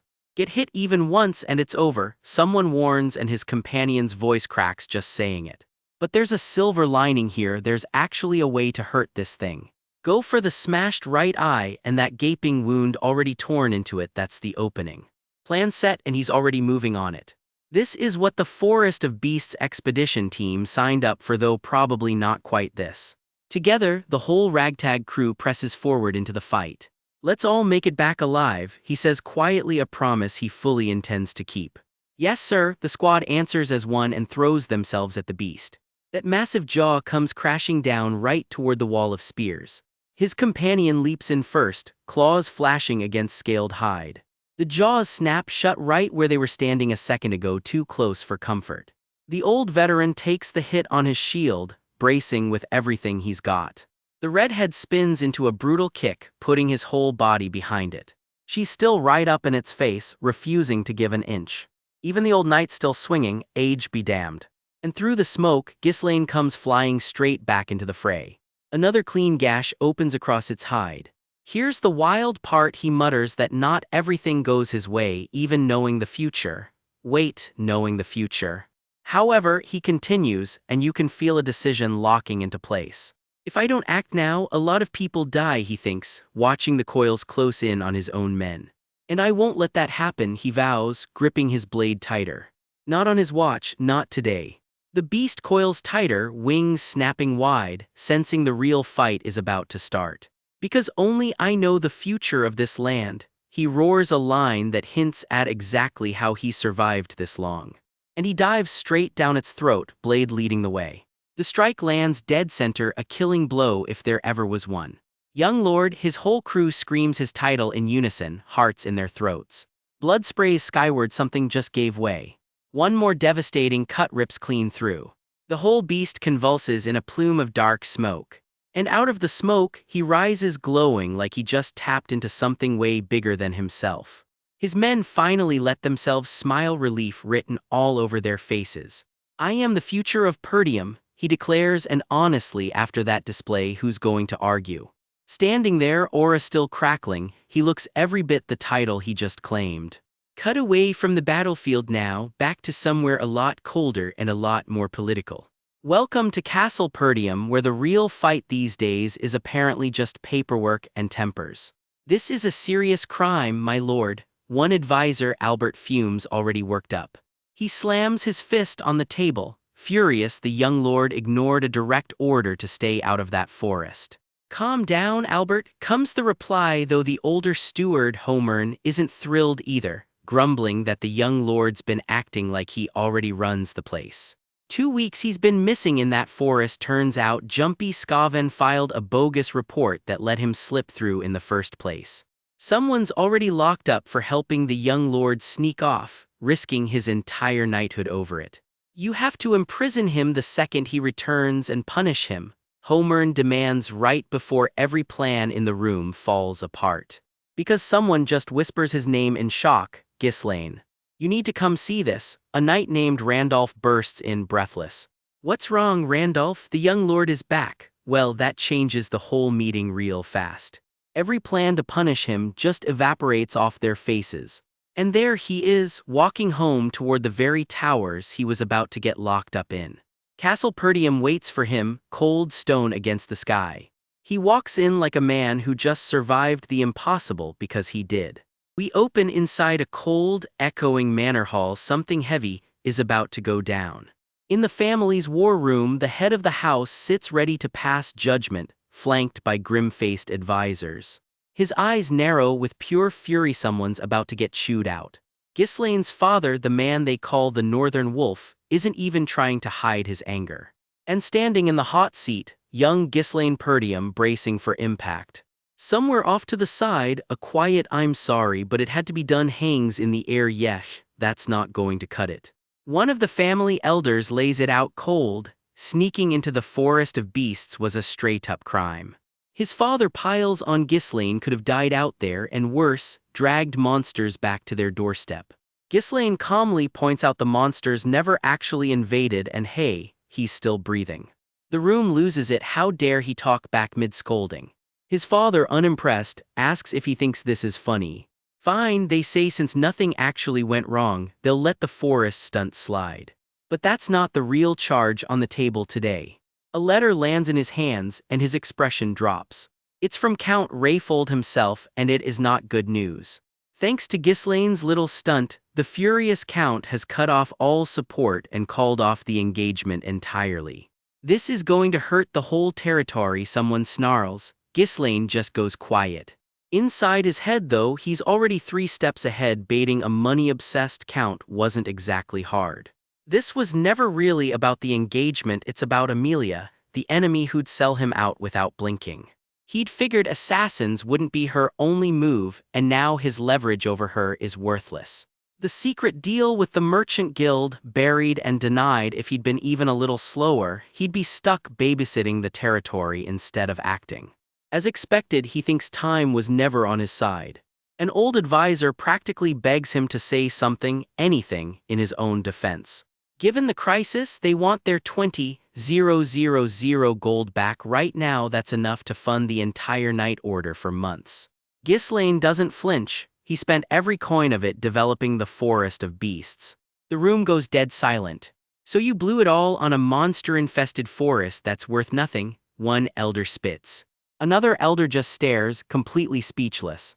All Ghislaine offers about the whole Rayfold mess is a short, simple apology. That's the final straw. His father grabs him by the collar, roaring at the damned brat in front of him. An elder goes nuclear. As of now, Ghislaine Perdium isn't the young lord anymore, just a filthy criminal. Tie him down, throw him in a cell, though don't worry, they add with a nasty little smile. From now on, they announce, someone else will control the support fund. His father pauses. Wait, what exactly do you mean by that? He asks. Ghislaine simply calls out for Belinda and in she walks, carrying a mysterious box. He wouldn't have started developing that forest in the first place if there was nothing to gain from it, he says flatly. The box lands on the table, and every eye in the room locks onto it. The lid opens and light pours out. Behold, the highest quality runestone money can barely buy. Runestone, the elders choke out, completely blindsided. Where in the world did he get something this rare? Wait, is this where the 20,000 gold went? Mined straight from the forest of beasts, Ghislaine says, worth a fortune, sure, though still not quite enough to run the whole territory. Oh, but he's not done yet. Cut to the expedition itself. Ghislaine's crew tearing through monsters and carving crystals straight out of the ground. Another wagon completely packed. This forest is basically a treasure chest. Orders fly: careful with the runestone and gather every last Duras Ent hide while you're at it. Watching from the sidelines, one advisor can't believe they pulled all this off in just 2 weeks. Belinda confirms it straight. The young master personally led the entire expedition himself. And get this, what they've hauled back so far is only a fraction of what's still buried in that forest. The whole point of the expedition, Ghislaine reminds them, was always to help the land. So obviously he's using it for exactly that, and suddenly, funding the territory doesn't look so impossible anymore. Ghislaine lets out a breath. It's been a long, exhausting fight to get here. His people crowd around him, genuinely proud that expedition clearly wiped him out. His father, softening slightly, tells him to ask for anything he needs, then adds with a catch. Conditions? Ghislaine blurts, then fires back his own. Release Scaven and Ricardo, who were only ever following his orders. Second, keep the forest of beasts off limits to civilians, exactly as before. Loose rumors right now would only stir up trouble nobody needs. The elders actually nod along. That all sounds fair enough. Then Ghislaine drops the big one. He'll personally handle recruiting and running his own mercenaries and security, no interference needed. A private army? Absolutely not. Nobody trusts what he's really plotting. Treasurer Albert isn't buying it either. Sounds like you're just saying do as I please and stay out of my way, he snaps. Ghislaine calmly reminds him these are just the terms for funding Perdium in Rayfold's place, and if it's such a problem, maybe Perdium's finances take the hit instead. His father just groans, while someone else begs him to actually say something. This deal is about the future of their whole land. The standoff drags on in tense, awkward silence. Someone finally calls out for him, snapping the tension. His mercenaries greet him warmly back at camp. Solid work out there, they tell him. The runestone loading is nearly finished, just say the word and they'll move out. The Duras Ent hides have been stored exactly as ordered, no preservatives needed. And the blood python, every part of it, venom, blood, flesh, hide, is being carefully preserved too. His father admits it himself, these mercenaries aren't just tough, they've got serious presence. Honestly, nobody has a clue how Ghislaine managed to recruit people like this. They walk on in silence, Ghislaine's expression unreadable. To him, this crew isn't just mercenaries anymore, it's basically an elite force. Getting hardened mercenaries to follow orders that willingly clearly took real effort, his father admits. No, father, without them this expedition never wins, Ghislaine says simply. His father just nods. All right then. Let's head back, his father says, the group falling in line behind them. My lord, someone gasps as his father announces he'll let this one slide for now. But defy his orders again and there will be real consequences, his father warns, dead serious. Thank you, father, Ghislaine says quietly. You're the one who'll inherit this land someday, his father tells him. Seems like you really do carry the spirit of the northern wolf after all, his father adds. Ghislaine walks on, the weight of that name settling over him. The northern wolf, that's the name given to Count Perdium, the man who's guarded this kingdom's frontier his whole life. Truth is, his father was always a lonely man. Weak forces, an empty treasury, endless war on the northern edge of the map, that's the hand he was dealt. He poured his whole life into protecting this land, even without his wife Alina, even without his own son by his side. And in the end, he died forgotten by almost everyone. Finally, one thing off the list, Ghislaine says, shaking it off, so heading straight back to the castle now, right? Belinda scolds him for overworking himself. Surviving inside a blood python's corpse was basically a miracle. Do you have any idea how hard I worked just to detox you? She demands. Belinda, Ghislaine says quietly, and she freezes. Please is all he says. Something about her, a mark she carries, clearly means more to him than he's letting on. His crew looks on quietly as the moment passes. Word that they've struck runestone is going to travel fast. Straight into the ears of anyone eyeing their land for a takeover too, which means he needs to get powerful fast. Strong enough that nobody would ever dare challenge him again. The camera pulls back over the quiet northern town below for now, anyway. Then out of nowhere, power erupts around Ghislaine in a blast of raw energy. His mercenaries snap to attention, clearly alarmed by whatever's happening. Somewhere far from the battlefield, a blade cuts through the dark. A new nightmare is about to take shape.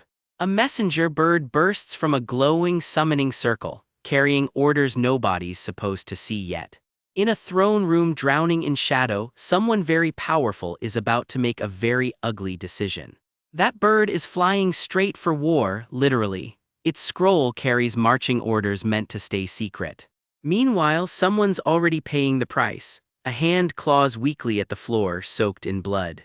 The order is chillingly simple. Start a war with the Degard family, wipe out Perdium and force the ducal house's hand.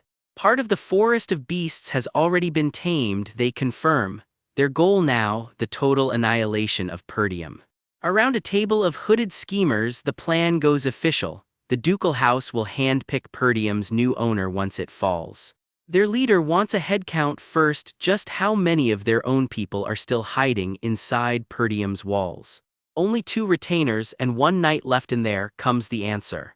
The plan snaps into place. Send agents to Degard territory since their missing young lord conveniently died in Perdium, more than enough excuse for a war. Somebody is very pleased with how well this frame job is coming together. And the kicker, command of the whole operation goes to Victor, the so-called undefeated boy. The room loses its mind because that's Desmond's ace card being played way earlier than expected. One furious voice grumbles that none of this would be necessary if Frank had just done his job, while another aide dares to ask if revealing their hidden card this early is really wise. They've played it careful for years. So why is the notoriously secretive ducal house suddenly getting its hands dirty in Perdium's business? The answer comes cold and simple, because of the forest of beasts. Cut to Count Desmond himself laying down the law, no questions asked, just prepare for war. This is Desmond, the ducal house's herald, and right now, he's the public face of a plot to erase an entire noble house. He marches down to set the whole machine in motion, one cold step at a time. Back among the schemers, someone double-checks exactly how many other people even know about this plan. Whatever's coming next, it hits hard and fast. The violence ripples outward, tearing through a grand hall like it's nothing. And somewhere in memory, a name gets shouted like a curse: Ghislaine Perdium, as a vision of a wedding day flickers past. A tender my lady whispered in that same memory hints this grudge runs a lot deeper than politics. Back in the present, someone's absolutely fuming. Ghislaine landed himself a runestone mine using their own 20,000 gold. This just makes me look like a fool. Yeah, hey buddy, you walked right into that one. His companion isn't having it either. This isn't like her at all, she says, watching the lady seethe in silence. He catches himself. Fair point, he admits he got way too emotional over this. The lady isn't interested in regret though. What's done is done, and now it's time to plan. Her aide is already standing by, waiting on her word. Because with a runestone mine in hand, Perdium's about to claw its way out of debt, and that is exactly the problem. Sure, they're probably celebrating right now, but they haven't actually sold that runestone yet, and that's the opening she needs. Her eyes light up at that. Intel says the earliest they could have even secured the stone was 2 days ago. Too little time to set up a real distribution network, and that gap is exactly what she plans to exploit. So the plan is to strike before the sale goes through, but where would Ghislaine even sell a runestone? There's only one real option in the north, the region's finest magic tower, ruled by a 7th circle archmage, the Crimson Magic Tower. That name alone should tell you this is about to get expensive for somebody. Runestones are the lifeblood of magical research, which means every tower in the north is fighting to lock down its own supply. Her orders come fast. Deploy the mercenary crew known as the Wildcats to ambush the main roads leading to the tower. The real target isn't even Ghislaine, it's the laborers hauling the runestone. Hit and run strikes cut the transport off completely. And while everyone's distracted, they'll just steal the runestone for themselves. There's a backup option too, the Flame Magic Tower in Brivant's territory. One aide worries about betting everything on Crimson, but Intel says the Flame Tower's been coasting on past glory for years, not a real threat. Ghislaine's obsessed with money, and Crimson simply pays better. He'll go there, guaranteed. This time she vows, I will take everything from you. Cut to the man himself. Somebody's yelling his name across open sky, and it does not sound friendly. A castle looms overhead, home turf, and it's about to get very loud. Something's happening just out of frame, and the silence before it is somehow worse. Somebody's down hard. It's Ghislaine, sprawled out and bleeding, not moving. Rewind a bit, this is how he got here, going toe-to-toe with a monstrous blood python, blade drawn and absolutely no plan B. He drives his sword straight into the beast, no hesitation. The python doesn't go down easy. This is a brutal, bloody fight. He keeps cutting, keeps pushing deep in the tangled dark of the forest. Then things get worse. The python's venom is meant to dissolve its prey alive before it even finishes swallowing them.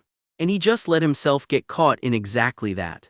The fumes alone are lethal. Most creatures pass out or die before the venom even finishes its job. But Ghislaine grits it out. Endure this or it's all over, simple as that. This expedition, everything he cares about, it's all riding on this one insane gamble. Even his future is on the line. If he can't dodge the poison, he decides he'll just claim it as his own instead. So he starts redirecting every drop of that invading venom, on purpose. Straight into his own mana core, absolutely unhinged, absolutely brilliant. Watch those 3 cores light up. He's turning a monster's poison into raw magical fuel. This kind of mana control is supposedly only possible for people who have broken past human limits entirely. And he's about to make it serve as fuel for something much bigger. Enough fuel, in fact, to survive a full-blown mana explosion. The blast goes off and somehow he's still breathing. Next thing he knows, he's waking up in bed, bandaged head to toe, utterly speechless. Then he just shrugs it off. I feel refreshed, he says, like he didn't nearly die 20 minutes ago. He's groggy, piecing it together, and the last thing he half remembers is a dream where his father actually forgave him. Before he can dwell on that, someone bursts into the room, startled to see him awake.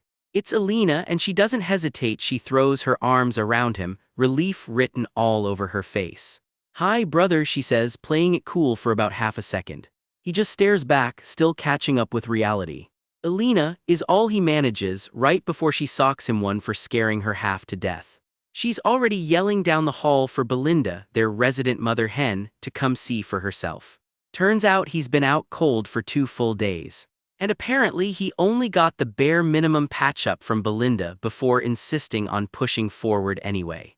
He drags himself up anyway. He'd hoped to hold out until the runestone deal closed, but this younger body of his just isn't built for that kind of abuse yet.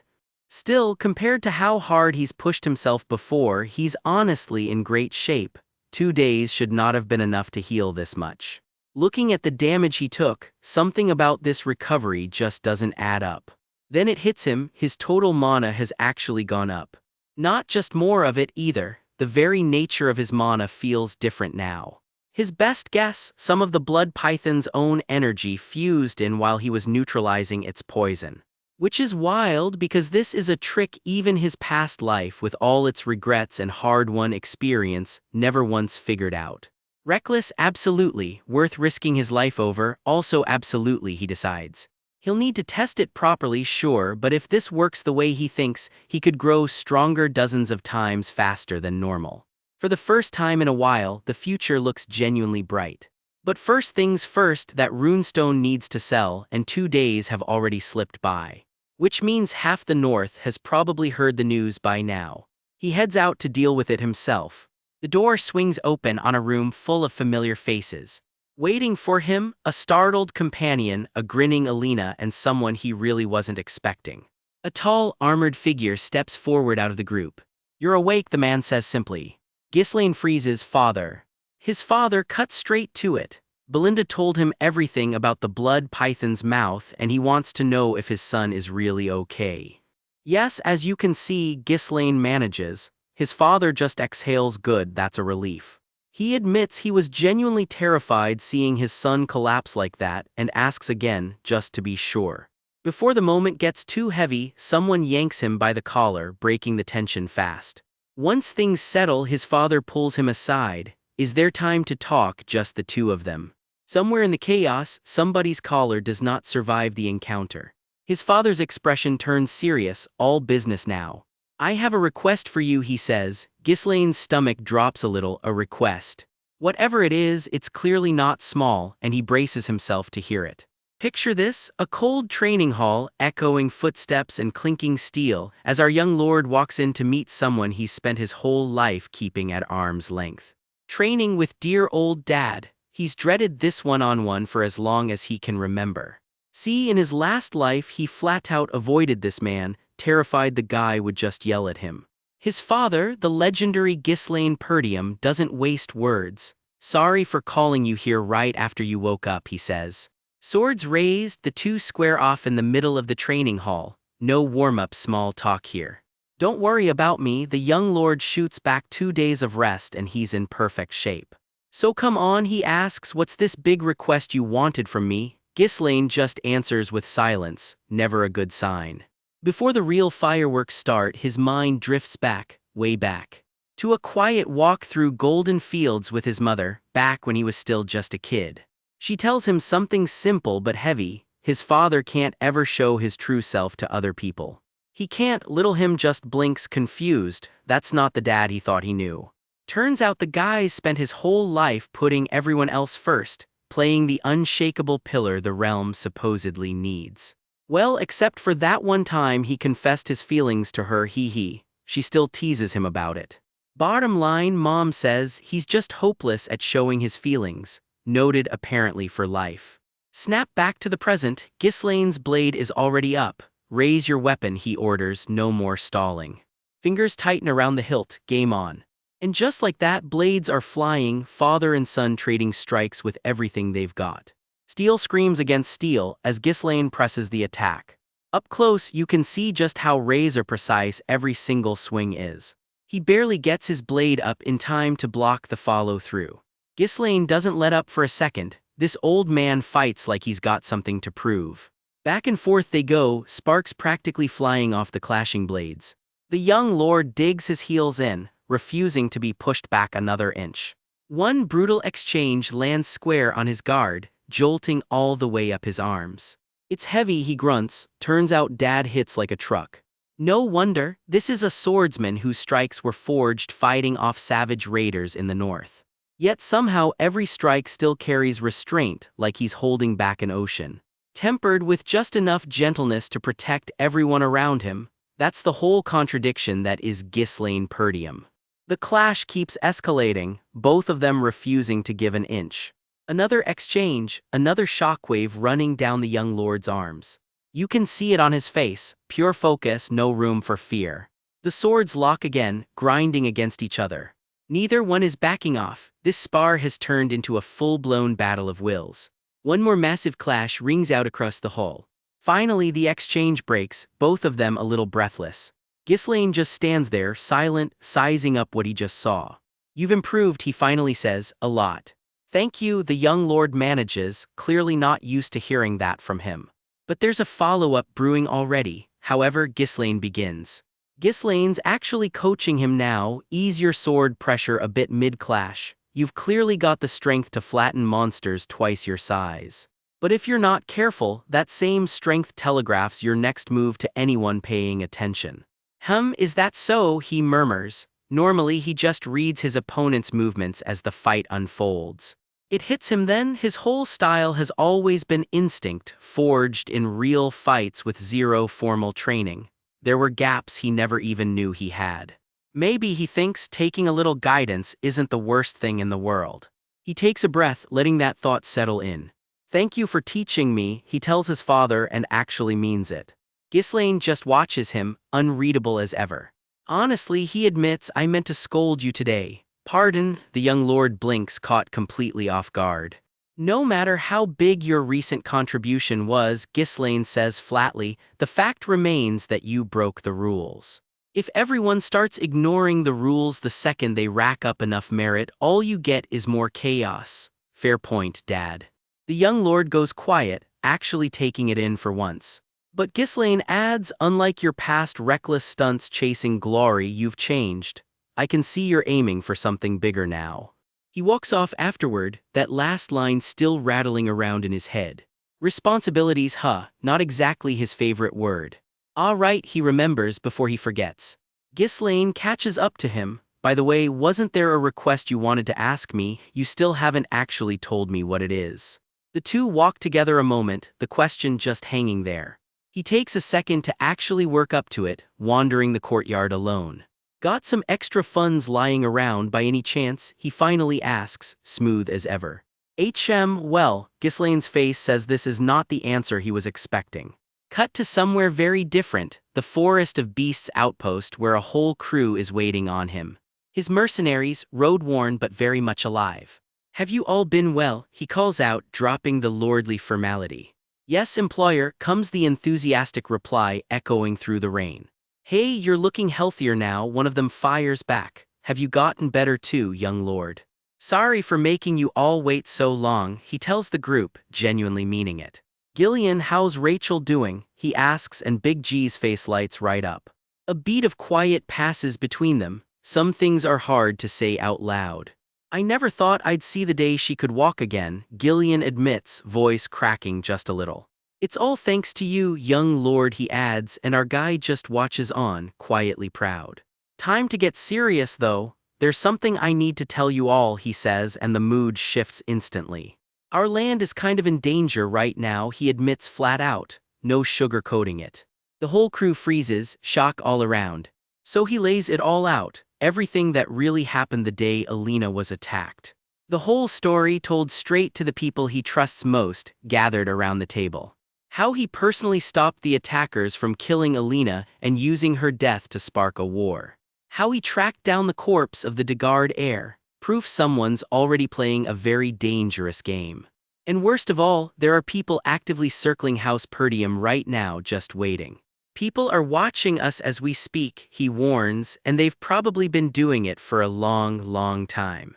We don't have the time or the resources to actually prepare for an attack, he admits grimly.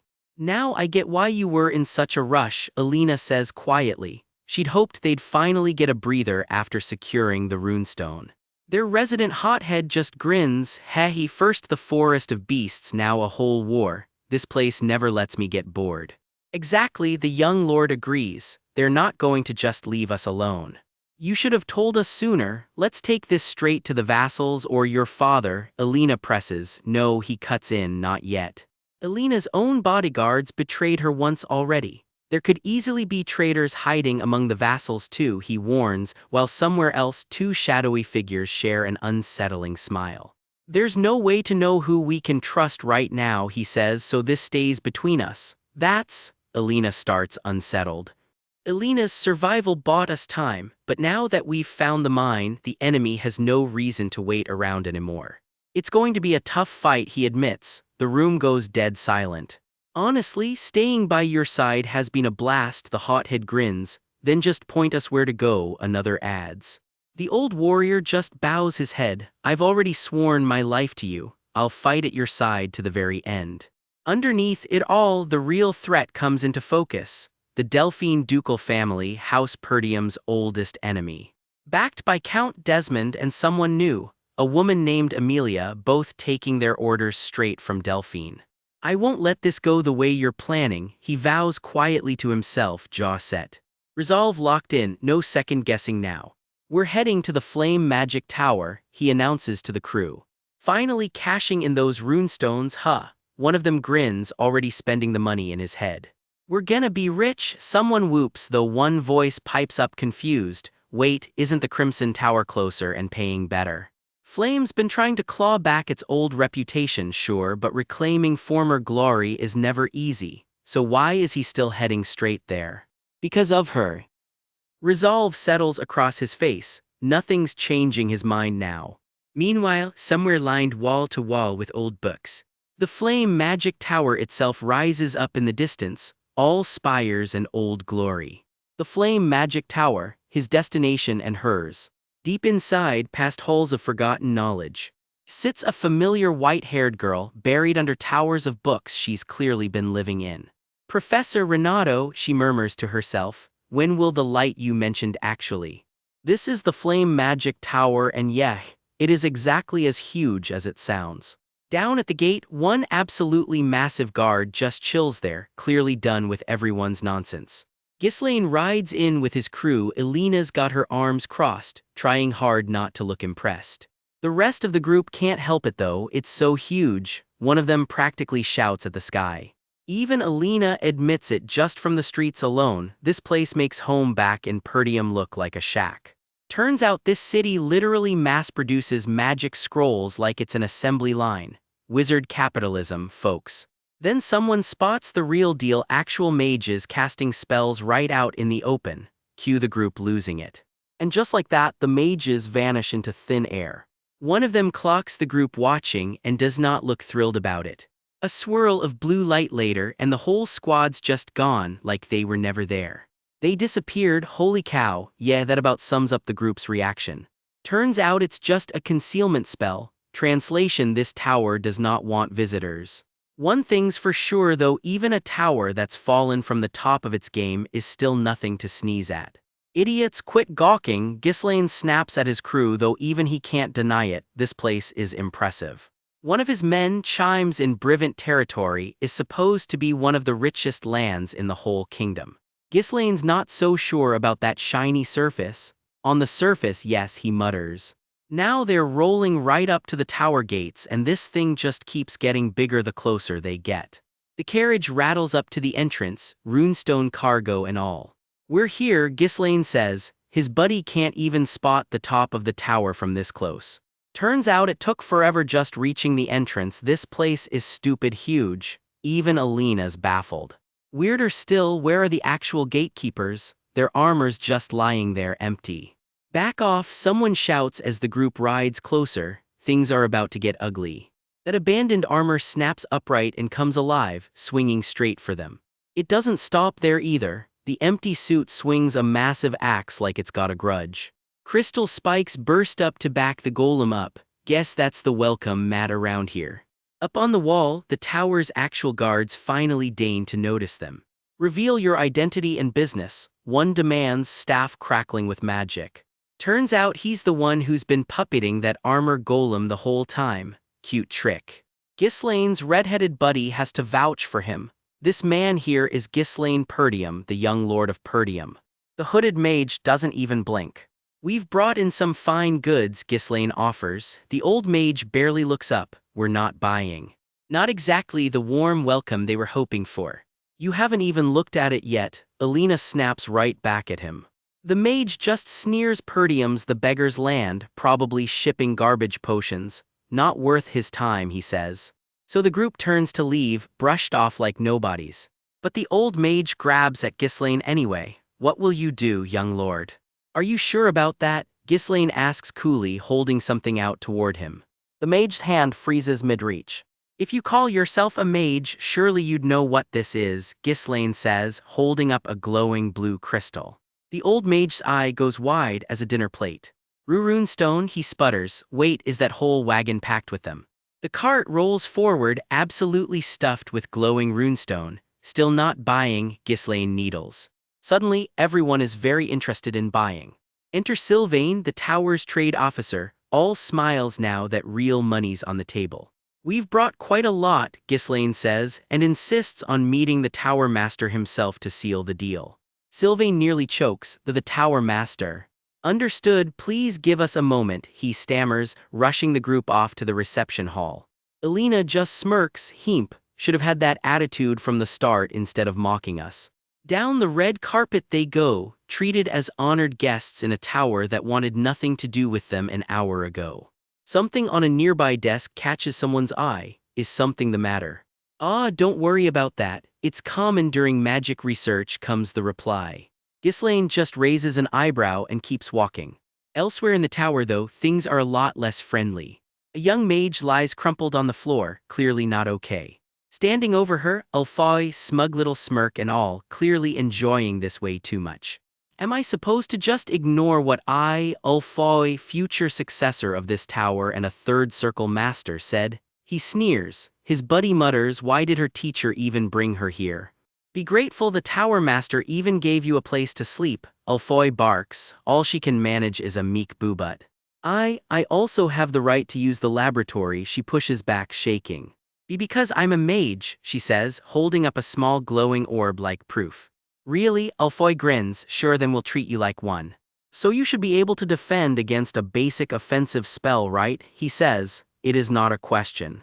Ulfoy's hand ignites, fire curling around his fingers. He channels it straight down into his staff. First circle magic, fire sling, a wall of flame comes roaring straight at her.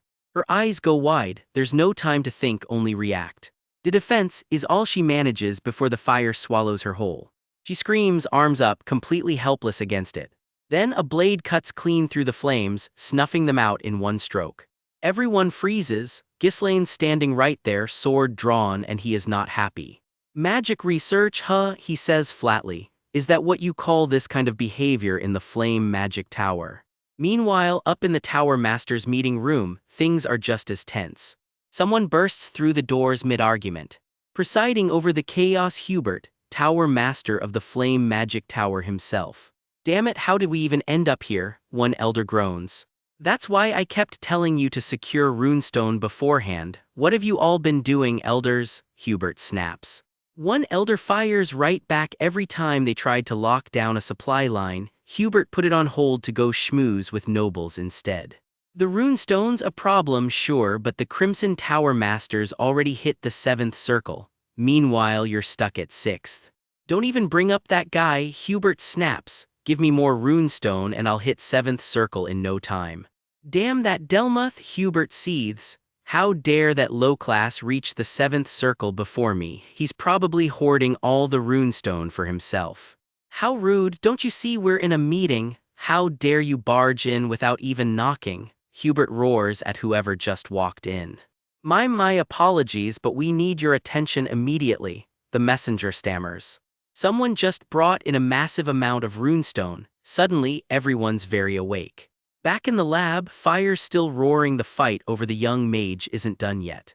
Sword in hand, Ghislaine storms down the hallway, done playing nice. Someone grabs for a blade, trying to stop him. It doesn't work. A fireball detonates in the hallway, chaos erupting everywhere. Mages go flying in the blast, completely blindsided. The dust settles on a scene nobody expected. Ghislaine stands calm in the middle of the wreckage, blade still drawn. Two onlookers just stare, utterly stunned. You slice that in half, someone gasps, staring at Ghislaine like he's grown a second head. Alfoy, sweating bullets now, demands, who even are you to be able to? Something crackles around him, he's not done yet. He lunges again, magic snapping through the air. You dare attack my young master, someone shouts, throwing themselves in the way. Eeks, who the hell are you people? A mage shrieks, completely out of their depth now. And that's when Hubert himself finally storms in. What in the world is going on here? He gets his answer fast, a hallway full of battered mages, a rescued girl, and Ghislaine standing right in the middle of it all. Chaos breaks out of nowhere, and somebody's screaming for everyone to stop right now. An old mage's eyes go wide, he has no clue what just kicked off. A grim procession marches in, and every face in the crowd says something's gone very wrong. Someone spots a cloaked figure wrapped in red mist and screams for the tower master. The order comes down, and Mother Hen Belinda lets her captive go without a word of pushback. A body crashes to the ground and a student's scream rips through the room, teacher. Another old mage rounds on the glasses-wearing mage, Ulfoy, demanding answers he doesn't have yet. Ulfoy's mind rewinds. He tried to keep young Vanessa out that day, worried she'd get hurt since she had 0 mana of her own. An old mage can't resist needling him about it after, crying like a little girl, I'm a grown man, thank you very much. Vanessa just wanted to use the lab, that's all. The blonde boy next to her doesn't say a word. He studies her quietly, like he's already piecing something together in his head. I was right about who she is, he thinks to himself. Turns out this quiet girl grows up to become the one and only red nightmare, Vanessa.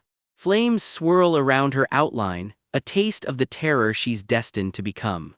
Someone dares threaten his student, and an old mage answers by lighting his own hands on fire. I'll burn you into a crisp, he roars. Somewhere behind him, a nervous servant mutters that this guy looks a little dangerous. Cut back further still. A young blonde noble steps forward and introduces himself, Ghislaine Perdium, heir of House Perdium. He's here for one reason, he says, to trade runestone. The old tower master just blinks at him, come again. Runestone from someone like you? Nobody in this room is taking the kid seriously yet. Ghislaine doesn't flinch. He says he's already got it waiting right outside the castle. Wanna come see for yourself? He asks, cool as ever. They step outside and the whole courtyard is lined wall to wall with loaded carts. The tower's mages go dead silent, jaws somewhere on the floor. Impossible, one of them finally manages to choke out. A shadowy figure steps forward, the tower master herself, everyone realizes. She cackles like a kid on Christmas morning, she's never seen this much runestone in her life. This, she declares, is the once-in-a-lifetime shot she needs to finally crush her rivals at the Crimson Tower. Then she catches herself and clears her throat, qualities a bit lacking actually, she claims, straight-faced. Kaor, the rookie, bristles at that. Does she have any idea how hard they worked to haul all this in? A young apprentice pipes up, pointing out that one card alone could last the tower weeks. The tower master snaps at her to pipe down and get back inside. The girl yelps and scurries off, and the old master mutters about whoever dumped that pain in the neck on her. If the kid's got no talent, she grumbles, the least she could do is read the room. One of the elders leans in, suddenly suspicious. Now that I look closer, he says, the quality really isn't that great. Sure it isn't, buddy. He floats the idea that runestone from such a backwater territory might even be fake. The room gasps.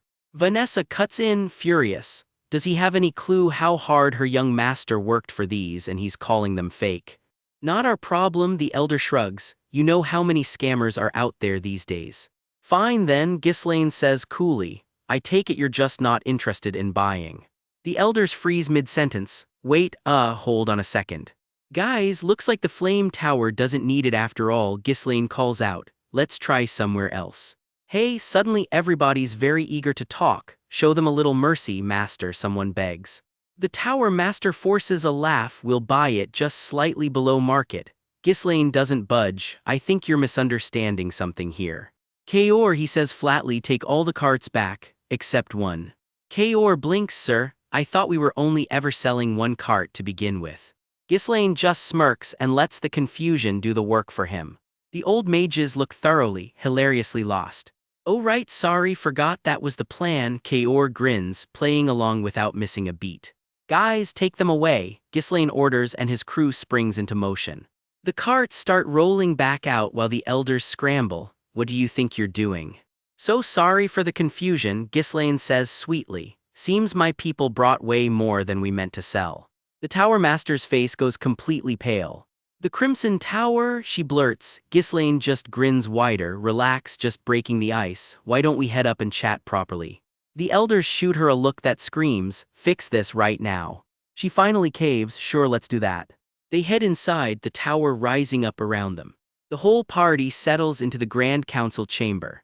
Allow me to introduce everyone, the tower master offers, waving a hand toward her council. These are the elders of the Flame Magic Tower, she says proudly, every single one a fifth circle mage. Impressive, Ghislaine admits, then without missing a beat, as expected of the second strongest tower in the north. Off to the side, his crew is sweating bullets. Is he trying to piss off the tower master on purpose? Will he actually be fine? I'm sure he has a plan, someone mutters, unconvinced. The tower master, done with small talk, demands a price. I'll tell you now, she warns, you won't get a better deal anywhere else than right here. Ghislaine holds up 2 fingers. I want double the market price, he says, flashing a peace sign like it's nothing. Do double? Someone whispers that the kid's clearly too naive to understand how the world actually works. That's not how you negotiate, kid, the tower master snaps. Whoever taught you clearly did it wrong. It's about compromise, both sides, not just whatever you feel like demanding, she lectures. Looking back, Ghislaine admits he just had a feeling he needed to squeeze double the price out of this particular tower. Are you mocking us? Hey, kiddo, someone growls. Ghislaine just leans back like he owns the place. Watch yourself, a voice warns from the shadows. A red eye burns in the dark. It really ticks me off, she snarls, watching clueless brats flail around in a world they don't understand. Ghislaine doesn't so much as blink. You're young, she says, almost gentle now. I'll show you mercy just this once, take it seriously. Now, she offers, I'll throw in a bit extra on top of market price, so why don't you sell it all too? Why are you suddenly standing up, she asks. I don't think you actually want to buy them, he replies. Even double is a discount, honestly. Guess I'll just take it to the Crimson Tower instead, he says, turning to leave. Stop, why the rush, young man, she blurts, it's not like I'm unwilling to. Ah, is that so? Ghislaine says, not even turning around. His crew waits behind him in total silence, watching the standoff play out. You've got guts, kid, she admits. Since you came to us first, we'll take it off your hands for double the market price. Very well, Ghislaine agrees smoothly. I'll sell it to you at double the market price. Just one cart though, he adds, and you can practically hear the trap snapping shut. Wah, what? You need to sell us everything you brought, she sputters. If I tell the Crimson Tower I sold for double here, he shrugs, I could probably get triple for the rest. Try triple, she chokes out, doing the math and hating every number. There's a limit to how much we'll let you joke around like this, she warns. Goodbye, he says simply and turns to leave. Ghislaine's back is already turned, halfway out the door. Now we're talking, she finally admits, grabbing his shoulder. As expected of the greatest magic tower in the north, he says, buttering her right back up. He drops into a chair, utterly pleased with himself. Stay right there, I'll bring the money immediately, she calls out, hurrying off with an aide in tow. Damn it, she mutters to herself, a sixth circle mage like me played by some country bumpkin. Somebody explain to her how that happened. We're short on runestone, so I've got no choice this time, she grumbles, but if he pulls something like that again, I'll burn him. Hold on a minute, Ghislaine cuts in. I haven't finished laying out my conditions. The room goes quiet, everyone waiting on what he'll say next. What is it this time? She demands, already bracing for the worst. I want you, he says, letting the silence stretch out just long enough to hurt. Picture this, some old mage nearly swallows his tongue at the demand. Wait, you want Vanessa? His aide doesn't even blink. Yes, Tower Master, that's exactly what he said. The Tower Master himself lays it out cold. I would like to have that child as my exclusive mage. Cut to a campfire out in the middle of nowhere, where two soldiers are roasting dinner and somebody's about to burn more than the meat. One of them grins like he's sitting on juicy gossip, and when his captain barks what, he just shrugs it off. Oh, nothing. He can't help himself though. By the way, Captain, he starts, have you heard about Vanessa the Red Nightmare? The captain's eyes go sharp. Red Nightmare, never heard that one. Turns out he's been collecting intel, and this story's a doozy. It's about the mage who supposedly torched the entire northern region of Lathania. Word is she's clawed her way to the 7th circle. The captain smirks. 7th circle and Red Nightmare, huh? Pretty flashy name for a walking wildfire. So what about her? He asks, taking a swig. From what I hear, she's completely lost it. She's a mage who trained a mana cultivation technique instead of climbing circles the normal way. Why would a mage do that instead of circles? Because she's crazy, apparently. She's a walking disaster, torching everything in her path, and every landlord nearby is losing sleep over it. Remember those subjugation requests from a while back? Turns out that whole mess was about her. The captain goes quiet for a second, chewing it over. A mage who hit the 7th circle through cultivation instead of proper training, huh, he mutters. The story rewinds to how this all started, to a younger Ghislaine watching something in the distance with a spark of interest. I'm curious, he says. Claude, let's recruit her, he tells his stunned aide, staring into a forest fire raging just ahead. Huh, Claude practically chokes on the idea. But when they bring it to the magic tower, the elders shut it down flat. Such a thing never happened, they insist. One elder spins it differently. By the time I found Vanessa, she was as good as dead, unable to control her own magic. However, she had the talent to reach the 7th circle even though she never learned magic properly. With a little guidance, they insist, her talent will flourish like she's a charity case instead of a walking apocalypse. Ghislaine just stares them down, clearly not buying a word of the tower's spin. I'll recruit her for sure this time, he decides. By Vanessa, do you mean that girl just now? She didn't look that strong at all, someone mutters, completely missing the point. The tower's crew huddles up. If you want to bring someone along, tell me in advance, young master. And under their breath, great opportunity to get rid of that useless girl, let's just do as he says. The old wizards grumble that they've honored their loyalty to Renato by caring for her this long, then cave anyway. Well, fine. Vanessa is indeed an outstanding mage. Later, it's a whole different kind of negotiation. An old noble drops the real bomb. I need mages for the upcoming territorial war. Ghislaine's eyes narrow. This isn't a request, it's a demand, and he knows it. A territorial war? The mages huddled around the room look like they just got handed a death sentence. Ghislaine doesn't blink. He lays out 3 conditions: triple the market price, send mages of the 3rd circle or higher to Perdium for a full year, and hand over Vanessa as his exclusive mage. Those are the 3 conditions for selling you the runestone, he adds. The room goes dead silent. The Flame Tower Master turns his back on the offer without a word, and that silence is somehow scarier than shouting. Then he snaps. Raw magic erupts around him like the whole room just caught fire. Ghislaine gets slammed to the floor, caught in the sheer pressure of it. Streaks of crimson power tear through the air. This negotiation just turned into a beatdown. It seems you must have taken me for a fool, the Tower Master hisses, red eyes blazing. He quotes the rulebook right back at them. Mages affiliated with the Magic Tower cannot intervene in territorial wars.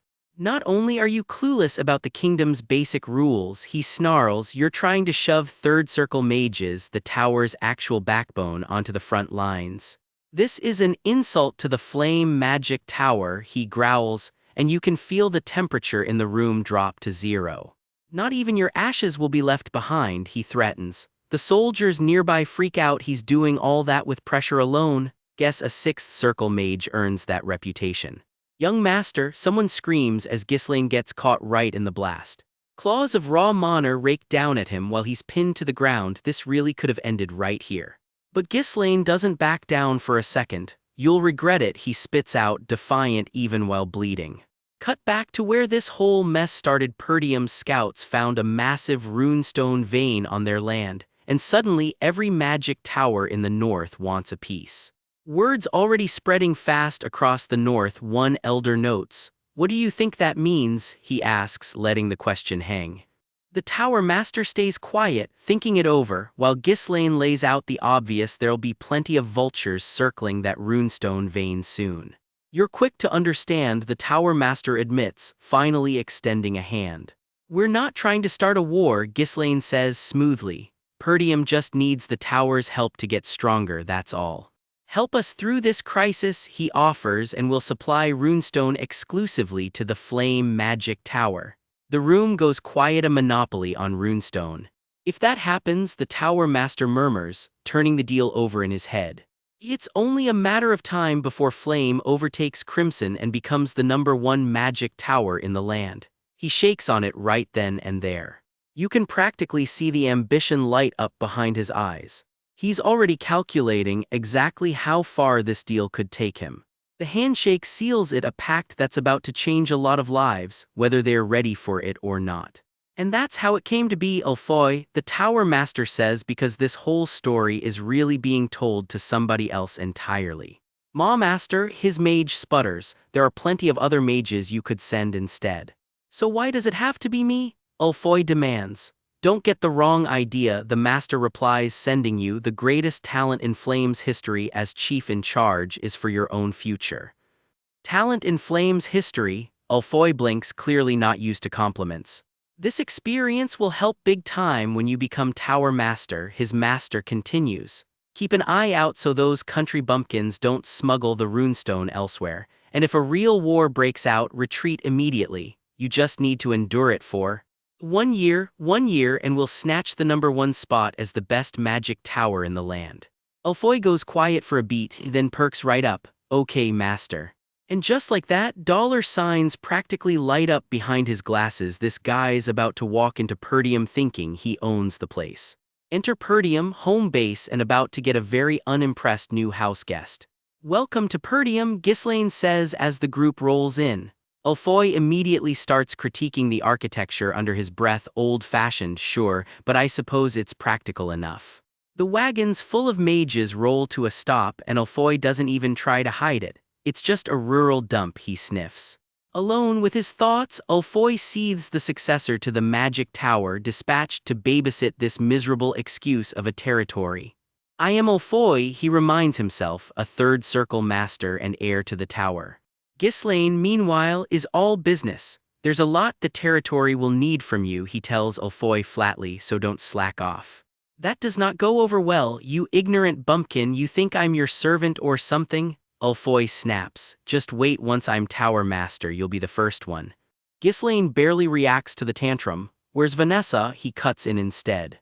That question gets his full attention way more than anything Ulfoy just said. Oh, she should be hauling our bags in from back there somewhere, Ulfoy says, not even bothering to look concerned. And there she is, dragging luggage twice her size alone, while everyone else just walked off ahead. Her feet are practically scraping the dirt with the effort. Nobody's exactly rushing to help. She still musters up a shy little greeting the second she spots Ghislaine. Hello, I'm Vanessa. Greetings, young lord, she stammers, red-faced. Someone smirks that she took long enough, like Ghislaine almost thought she wasn't coming at all. Ulfoy doesn't even acknowledge her effort, just barks another order. Vanessa, unload the bags and come here. Pardon, I haven't finished moving the bags yet, she says, still trying to please everyone at once. Leave her be, Ulfoy says dismissively. That's all she's been doing since the tower anyway. She can't even use magic, so chores are basically all she's good for. Something in Ghislaine finally snaps and a bag hits the ground hard enough to leave a mark. See, Sir Ulfoy, someone shrieks because Ghislaine didn't just drop the bag, he made a point of it, and the mages around him are officially rattled. Vanessa is no longer affiliated with your magic tower, Ghislaine announces flatly. She's my personnel now, so don't order her around. I'll let it slide this time, he adds, in a tone that makes it very clear there won't be a second time. Vanessa just stands there, stunned. Nobody's ever stood up for her like that before. Ulfoy predictably does not take it well. You damned little, he growls.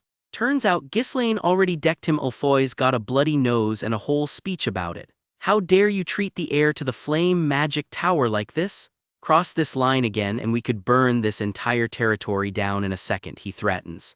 His fellow mages back him up, hands glowing with threat. Nobody looks like they're bluffing. But Perdium's soldiers aren't having it either. Stand up, boys, let's show him the pride of mercenaries, one bellows. Steel comes out on both sides, swords against spellcasters, in what was supposed to be a diplomatic visit. Ho, how barbaric! What kind of barbarians draw weapons on mages? One of them squawks, genuinely offended that anyone would fight back. Ghislaine steps in cold as ice. No matter how you're treated, you're here under contract. I've been granted full authority to command you for 1 year, and in exchange, I agreed to supply the runestone to your tower exclusively. Void this contract with one reckless move and let's see whose side the tower master actually takes. Thaw that's, Ulfoy stammers, realizing he's cornered. In Perdium, Ghislaine adds coldly, your role is nothing more than a reserve bundle of living mana. Behave and you'll be treated well, Ghislaine says. Ulfoy, bloody-nosed and humiliated, can only choke out, a reserve bundle of living mana. You dare address me as that? Ulfoy shrieks, completely losing it. Gillian, Kaor, take good care of them, Ghislaine orders his men, already walking away from the tantrum. Old Gillian just grins wide at the mages. Heh, you liked it better back at the magic tower, didn't you? He taunts. I'll guide you so you can adapt to our land, he says in a way that promises this is going to be a rough education. Yo you, Ulfoy sputters. Miserable human beings, Ulfoy seethes, not exactly the welcome he had in mind. Vanessa, Ghislaine calls out, she snaps to attention instantly. Yes, young lord, she answers, still not quite believing any of this is real. Do not take orders from anyone other than me, he tells her plainly, walking her away from the chaos.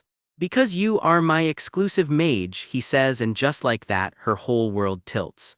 She goes bright red, completely thrown by the idea that someone actually wants her. She can barely process it, staring at him like she's waiting for the catch. For the first time in a long time, somebody's looking at her like she's worth something. Boo, but like Ulfoy said, I can't use any magic, so being your exclusive mage is, she trails off, bracing for disappointment. Follow me is all Ghislaine says, already walking off like her doubts don't even register. I'll help you use magic, he tells her, and just like that, the girl everyone wrote off gets handed a shot nobody saw coming. You're in the mage tower, following young Lord Ghislaine as he walks a quiet girl in white down the corridor. Vanessa. Something's clearly weighing on both of them. Ghislaine says her name softly, just Vanessa, and she stiffens like she's bracing for bad news.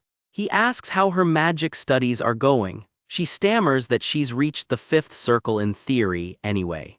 Just the theory, she admits, not quite meeting his eyes. Ghislaine repeats it back, 5th circle, like that's no small thing. Excellent, he says, and he actually means it. But Vanessa goes quiet, eyes distant, then mutters it, none of it matters anyway, it's all useless. Because she can't actually cast magic, she admits, gripping her staff like dead weight in her hands. She turns her back to him, spine straight, trying to hold herself together. Your mind drifts back with hers, years locked away in the library, believing hard work alone would someday make the magic work. But that day never came, and now the one teacher who believed in her is gone too. Maybe that's exactly why they threw her out, she thinks bitterly. She hugs her staff like it's the last piece of a dream she can't let go of. Ghislaine watches her in silence, something sharpening behind his eyes. 5th circle, he repeats out loud, like he's turning the number over in his head, weighing it. That's strength on par with an elder of the magic tower itself. Magic was never just about memorizing spells, he tells her, it runs deeper than that. It takes insight, understanding, will. Vanessa's mind has already mastered all of it, her body just hasn't caught up yet. All those grueling years of trial and error, he tells her flatly, none of it was wasted.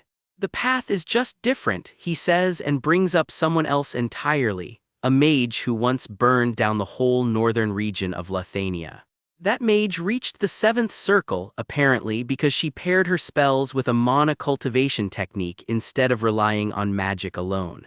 "'Cause she's crazy," Ghislaine says with a crooked grin like he already knows exactly where this conversation is headed. His jaw sets, resolve hardening into something you can feel through the panel. From now on, he tells her plainly, "I'll teach you a mana cultivation technique." He stands there, sword straight, commitment written all over his back. "But I'm a mage," Vanessa argues. Why would she need a warrior's mana technique? Because circles and cultivation are two sides of the same coin, he explains. Both come down to controlling mana. No, this is crazy," she stammers, panic flashing across her face. How could that even let her cast magic? If it went wrong, she could end up magically crippled for the rest of her life. "Vanessa," he says, steady as ever, "let's just try it." He reaches for her and she doesn't pull away. His eyes are locked, dead serious. There's no room left for hesitation. Her breath catches at his touch, tension coiling through her whole body. She falls silent, torn between terror and something that almost feels like hope. His hand hovers right at the edge of contact, the point of no return. "Me actually using magic," she whispers, hardly daring to believe it. His fist clenches. If this is what it takes, he thinks, gritting through it.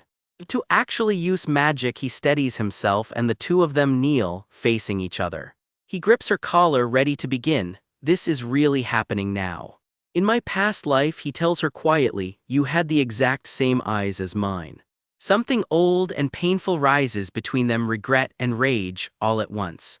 Rage, hatred, the words hit like a gut punch as a vision of someone falling flashes past. "The place you fell to after endlessly chasing magic was a bottomless abyss," he tells her. Flames rise up around the memory, consuming everything in their path. "You mastered some unknown cultivation technique only to become a disaster driven by pure instinct, burning it all to ash. But this time," he vows, "I'm here to keep you from falling into that abyss again," he says, mana already sparking to life around him. "I'm reaching out my hand," he says, and this time, someone actually catches it. Vanessa kneels, bathed in blue light, as the ritual truly begins. Mana threads spread through her hair and skin like living lightning. It floods into her all at once, and she chokes out a pained groan. "It's hot," she cries out, her whole body lighting up from the inside. Her face twists in agony as she forces herself to hold on. "Close your mouth," he barks, "you're twisting your own mana road. What just entered your body is my mana," he explains, "and it needs somewhere safe to go." The flow stretches into every corner of her body, an entire network lighting up at once. She grits through it, sweat and stray mana both pouring off her. It's circulating along the edges now, tracing every nerve like wildfire. The current pulls inward, coiling toward a single glowing point. And converging in the center, his voice cuts through the haze. This is the moment that decides everything. Her eye ignites with pure light. Something inside her is finally answering. For one suspended moment, the two of them glow together, bound by the same current. A pillar of light shoots straight up, cutting through the dark like a blade. The surge yanks her backward into memory, into an argument she remembers all too well. "You're saying you'll cut off support? Do you even realize what you're saying?"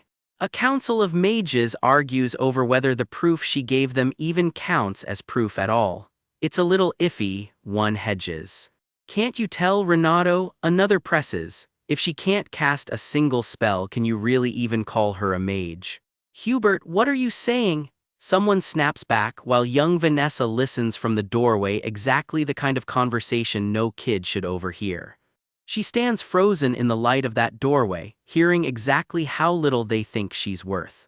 A figure walks away into the dark. The argument isn't over, but for her, it might as well be. "My younger self," present-day Vanessa murmurs, watching the memory play out like it happened to someone else. "I'm sorry, Teacher Renato," young Vanessa says in the snow, ashamed of something that was never her fault. "If only I were more talented," she says, "you wouldn't have had to leave the magic tower because of me." "I'm not leaving the tower," he tells her gently, resting a hand on her head. "I'm only going to find a way for you to use magic." The two of them look up at the same sky together, teacher and student, just for a moment. There's no place in this world where darkness lasts forever, my dear, he tells her. I promise you, he says, and somewhere in another time that promise is finally being kept. One day light will come find you, he once told her, and the memory folds seamlessly into the hand reaching for her right now. The two moments in time collide in a burst of golden light. Ghislaine's face is lit gold, hand steady, carrying a promise that was never his to make and keeping it anyway. The light washes over her, and for the first time in years she isn't afraid of it. Her hand rises to meet the light halfway. Teacher, you were right, she whispers, reaching up into it. The glow swallows the whole room, pure and blinding. Light did come, she realizes, hair whipping in the surge of mana. Even for me, Ghislaine grits out, straining under the sheer cost of what he's giving her. She goes limp in his arms, completely spent, but it worked. Somewhere far from the tower, night falls over a completely different story. A lonely cabin glows against the dark and something loud is already unfolding inside. That crazy bastard's already flattened 4 guys, someone shouts from the middle of the brawl. What kind of monster is that? One attacker yells right before inviting more of them to try their luck anyway. You think a piece of metal's gonna cut me down? Stop being ridiculous, he laughs, shrugging off an incoming blade. He puts a boot straight through the next guy's guard like it's nothing. Blood sprays. This fight was over before it even started. A knight lunges for him and comes away with nothing but a fistful of air and regret. He's grinning through the whole thing, like this barely counts as exercise. Another punch lands clean and another body hits the floor. He sends the last knight flying clean off his feet. I ain't even warmed up yet, he says, looking down at the pile of guys he just dropped. Boss, you really are the best, his crew cheers from the sidelines. How dare these worms interfere with our party? The beaten knights sputter, still talking big from flat on the floor. No one around here can stop us, yeah, about that. Night rolls on and the story shifts again, same restless energy, different battlefield. A cabin glows warm against the dark, tucked along some quiet stretch of coast. Is your training going well? Someone asks, watching a familiar figure out on the rocks by the sea. No answer comes back, just silence, and a body sprawled out from sheer exhaustion. What do you have to say for yourself? The voice presses, clearly unimpressed. Count Desmond has issued a mobilization order, the hooded man announces. Training time is over. Victor, someone calls sharply, and the name alone is enough to snap him awake. He stirs groggy, dragging himself back to consciousness. His hand finds his sword and armor on instinct. Some habits don't need thinking about. Ash drifts through the dark. Whatever just happened here, it's already over. Let's go, Victor says simply, stepping past the wreckage like it's just another Tuesday. The bodies left behind tell you everything about how one-sided this was. I was just getting bored to death, he mutters, like wiping out an entire unit barely counts as a workout. We open in a frost-lit hall, an armored knight standing stiff before an old lord hunched behind his desk. Yeah, this is not gonna be a friendly chat. Look at this guy, slamming his hands on the table hard enough to shake it. Whatever just landed on that desk has him furious. The letter says it plain. Someone is blaming our guy, Ghislaine Perdium, for murdering a rival's son, and vengeance is officially on the table. One look at that face and you know this isn't a grudge, he's already decided this is a war. Assemble the soldiers, he growls. Translation, pack your bags because this is officially a declaration of war. And just like that, the banners go up. War is coming to the north. Word spreads fast and Ghislaine's own men are stunned. They're claiming our young lord murdered Gilmore. This rumor just became everyone's problem. The war council scrambles. We treated them like family for years and this is the thanks we get. Betrayal always stings worse than the sword. Ghislaine isn't buying the outrage. He wants the real angle. What do they actually gain from starting this fight? Silence, then it clicks for him. This is all about the runestone. He remembers something inconvenient too. 2 of his own vassals were sent off to guard territory while he was busy at the magic tower. They must have leaked our secrets, someone snaps. Are you saying our own vassals sold us out? That's a bold accusation, one lord sputters. Ghislaine just shrugs it off. Runestones going missing, not exactly rare apparently. Acting for your land shouldn't blow up into a crisis like this, the old advisor mutters, eyeing Ghislaine like he already saw it coming. One hot-headed vassal isn't worried at all. We outnumber them with better soldiers, he brags. Bold words, let's see how that ages. Then a messenger comes sprinting in with urgent news, and you already know that tone never means good news. The old lord's face goes white before he even finishes his sentence. They're here, the enemy army has arrived, and nobody thought they'd move this fast. Banners bearing a black eagle crest the horizon, the enemy's advance guard right on their doorstep. Cavalry pours forward under fluttering colors, closing the gap fast. Dust kicks up off the road as the whole war machine rolls closer. At the front rides their commander, armor gleaming, leading a force nobody expected to see this soon. Back on the wall, someone swallows hard, watching it all unfold. From above, it's brutally clear just how massive this force really is next to Perdium's thin defenses. It hasn't even been that long since they declared war. How did they get ready this fast? Great question, honestly. The report lands cold. About 6,000 troops plus another 1,000 in the supply train right behind them. Worse, they've spotted siege weapons already under construction. This was planned long before that letter ever arrived. Randolph, what is this? I thought the DeGardes were as broke as we are. Where'd they get all these troops? Someone's about to get blamed for a budget cut. Ghislaine cuts straight through the bickering. Get yourselves together. He's got a point. Falling apart in a panic won't stop a single arrow. Orders start flying. Get every soldier they have up on that wall right now. Civilians get rushed inside the walls, the gates slam shut, and every soldier locks into position. Chaos breaks out on the ramparts as the last guards scramble into place. And just like that, the war has officially begun. A lone rider approaches the castle at an unhurried pace, way too calm for someone riding into a war zone. He mutters his dead son's name under his breath like it's a battle cry. Useless in life, but finally worth something in death, he says of his own son, cold enough to match the snow. Then he just stops to admire the castle he's about to attack. Meet Count Tamos de Garde, the grieving father-turned-invading army, clearly enjoying the view. He brings his companion Victor along for the ride, yes, the kid they call the undefeated boy. Time for a chat with Brother Perdium. Up on the wall, Ghislaine shouts right back, de Garde, my brother, matching the fake formality beat for beat. What is the meaning of this treachery? De Garde bellows. Ghislaine just echoes the word back at him, unimpressed. My beloved son had to die on this land, de Garde says, twisting grief into an excuse for war. He plays the grieving father hard, then offers an out. Surrender now and this all ends peacefully. Ghislaine doesn't say a single word. One of his own men isn't fooled for a second. He's lying through his teeth. A vassal urges him to cut the talk short. In his head, Ghislaine's already there. He saved Alina, but with Gilmore dead, this fight was always coming. Siege weapons in tow mean one thing. They're not here to negotiate, they're here to flatten the place. And yet Ghislaine looks almost relaxed. It's all going exactly as expected, he thinks. Somebody's seen this movie before. Then a new voice cuts in, Ghislaine's father Zwalter stepping up to answer for him. My son did not kill Gilmore. That is the only answer I shall give, Zwalter states flatly. Discussion over.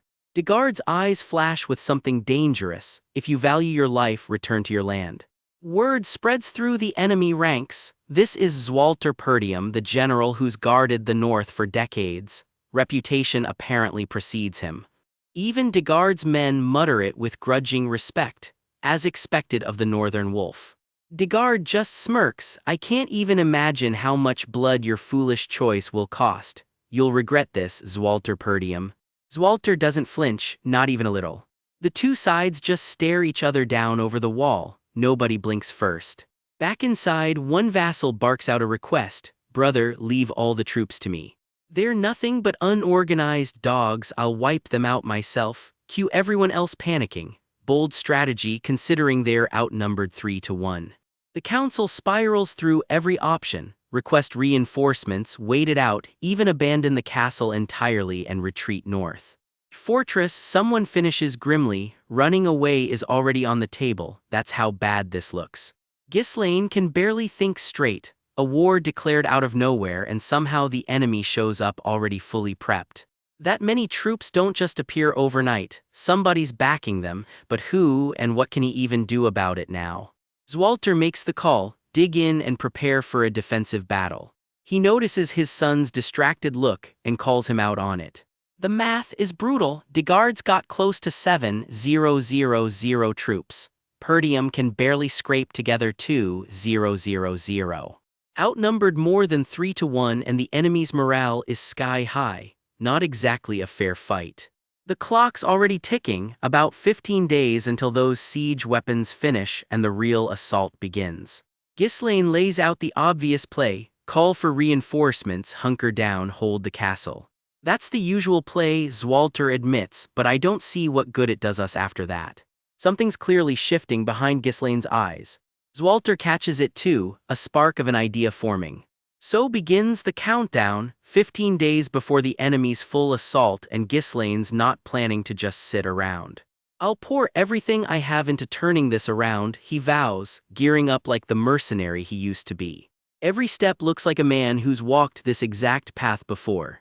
He calls together everyone he trusts for a war council of his own. The room goes quiet, waiting to hear what their young lords actually got planned. So the war really did break out, one ally murmurs. Yes, Ghislaine confirms, no sugarcoating it. Here's exactly what each of you needs to do from now on, he says. Time for the plan. An ambush, that's the plan. Not exactly the turtle up and pray strategy everyone expected. Before the enemy can even launch their assault, they're going to hit the supply units first. Cut the supply line, and this war gets a lot harder for Degard. But how? They've got eyes everywhere already. Fair point, any move gets noticed instantly, so Ghislaine calls in 2 specific names, Kaor and Gillian. Yes sir, turns out troops are already hidden in the forest exactly as ordered. Ghislaine was already 3 steps ahead. Even the rookies found the perfect spot, close enough to a beast outpost to vanish into the woods if things go sideways. We've finished handing out the ponchos made from Duras Ent skin just as ordered, young lord. Fashion, but make it tactical. Dark material, perfect for night ops, though moving an entire army would still get spotted in a heartbeat.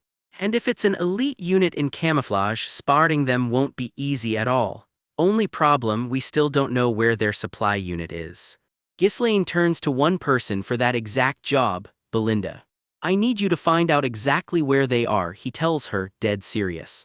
Mother Hen's usual warmth drops for a second. She knows exactly how heavy this ask is. Still, she doesn't hesitate. Understood. This means steeling yourself for death and slipping straight into enemy lines, he warns, then softens it. But I know Belinda can handle it. There's one more piece of the plan he's been saving. The strongest card in his hand, the one meant to land the finishing blow on this entire war. And there she is, a mage wrapped in blue light, radiating enough power to flip this whole siege on its head. Whoever she is, she's clearly not here to just watch. Meanwhile, on Degard's side, somebody's already celebrating early. The war has begun. In a few weeks I'll be rewarded with land. Meet Fabro, once a loyal vassal of House Perdium, now running Degard's supply unit. Turns out betrayal pays pretty well, or so he thinks. So that's who's been pulling strings behind the scenes, Count Desmond. Thanks to him, these two get to sit safely in the back and toast their genius plan. Goodbye, Perdium, Fabro toasts again, clearly loving every second of this. In his head, he's already spending land he hasn't actually earned. Out in the dark, hooves creep closer to that same cozy little supply camp. Just in time, someone murmurs with a smirk. Fabro has no idea what's about to hit him. The ambush team, Belinda included, drops the disguise and hits the camp hard. Riders tear through the dark, closing in fast on the celebration. Can't see a thing out here, one guard grumbles. Exactly the point, perfect conditions for an ambush. The order comes down cold, no hostages required. 2 words and the whole plan snaps into motion, kill them all. Steel meets shadow as Ghislaine's mercenary side finally comes out to play. This is the version of him Degard never saw coming, not a noble playing politics but a mercenary who's done this before. The whole ambush crashes down on Fabro's precious supply camp at once. Deep in enemy territory, a blade slides through the dark and someone gives a chilling order: no hostages required. Someone waits in the black ready to move. Then comes the order that kicks off the slaughter, kill them all. A masked warrior grips a glowing blade, cloak snapping in the chaos. This ambush is about to get messy. One fighter's wild-haired glare cuts through the dark. Whoever these mercenaries are, they came to finish the job. No hesitation in that stare. This is a hit squad that doesn't miss. Out in the camp, soldiers barely have time to react before the ambush swallows them whole. Riders go down in the chaos as the mercenaries tear through the camp like it's nothing. One clean, glowing slash and another rider's out of the fight. The counterattack barely lands a scratch before it's put down hard. An enemy ambush, one soldier finally shouts, a little late to notice honestly. His commander isn't much calmer, cursing the sentries who clearly fell asleep on the job. That commander doesn't get to finish the thought, the blade finds him first. Somewhere in the smoke, the order goes out. The Ghislaine mercenaries are moving exactly to plan. No mercy on the table tonight. Not a single man is meant to walk away. Someone's desperately calling for a Baron Fabro to get out here, but with an ambush this brutal, showing up might just mean showing up to die. A bald commander tries to rally the troops. 1,000 soldiers on their side, he insists, so just stop panicking and fight. Cool plan, except his own man sheepishly informs him over 70% of those soldiers are already dead. Turns out that's not an exaggeration, bodies are dropping everywhere. The mercenaries keep cutting through anyone who gets close. The bald commander goes dead silent, sweat pouring, reality is setting in fast. His genius plan B, let's run, bold strategy from the guy who just said don't panic. He panics harder, whining that he'll get killed before he even collects his reward. Rewards officially off the table, he goes down before he can finish complaining. A pink-haired mercenary strolls up on the last stragglers, almost delighted to find them. "Oh my, I didn't expect to see you here," she coos, which is never good news for whoever she's looking at. One look at her and a soldier goes pale, be Belinda. Even the mercenaries call her mother hen and nothing about tonight says nurturing. Behind them, the camp's already going up in flames. Soldiers scramble through the burning wreckage with nowhere left to hide. One of them doesn't get to run, he's dragged out, bound and shoved forward. The mercenary riders close in on their prisoner. This is clearly an interrogation, not a rescue. Turns out their prisoner isn't just some soldier. He's the vassal sent to Degard as an envoy, sold out their secrets and has secretly been running Degard's supply lines this whole time. The traitor drops to his knees, begging, "Please spare me, young Lord Ghislaine," so now we know exactly whose story this is. He throws out a full surrender, desperate for any way out of this. Ghislaine doesn't even blink, he just wants one answer: who's really behind all of this? "I was threatened, I had no choice," the traitor whimpers, and the name that slips out is Count Desmond, exactly the man Ghislaine suspected of arming Degard. The traitor scrambles for sympathy, reminding Ghislaine how long he supposedly served House Perdium. Loyalty's a tough sell from a guy who just got caught selling secrets. Another captive tries a different angle, betting Count Degard would pay a generous ransom for her, basically pitching herself as a business opportunity. Ghislaine simply tells him to raise his head. The traitor can barely choke out his title. Mistaking mercy for the mood, the traitor gushes his thanks, swearing to serve faithfully from now on.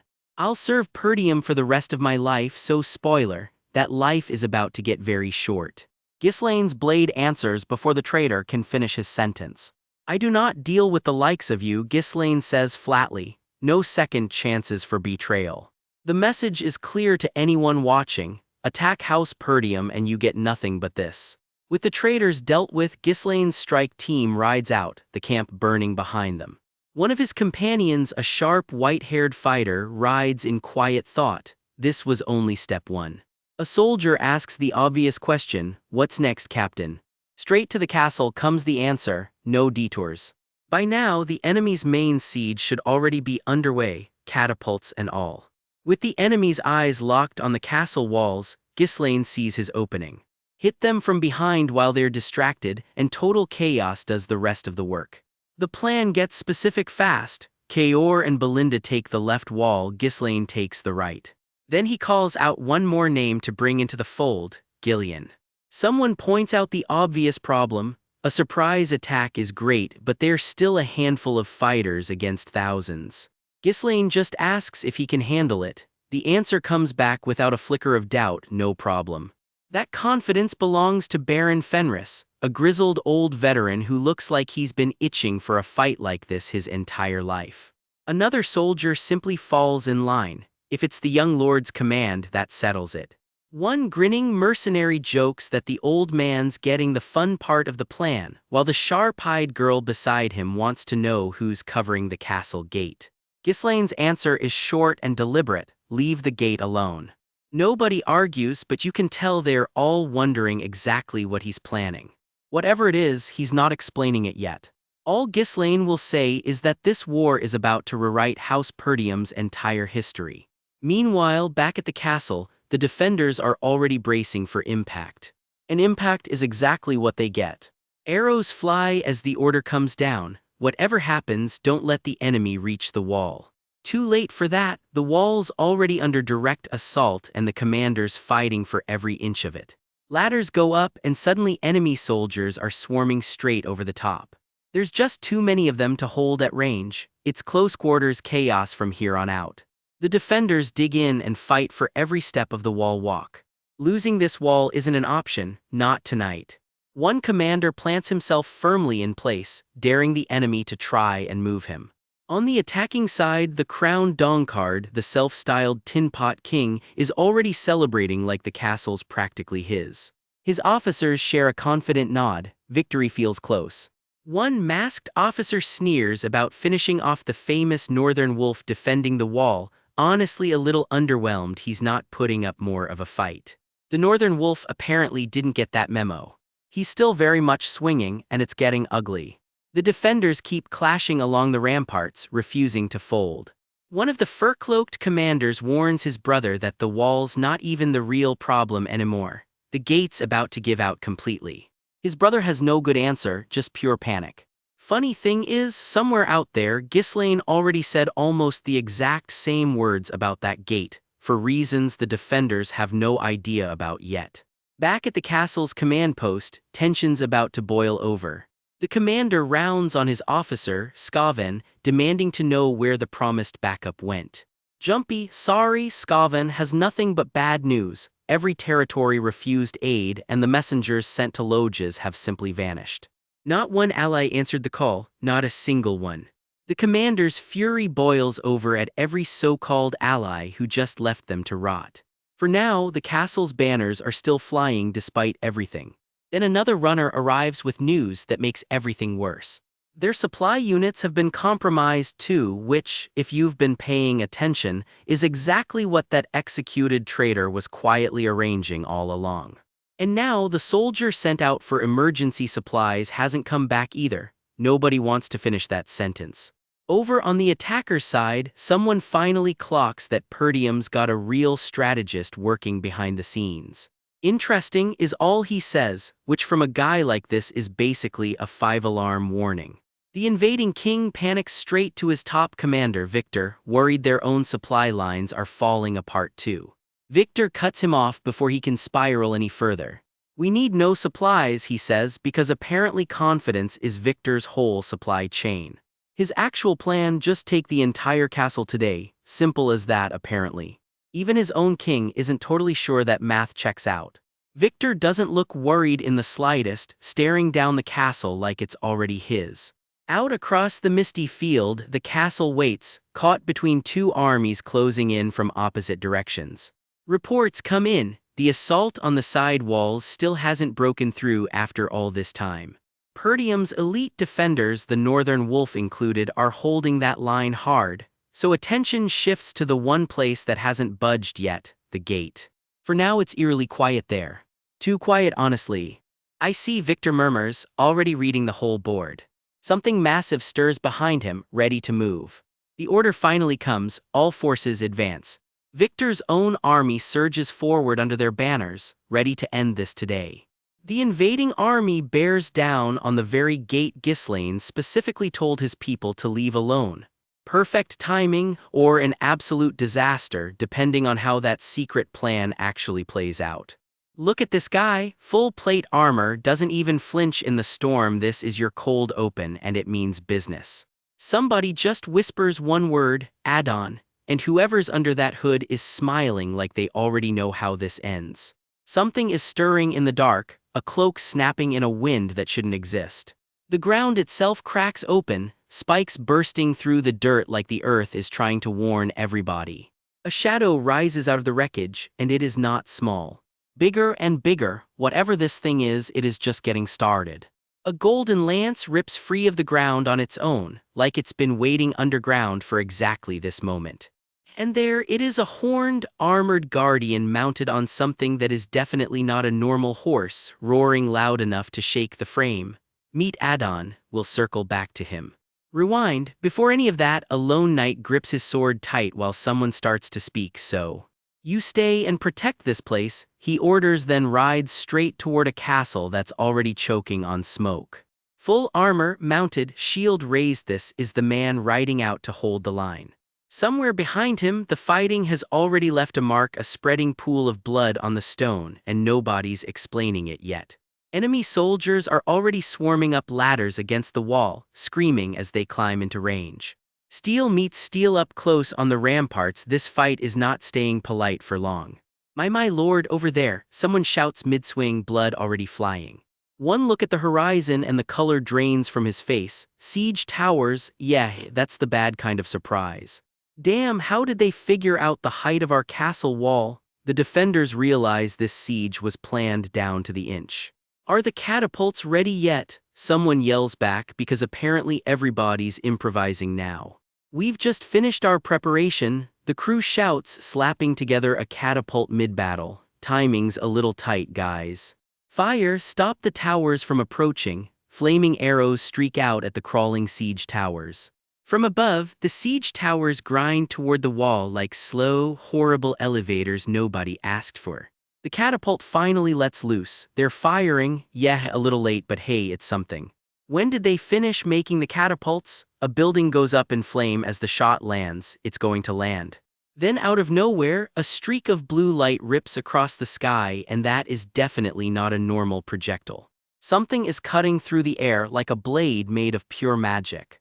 The shot was intercepted. Somebody just knocked a war projectile clean out of the sky. Who did that? Panic ripples through the ranks. Nobody signed up to fight a mystery. A cloaked figure drops into the middle of the chaos like they own the place.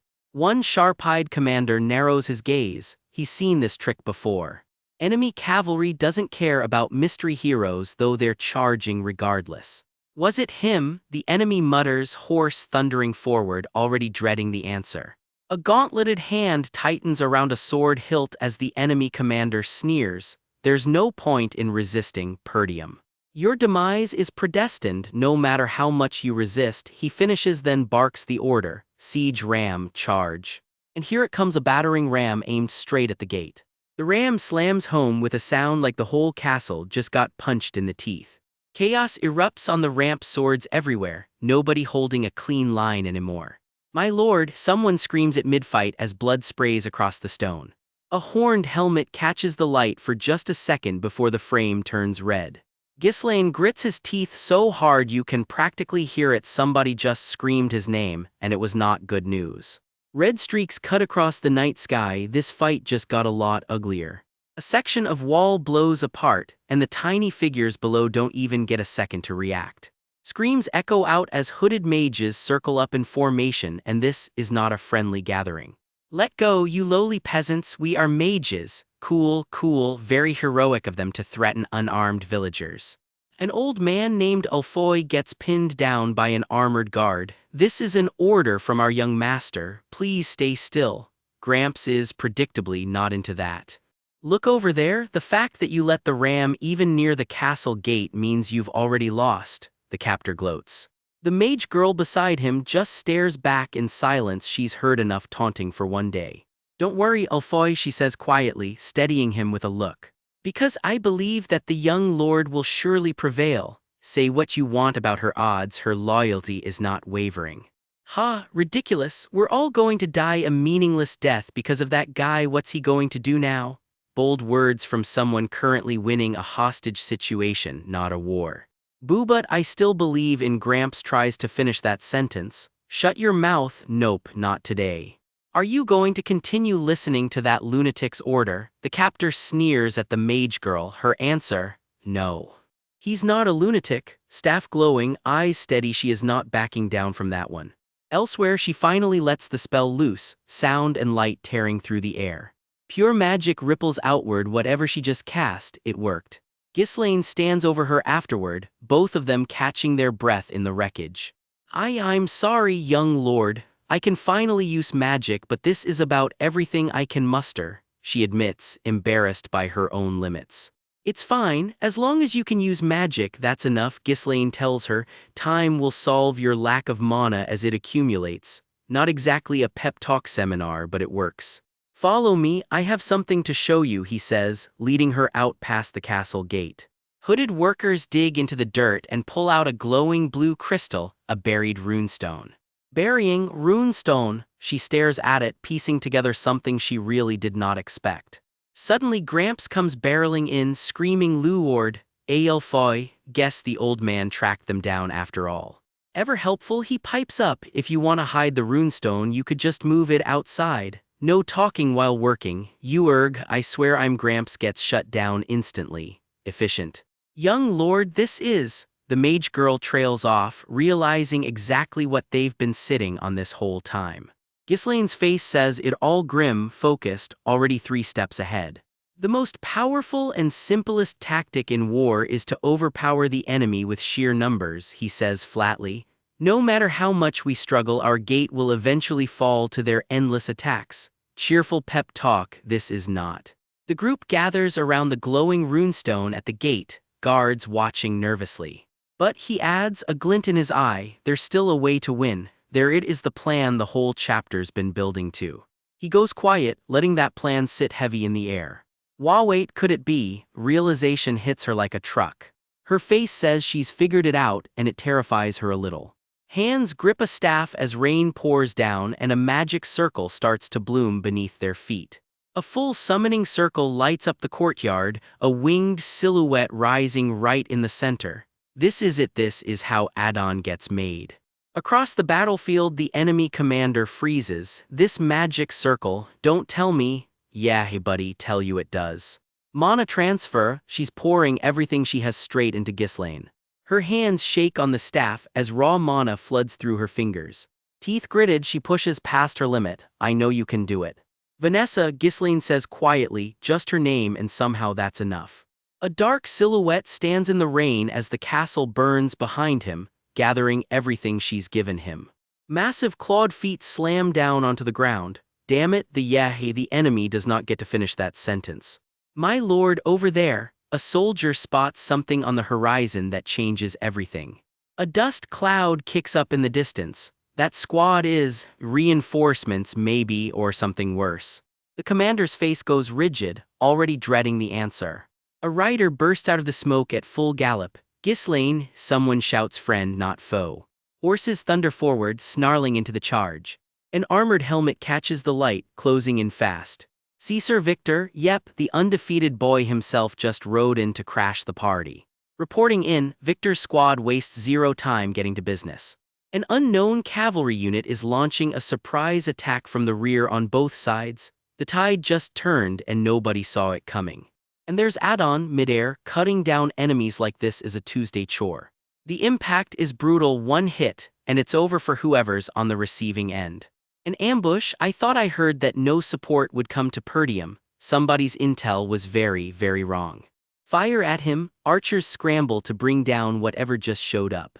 Don't just stand still, fire at him before he reaches us. That glowing blue eye behind the helmet says good luck with that. Arrows fill the air, most of them about to be a complete waste of ammunition. The armored figure drops out of the sky in full silhouette, horse and all. What, he's flying? Yes, that tends to ruin a battle plan real quick. Another sweep of the blade, another spray of blood. This fight is basically over already. Enemy soldiers scatter and fall as the strikes keep landing, one after another. A lone rider cuts through the wreckage like it's nothing personal. It's extremely personal. He's taken out this many soldiers in 1 strike. Is he a monster? Honestly, fair question. A blade catches the light, glowing faintly, not exactly standard issue steel. A hand grips that hilt tight, ready for one more push. Rise, soldiers of Perdium! Ghislaine roars it loud enough for the whole battlefield to hear. Our counterattack starts now, sword raised high, he leads the charge himself. And just like that, the defenders go from losing to charging full cavalry, full send. Rage twists across his face under a scratched-up helmet. Whatever's coming, he is furious and ready for it. Riding out in front of the army, he roars the order everyone's been waiting for. Rise, soldiers of Perdium! The cavalry surges forward as one their counterattack starts right now. From above you can see just how many men are marching, and this is not a small raid, this is a full army on the move. Meanwhile, across the field at the Degard main camp, 4 commanders are closing in from every direction and nobody there has any idea it's coming. The Degard banners are still flying over the main camp for now. Chaos breaks out inside, a surprise attack. The main camp is under assault. Blades already drawn, he barks orders to his men. Gordon, Torin, I'll draw their attention, you two spread out wide and take down their key facilities. He taunts the fleeing enemy riders, by the time you get back to base it'll already be ashes. Panic spreads through the ranks. What in the world is going on? Why are we the ones getting ambushed? Someone screams for the count to evacuate immediately. A lone warrior leaps straight into the thick of it, cutting a path toward the heart of the camp. And there he is, the enemy commander himself, Count Tomos Degard. No hesitation, I will take you hostage, he tells the count flat out. Degard chokes on the words, caught completely off guard. Steel meets steel as the two clash right there in the camp. It's a brutal exchange. Degard is not going down without a fight. Blood sprays across the ground as the duel keeps escalating. Degard grits his teeth, thinking it to himself, this guy is strong. Still he tries to play it cool. A surprise attack on the main base with a small force, you've got guts, he sneers. A second knight rides up to back the count up, announcing himself plainly, I am Adon Praso. He squares up, armor creaking, clearly ready to test this stranger himself. Adon Praso demands it outright, state your name. The masked warrior doesn't answer right away. The words hang in the air, heavy with everything he's not saying. Behind the mask, one cold blue eye just stares back at them, unreadable. Finally he answers, I have no name. I am merely a weapon, he says, wielded by the Grand Duke of Perdium, and that's all Degard's men are getting out of him. Over on the fortress wall, the fighting is just as brutal, defenders scrambling to hold the line. Someone yells a warning across the chaos, Kaor, and the young fighter barely has time to react. A red-haired ally comes charging in on horseback to even the odds. He grits his teeth, throwing himself straight into the melee. Blood flies as he hacks his way through the enemy line. Kaor isn't thrilled about it. Hey, stop splattering blood this way, he snaps. Handle it yourself, old lady, comes the reply, and Kaor's jaw drops. Old lady, rough day for the rookie.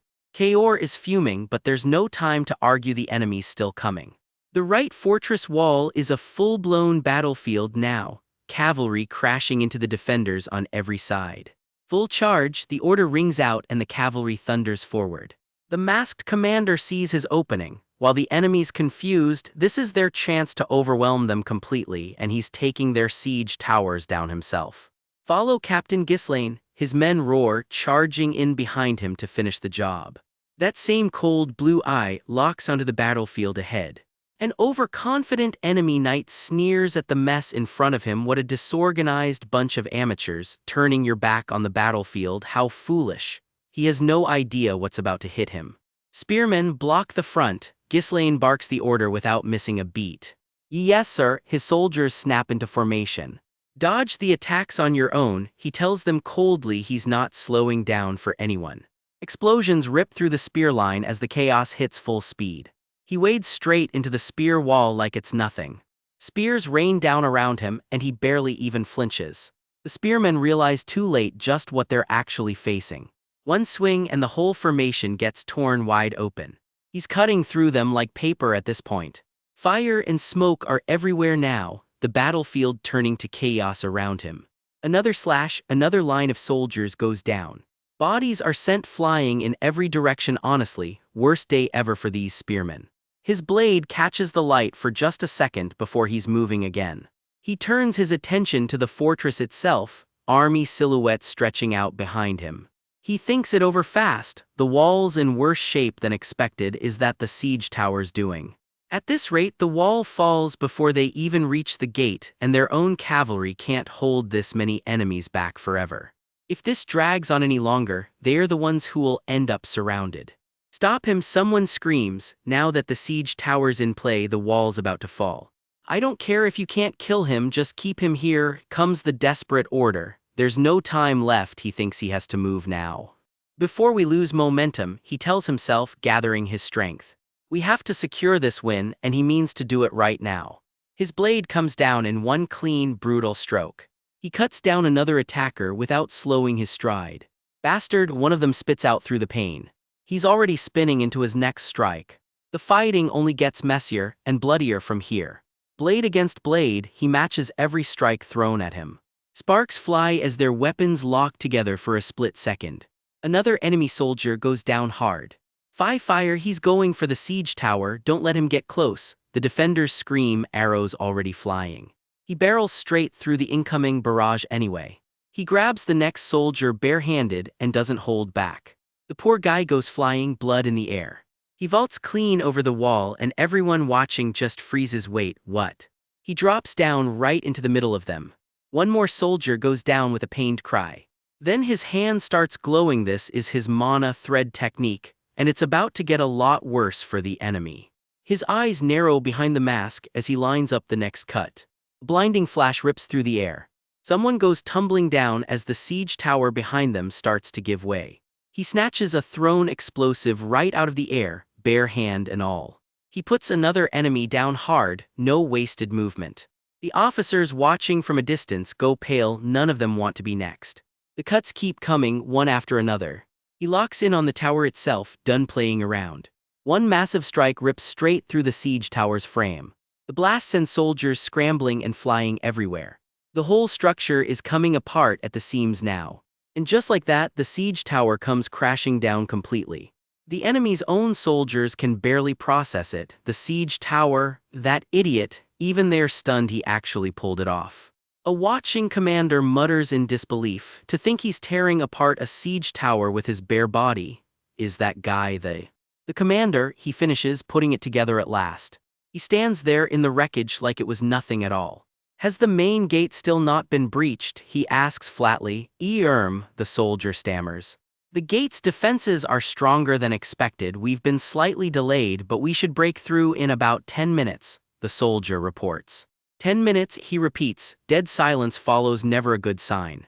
Make it 5, he says, like that settles it. In the meantime, he says, I'll take out their commander myself, so have that gate open when I get back. He rides off alone, eyes locked dead ahead. You understood? His men call out right before someone else yells across the field, hey, flying tin can. He barely reacts before the voice adds, dead serious, you're not going anywhere. A rider emerges from the smoke, blocking his path completely. Steel flashes as the two size each other up. Who are you? He finally asks. I'm Kaor, comes the answer, commander of the Cerberus mercenaries. Turns out the rookie's climbed a lot higher than his name suggests. He draws his blade without another word, ready to make good on his threat. And right behind him, his red-haired partner grins, weapon already raised. Looks like this fight just became 2 against 1. The night goes quiet, then a cold voice cuts through it. Who are you? Grinning like he's already won, a mercenary swaggers up, itching for a fight. This is Kaor, captain of the Cerberus mercenaries. They still call him the rookie. Clearly nobody told him that. A knight thunders in on horseback, blade drawn, meeting the challenge head-on. Steel meets steel in a shower of sparks as the two collide at full gallop. Kaor swings hard from the saddle, testing just how tough this stranger really is. But the fight turns fast. The hooded knight gets a grip on Kaor's throat in the dark. The stranger's armor barely dents under the blow, not even close to breaking. Locked blade to blade, Kaor grits his teeth, refusing to give an inch. Sparks fly with every clash and real fear is starting to creep into Kaor's eyes. Kaor swings again midair, throwing everything he's got into the strike. The knight blocks it cold. Kaor can't believe it, he blocked all of that. The knight just shrugs it off. I've met a ton of people like you, he says, bored. One word from him, mediocre, ouch. Mercenaries who just use brute force, the knight sneers, still standing untouched. Kaor throws himself back into the clash, refusing to back down. Blood sprays. That last hit landed harder than Kaor expected, and not on his opponent. Pinned under crossed blades, Kaor strains with everything he has just to hold the line. A sharp gasp, something's gone wrong fast. The knight barely moves, calm as ash settles around him. Kaor sent flying, slammed backward by a blow he never saw coming. Blood streaks his face. This fight is no longer close. Firelight flickers off the knight's helmet as he watches Kaor go down without breaking a sweat. Elsewhere, someone else scoffs at a totally different fight. Nothing's easier than beasts that just swing their front paws, he says. Back at command, a soldier reacts in shock. It's just as the captain said, he mutters. A name drops for the first time. Victor Count Desmond's hidden weapon aimed straight at bringing down House Perdium. Is he stronger than you? Someone asks the knight planning their defense. Stronger than anyone you've faced, comes the reply, ice cold, except me. The plan is laid bare. Victor's numbers will pin their forces at the walls, then punch clean through the weakened gate. Their commander's eyes flash with focus as the pieces click into place. But that, she says quietly, is exactly as I planned. However, if Victor makes it past that gate, the whole plan falls apart in the worst way. And there's Kaor, bound, beaten, and still very much a part of the plan. I need you to hold Victor down, the commander orders a knight riding out. Kaor, dragged along and exhausted, watches the next fighter close in. Haha, fuck, Kaor mutters, gripping his blade like it's the last thing he owns. His grin turns feral, clearly he's not done yet. You're asking for too much, someone shouts back, refusing the order. In the distance, the whole castle lights up under a massive magical strike. A colossal blade of energy tears down toward the walls. Soldiers scatter as the blast rips into the ground around them. A knight charges straight into the chaos, sword raised, no hesitation. Reduce their numbers as much as possible, comes the order, and don't get in Gillian's way. Annoying, grunts Gillian, though at this point you could just call him the wall. That shield takes hits from every angle, I can't pierce it, an attacker snarls, frustrated. When was the last time I met someone this sturdy? Gillian mutters, almost impressed with himself. He digs in, bracing for the next wave. I have no more time to waste on you, his attacker roars, throwing everything into one last hit. The blow lands hard, sending someone reeling. That was heavy, sure, Gillian says, unmoved, but you still can't break my shield. He strikes back, and this time it's his opponent's turn to flinch. The clash rages on, neither side willing to yield. Claws and steel meet in a bloody tangle. One fighter grits through the pain, a blade pressed right up against his neck. Damn, a knight on horseback realizes just how bad this is getting. A brutal slash catches him before he can recover. Under a rising moon, a helmeted fighter raises his blade for the finishing blow. Fall, one word, and it's over for someone. The explosion swallows him whole. Swords lock one more time as the dust settles. This fight isn't finished yet. A massive blast tears down from above, lighting up the whole battlefield. It slams into the ground, scattering soldiers everywhere. Back in the castle, three nobles watch on, faces twisted with fear. They're getting past the gate. Soldiers beg, you took our mana, do something. The mage, completely drained, can barely lift his head. No, not yet, he manages. Someone else steps up instead, eyes blazing, magic sparking to life around her. More, she demands, pulling every last bit of power she has, and the gate finally gives way. All soldiers attack, the order rings out across the field. Take over the castle, the enemy floods in through the broken gate. Yes sir, comes the answer, but from atop his horse someone else can only whisper no. Victor's got Kaor by the throat now, you're not going anywhere, he says flatly. Kaor's fist clenches, bloody and shaking, refusing to open. He's caught and there's nowhere left to run. Kaor, was it? Victor asks. A mercenary captain should know when to give up. So why keep coming at me? See for yourself, the gate's already torn down. You have lost, Victor says, as the castle burns behind him. Kaor kneels in the dirt, beaten but not broken. The real mistake, Victor goes on, was sending mercenaries to decide your family's fate. Skill doesn't matter against a trained knight. There's nothing in this war worth throwing your life away for, Victor adds, almost bored. Elsewhere, Gillian keeps holding the line, steady as ever. So what? Kaor spits back, bloodied but grinning under his mask. A low laugh escapes him, hey hey. His eyes burn with something Victor didn't expect, pure defiance. On the battlefield, mercenary or knight, Kaor starts, voice rising. What matters most is winning or losing, he finishes, throwing himself back into the fight. The two clash again, harder this time. I don't need to hear the loser's excuse, Kaor snarls, swinging with everything he's got left. The blow connects with a shock of impact. Steel screams against steel as the fight explodes back to life. And there it is, a hidden blade folded inside the axe itself, the inside part of the axe. The trick catches everyone completely off guard. A mounted knight surges back into the fray, weapon raised. Energy crackles off the blade as it comes down. Hooves pound the ground as the charge closes in. The strike lands clean, tearing through the dirt. You wretched mercenary, how dare you, someone snarls, stunned. The trick actually worked. Reeling from the hit, someone staggers back hard. Gritted teeth, blinding light, this fight is far from over. Even the sturdiest defense has a gap, comes a quiet observation mid-clash. Gripping his sword tight, a knight speaks with total conviction. I already offered my life to my young lord to serve him as a weapon. His blade flashes, backing up every word. He braces behind his shield, resolve written all over him. Therefore, he says, letting the silence hang, I shall only bring him victory, he vows, throwing himself into the clash. Victor's eye narrows, even he takes notice of that kind of resolve. Blood and steel collide again in the thick of it. Another blade rings off the ground, barely missing its mark. Someone lunges straight for the mounted knight, no room left for hesitation. Teeth clenched, blades locked, it's now or never. Kaor knows the truth of it, that guy's stronger than me, and I could die here. Even so, something flickers across his enemy's face, is that hesitation. The order echoes back in his mind one more time, hold Victor down. One strike, that's all Kaor needs, just one clean hit. We drop right into chaos. A blade slashes through the air at a knight thundering in on horseback. A scarred mercenary throws himself at the mounted knight, going for broke. In his head he's blunt about it, this guy is just flat out stronger than him. And yeah, he could die here doing this, but if he can land just one clean strike, this fight is not over yet. He grits his teeth through the pain, refusing to fold. Cut to a young blonde fighter replaying the whole thing in his head. How did the mercenary even pull that off? Turns out it's a memory. The mercenary dodging blow after blow like it's nothing, bam, bam, dodged everything. The kid begs him to teach him the trick.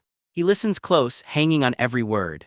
But the mercenary shuts that down fast. It's not about the movement, he says. Anyone running into you cold for the first time is in for a rude surprise, he explains. Because right now you're just an animal that charges forward. Ouch. A knight rears back with a glowing blade, ready to make the point the hard way. Look down on you, the lesson lands as hard as the blow that comes with it. Steel meets steel in a shower of sparks. Back in the real fight, the mercenary eats a brutal hit. He barely gets his guard up in time. The knight raises his blade again, in no mood to stop. Fools like you always make hasty decisions in desperation, the knight sneers as the mercenary goes down. Oblivious that it might be the last decision of their life, he adds, cold as ice. Elsewhere in the fight, an ally mage lashes out with a whip of raw energy. Die, the knight snarls, sword raised for the finish. The mercenary crashes down hard, blood pooling beneath him. However, someone here is not done yet. That mage's face is a mess of blood and fury, but she's still standing. Somehow, impossibly, the mercenary catches the blade with his bare hand. Blood pours down his arm as he grips the edge, teeth bared. His fist tightens around the steel like it's the only thing keeping him alive. This is his shot and he knows it. He hauls himself up the blade, going straight for the kill. His gauntlet locks onto the weapon, refusing to let go. That should be more than enough to land a single strike, he growls. He swings with everything he's got left. The blade connects, drawing blood. But the knight's counter is brutal, sending him flying. He's launched clean off his feet, blood trailing through the air. Every inch of him is screaming in pain. He slams into the ground like a rag doll. And just like that, he's down, face first in the dirt. The knight actually pauses to analyze it, that irregular movement that caught his blade. Was that the setup to flip this whole fight in his favor, he wonders.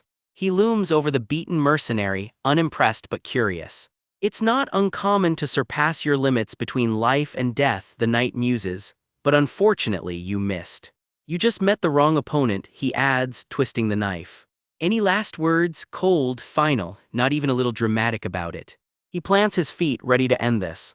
The mercenary's face is lost in shadow, but you can feel the wheels turning. He grits through the pain, refusing to just lie there and die.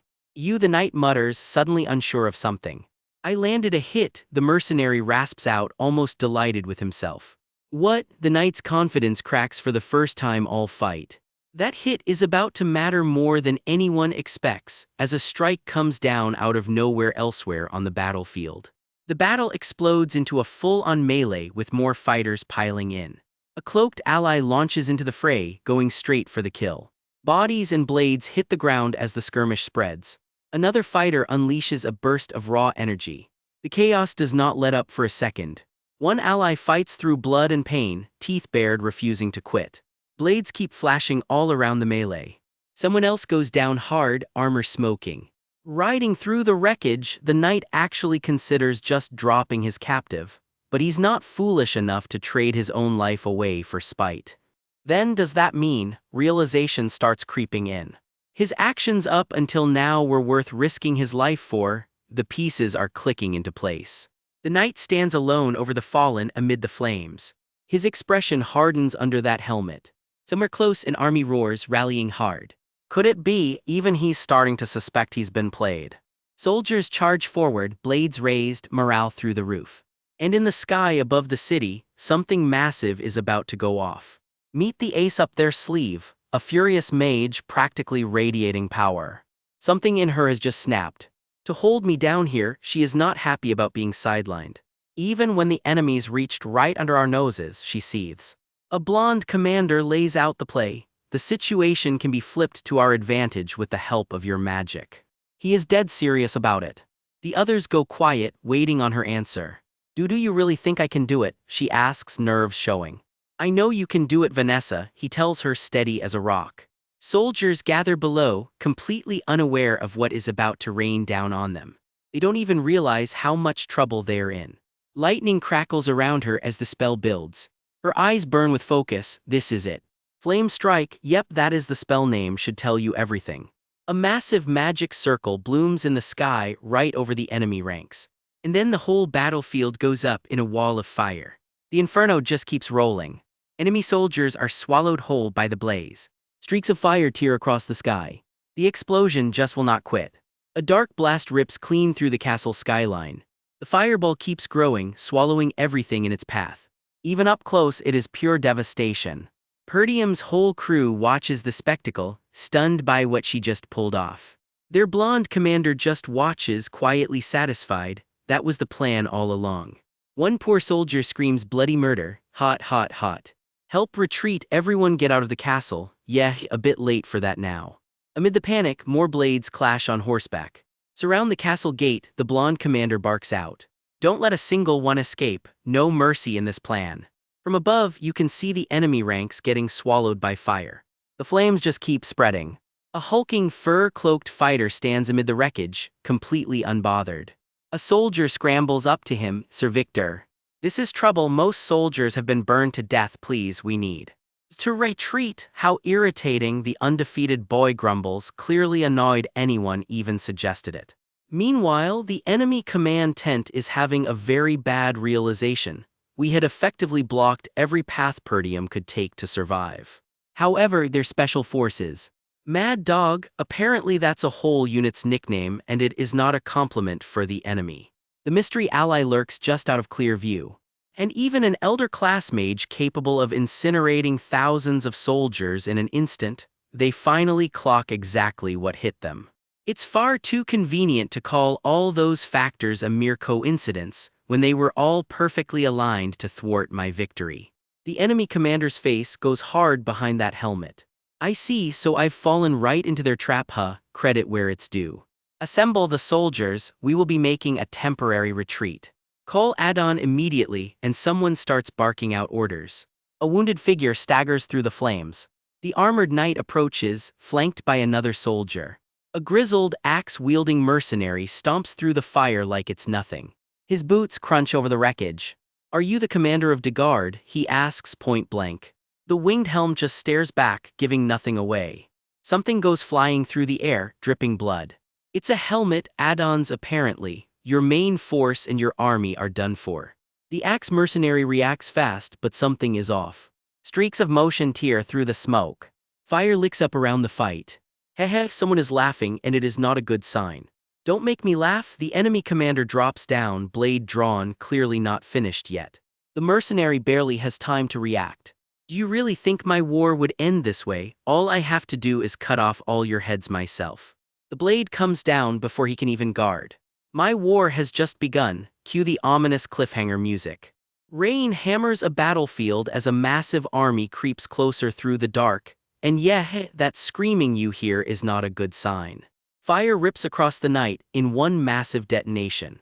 Fire, they're mice caught in a snare, and Archer Commander screams, no mercy in his voice.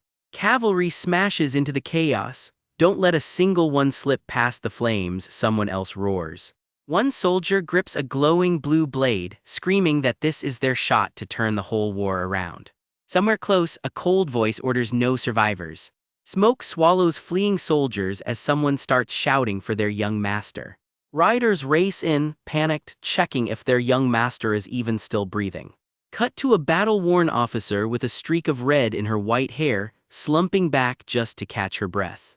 Something huge and clawed grips tight around a glowing object, just out of frame. A stern, blue-eyed knight locks his jaw, gaze fixed on something ahead. The officer regroups with the others, admitting flat out that the plan sounded ridiculous the first time she heard it. Doable though, she admits. Then she warns them, don't you dare suggest we do that again. That move burned every runestone we had. That one strike alone wiped out the enemy's whole front line. Give Vanessa some compliments later, okay? Someone adds, and honestly she earned every bit of it. By the way, where's Gillian? A blonde knight suddenly asks, and the mood in the room shifts fast. The officer's face drains white with alarm. Two riders bolt into the dark without a second to lose. Enter Gillian, the wall himself, tearing straight into the fight on horseback, eyes glowing with pure intent. Dust and impact rock the front line as his horse rears back hard. Gillian, someone screams his name straight into the chaos. Blades flash blue as the clash kicks into overdrive. Swordmarks streak past in a blur of armor. Gillian leaps in against an opponent twice his size. He drops mid-fall, blade already swinging. Two fighters collide mid-air in a blur of white and blue steel. Gillian's taking hits now, and this is very much not going his way. Sparks fly as blue armor crashes against gray. His momentum right now is honestly kind of unreal. Grappling close, silver hair whipping past, this is not a fair fight. A mid-air twin blade strike keeps the pressure on. A massive curved blade blocks the counter cold. Fingers grip tight as another blue slash rips through. Swords cross and blood's already hitting the ground. Gillian keeps charging, even with a weapon already down in the dirt. His strength and speed are honestly ridiculous, and he just isn't the enemy commander admits mid-fight. Giving me a second to breathe. At this rate he grits out, already bleeding freely. The two collide again mid-air, neither one slowing down. Disgusting mercenaries, give you an inch and you take a mile, the commander of Degard snarls. Blades lock tight, neither side backing off. Gillian swings in hard with a glowing blue axe. The commander's face freezes, caught completely off guard. Wait, there is something glowing inside that axe. The axe comes down, shattering part of the structure behind them in a wall of fire. An explosion rips through, purple and red streaking the smoke. That icy blue blade glints one last time before everything goes very wrong. You have crossed the line, the commander of Degard roars. His glare alone could probably melt steel. Gillian takes a brutal hit, blood spraying across the frame. He's falling now, blood trailing behind him through the air. One single drop of blood hits the ground, and for a second, everything goes dead quiet. Blood spatters clean across the commander's shoulder. I see you twisted the blade to dodge the vital point in that split second, the commander notes. Barely. That was a foolish move, charging me right after burning everything to put add-on down, the commander taunts. But he wouldn't be mad about you dying to a guy like me. Now die, he snarls, grabbing Gillian by the collar. A masked knight steps into view, and the whole fight is about to change. His eyes narrow behind the helmet. A busted piece of armor lies abandoned in the blood and ash. A glowing blue axe swings clean through the fire. Figures move through the smoke, closing in fast. A single loud footstep echoes across the whole battlefield. A boot lands hard in the embers, and that right there is an entrance. The masked figure stands tall right in the middle of the fire.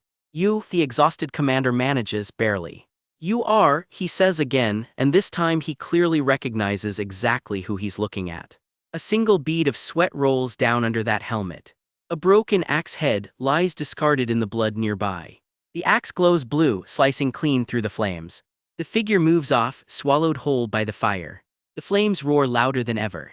He grips the axe tight, staring down the blaze. That black armor, the commander gasps, and yeah, he clearly recognizes it.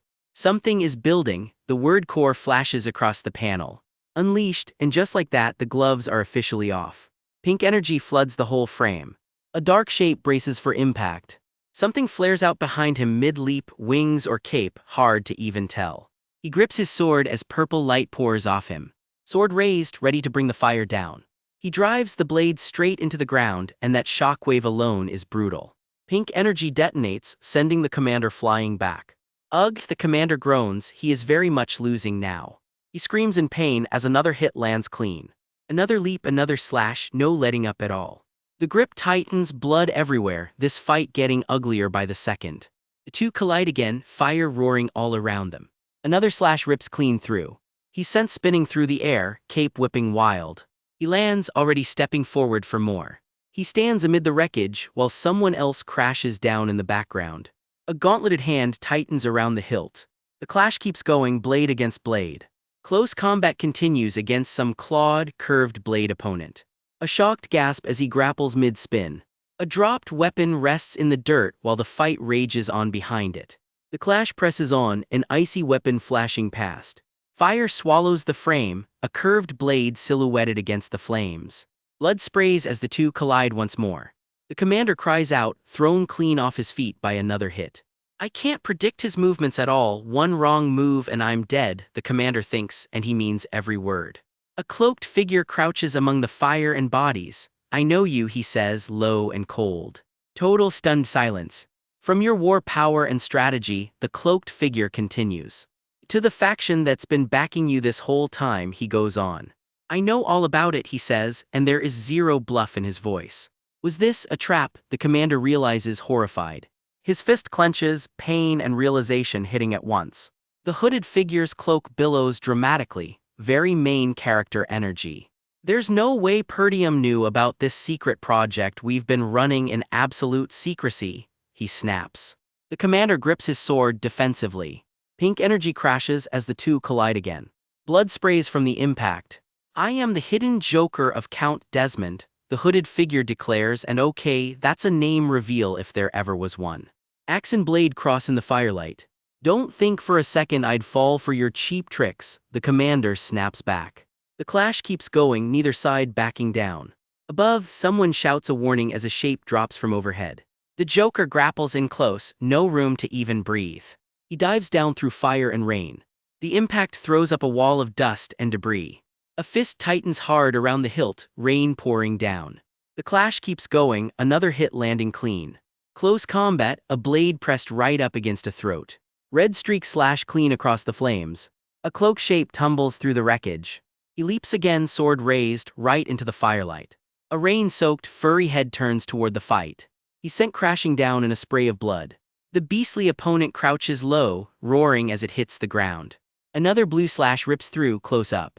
A silhouette falls through a burst of red. Blood soaks the ground beneath the fight. White slash marks streak clean across the dark ground. The commander of Degard, wounded and exhausted, finally drops to his knees. He walks calmly through the fire toward the fallen commander. The commander's helmet lies cracked open in the blood. I like using axes too, he says, casual as anything, but this one just fits my style better. He turns his back, blade still resting at his side. The wounded commander looks up. You, he manages. Just what are you? The commander demands. Me, comes the reply, almost amused. I am the young lord of, he begins, and honestly you already know where this is going. Of Perdium. The reveal keeps building. Ghislaine, and there it is, the mask finally has a name behind it. The knight crashes straight into the middle of a raging inferno, roaring that he's the young lord of House Perdium. But the guy standing over him already dropped him once and just throws the name back like an insult. Perdium. Ghislaine Perdium, he confirms flatly, like he's reading it off a wanted poster. Even flattened and bleeding, Ghislaine's jaw is locked tight. This man is not done yet. Blood runs down his beard, but his eyes are burning with rage, not fear. Then he actually laughs. Never trust the guy who's losing and still laughing. Turns out this isn't round one. Ghislaine is still furious that the strongest knight in the north, meaning himself, got dropped by, quote, a mere scoundrel. Exactly, comes the reply. And today, Ghislaine swears everyone will see who's really the strongest. His opponent doesn't even flinch. Ghislaine finally spits out the name of the man who wrecked his reputation. Victor. Arrogant Victor mutters back, calling out the very obvious trap Ghislaine rigged up for this fight. Ghislaine doesn't even deny it. In war, he says, whoever's left breathing wins. Rules are for people planning to lose. His grip tightens around the hilt. Then he cuts loose, lightning and frost exploding off him like a storm given a body. He's grinning through his own blood already. That's how sure he is. Of course, Victor answers, completely unbothered. His own aura flares up to match, crimson fire licking around his blade. And suddenly Ghislaine doesn't look human anymore, wings of raw force tearing open behind him. Victor's stare doesn't move an inch. One word is all he offers, come. Something massive slams into the wreckage nearby, buried in dust and fire. Somewhere off in the smoke, someone is watching this whole showdown, completely stunned. And then it's on, two blurs collide across the battlefield. Blade against blade, ice blue against blood red, sparks screaming off every hit. They trade blows so fast the ground barely has time to catch the sparks. Every muscle in Ghislaine's jaw is locked, he's already feeling the pressure. Neither one is giving an inch. Their swords lock again, both men refusing to budge. A clean hit finally gets through, and it is not pretty. The fight spills wider across the scorched field. Ghislaine swings with everything he's got. Victor answers with a strike of his own, airborne and vicious. Armor cracks under the impact. Ghislaine takes a hit straight to the ribs, and this time it draws blood. They crash together again, teeth gritted on both sides. Victor leaps clean over him, blade already coming down. The strike connects hard enough to stagger him. Blood soaking through Victor's shoulder too. This fight is not one-sided. His face says it all, this is starting to hurt. Victor wipes blood from his mouth without even slowing down. Ghislaine roars in fury, more animal than man at this point. Blue and violet energy shriek against each other again. Ghislaine leaps in for the kill shot. He slams down hard, tearing up the ground on impact. They meet again in midair, neither one backing off. Victor's barely standing, but he is standing. His stare hasn't changed this entire fight, calm, focused, and honestly a little terrifying. Both men pull back for a second, catching their breath before round two. Then they're right back at it, blades screaming past each other. Victor's face is a mess of blood and sweat, but his focus never cracks. One eye lights up with pure blue fire as he pushes harder. He launches into the air for another strike. For a second he just stands there, sword low, catching his breath. His jaw is set, he's not stopping until one of them hits the ground for good. Another full clash, swords crossing in a shower of sparks. Victor cuts through the air, blade first. Ghislaine flips out of the way just in time. He comes right back down with a strike of his own. They meet on the ground again, neither one slowing down. Victor drives his blade down at him from above. The impact rips the ground apart around them.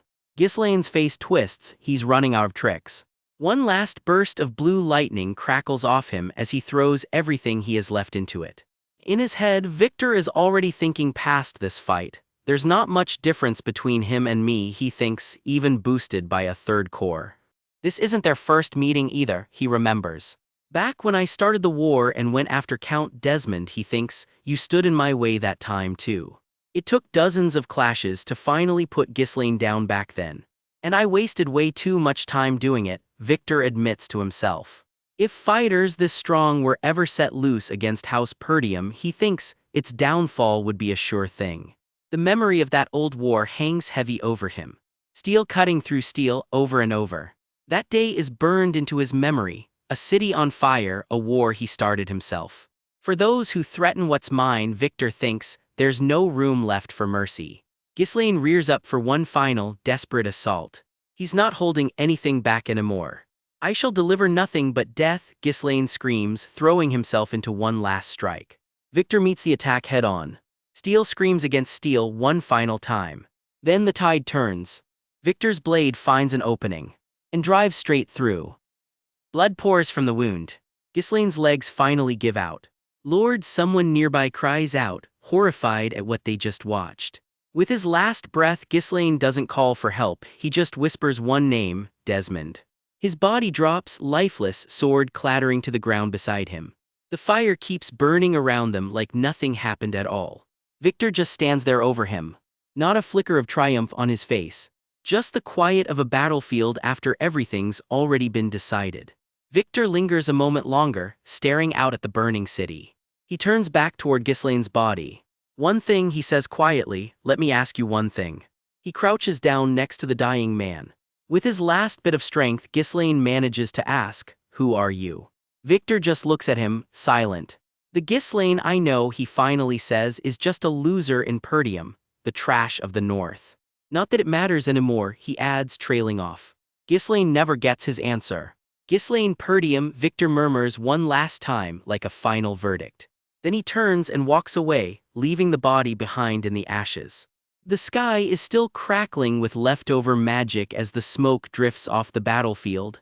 Whatever just happened here, it was massive. Down on the ground, it is pure carnage. Soldiers scattered everywhere, blood soaking the dirt. This war just cost everyone dearly. The clouds part to show the castle they were fighting over, still standing but only just. Armies clash outside the castle walls, one last desperate push before the siege breaks. The knights trudge back through the mud, exhausted but alive, barely. Our guy here is Ghislaine, and even covered in grime, that look in his eyes says he is already 3 moves ahead of everyone else. His soldiers line up behind him, battered but standing tall. They made it through. A tense hush falls over the camp as everyone catches their breath after the chaos. Ghislaine scans the wreckage, doing the grim math of who made it and who did not. Is everyone still alive? He calls out. And with a massive roar, a huge armored soldier answers for the whole unit. The soldiers erupt, cheering for their young master and for Captain Ghislaine both. These two clearly just saved everyone's skin. Grizzled mercenaries who have seen it all admit they have never witnessed a war like this, or magic like whatever just went down. Goosebumps all over, one of them admits. Ghislaine just grins and thanks every single one of them for following him this far. You all did a great job, he tells them, and he actually means it. Then he turns and starts ribbing an old mercenary they call Gramps, who is playing tough about the fact he just got stabbed. It is nothing, Gramps insists, which is exactly what someone says right before it is definitely not nothing. Ghislaine is not buying it and immediately asks Belinda where Vanessa is.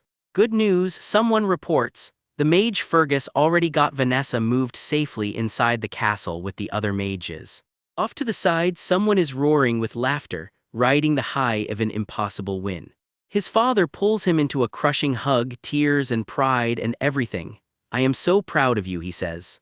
You really are the successor of Perdium, his father declares, before turning to thank the knight captain standing right beside him too. But the celebration is short-lived, there is more his father needs to say. Father, Ghislaine says, watching him walk off with the other commanders. Something is clearly still weighing on the old man's mind. Blood still streaks his face, but Ghislaine's expression has already gone hard and focused. The celebration is over in his head. He falls in step beside his father, the two of them walking off from the battlefield together. His father cuts an imposing figure even just walking away, cloak dragging through the dirt.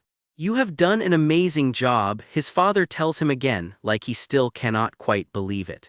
When I first heard your plan, I honestly thought it was impossible, he admits, staring out over the wall. But you actually pulled it off, he says. Coming from a man like this, that is about as high a compliment as it gets. Ghislaine's hands are still stained red from the fighting. This victory did not come cheap. It only worked because you held that wall perfectly, his father adds. None of this happens without him. No, Ghislaine starts to deflect, ever the modest one. It was not just him. Thanks to you, he says instead, pointing it right back at the men around him who fought for every inch of that wall. That we were victorious, someone shouts, and the whole camp erupts again. Down below the castle, the whole crowd loses it, cheering their hearts out for the win. The celebration is a blur of motion, banners waving, everyone caught up in the moment. The Perdium wolf banner rises high over the battlefield while the crowd screams themselves hoarse. His mercenary crew piles together, laughing and shoving each other, riding the same high. Somebody is yelling their lungs out. Honestly, fair enough after a day like this. Yeah, Ghislaine murmurs almost to himself, watching it all unfold. This is it, he thinks, this is the moment. This is what I came back for, he tells himself quietly, gripping his sword. Whatever that means, it sounds heavy. His grip tightens on his armor, whatever comes next, he is ready for it. But somewhere far from all that celebration, a shadowy figure broods on a throne. The war is not over yet, he mutters. Weirdly enough, Ghislaine seems to be thinking the exact same thing right now. Back at camp, the party keeps going around him, but his mind is already somewhere else entirely. His brother pulls him aside and asks what he plans to do now. Ghislaine says he is going straight to check on their soldiers' condition. You should recall your troops too, Ghislaine, his brother says. There is a lot to handle from here, so get some rest. No, Ghislaine says flatly, he is not resting yet. We do not have any time to waste, he insists, already thinking 3 steps ahead of everyone else again. We need to lock down a formal surrender from Count de Garde as fast as humanly possible, he says, cutting off any argument about waiting until tomorrow. Give me deputy authority right now, he asks. He wants to ride out with the mercenaries immediately before the enemy gets a chance to regroup. His father raises an eyebrow. Is there really a need to be this hasty when everyone is running on empty, he asks. Father, Ghislaine answers, the war is not over yet. His brother's jaw sets, he knows exactly what Ghislaine is talking about. Count de Garde broke their alliance and declared war just to grab their territory. That betrayal is still an open wound. We cannot give him time to think, Ghislaine lays it out. If we let this slide, he strikes again. Hit now, press the advantage, take the terms on our side. The 3 of them walk on in silence, Ghislaine's plan hanging heavy in the air. It would be understandable to just bask in the win for a moment, his father says, half impressed and half exasperated. But you are already planning the next move. Then you may, his father says finally. When the chance to end this for good shows up, you take it. Thank you, Ghislaine says, and he is already halfway out the door in his head. They talk logistics fast, how much courtesy to extend to de Garde once he inevitably folds. You need not worry about that, Ghislaine says, cool and confident, already halfway to the door. Someone points out his injury. Yeah, well, it was only a scratch, he shrugs off. Classic hero move, never admit the pain. Kaor, Belinda, can you two still move, he calls out. All right, let's move, comes the reply, no hesitation at all. Full speed to the de Garde territory, Ghislaine shouts, and the whole company charges off at a dead sprint. Ghislaine leads the charge, cloak whipping in the wind, riding hard toward the enemy's front door. They do not slow down for a second, hooves pounding across the countryside. And there it is, Castle de Garde looming ahead, a white flag already flying over the walls. Damn it, someone screams from inside the walls. Yeah, that plan worked exactly as intended. Inside the castle, things are already falling apart before Ghislaine even shows up. Count de Garde is losing it. He only signed his secret treaty because he thought his ally Desmond was untouchable. But they lost to those scrubby Perdium nobodies, he sneers. Don't make me laugh, he says, moments before this is about to get a lot less funny for him. Please calm down, my lord, begs his aide, who really did not sign up to be this scared today. Shut it, Lowell, de Garde snaps at him. Does it look like I can calm down? Now get the bureaucrats ready to talk reparations. Reparations, you say, Lowell stammers, clearly not expecting that word out of his master's mouth. Count Perdium is a naive idiot who actually respects honor and custom, de Garde smirks. He will fall for the negotiation, easy. They're desperate for cash right now, he grins. Offer them reparations and this whole crisis just disappears, or so he thinks. And then I'll pin the whole mess on Desmond, he adds. But wait, Lowell points out, they already blew all their money on this war. Where exactly is this reparation money supposed to come from? Just squeeze it out of the citizens, de Garde says like it is nothing. Then he mocks Lowell for even hesitating since he grew up a peasant himself. Are those animals more important to you than I am? Degard snarls, grabbing him by the collar. Yeah, this guy is not winning any Employee of the Month awards. Degard is fully unhinged now, shouting himself hoarse at his own aid. No, my lord, Lowell pleads right before Degard backhands him to the ground. Know who your master is, he spits. Get moving, Degard barks and Lowell just takes it, sprawled on the floor. I've been forced to run this territory, Lowell thinks bitterly, but I cannot take this tyranny any longer. Bruised and coughing, Lowell is right at his breaking point. The people will actually revolt this time, a voice warns. Huge trouble, my lord, someone shouts in a panic. A messenger bursts into the throne room with terrible timing, because things are about to get a whole lot worse for Degard. Because right outside, Ghislaine's knights are already marching straight up to the castle gates. Swords drawn, boots in step, this is not a friendly visit. Hooded soldiers pour into the throne room, and the temperature in the room drops instantly. Degard freezes on his own throne, watching spears fill his throne room. Every footstep echoes closer, closing in on him. Ugh, they got here so fast, Degard mutters. And what is with this atmosphere, he asks, already sweating. Things are not going to unfold the way you want them to, a voice warns him coldly. Trying to save face, Degard puffs himself up and shouts a challenge, daring Ghislaine's father by name to come at him. Except that bravado is about to run straight into a very unexpected problem. Have you prepared the surrender negotiation? A voice cuts through the room, cool as ice. Wait, you are? Degard stammers. Why is the son here instead of Zwalter Perdium himself? Yeah, hey, plot twist, the guy he was bracing for is not the one who showed up. My father is busy recovering our territory, Ghislaine says simply. So as his deputy, I am the one handling this negotiation instead. Bold move, showing up as the substitute and still owning the entire room.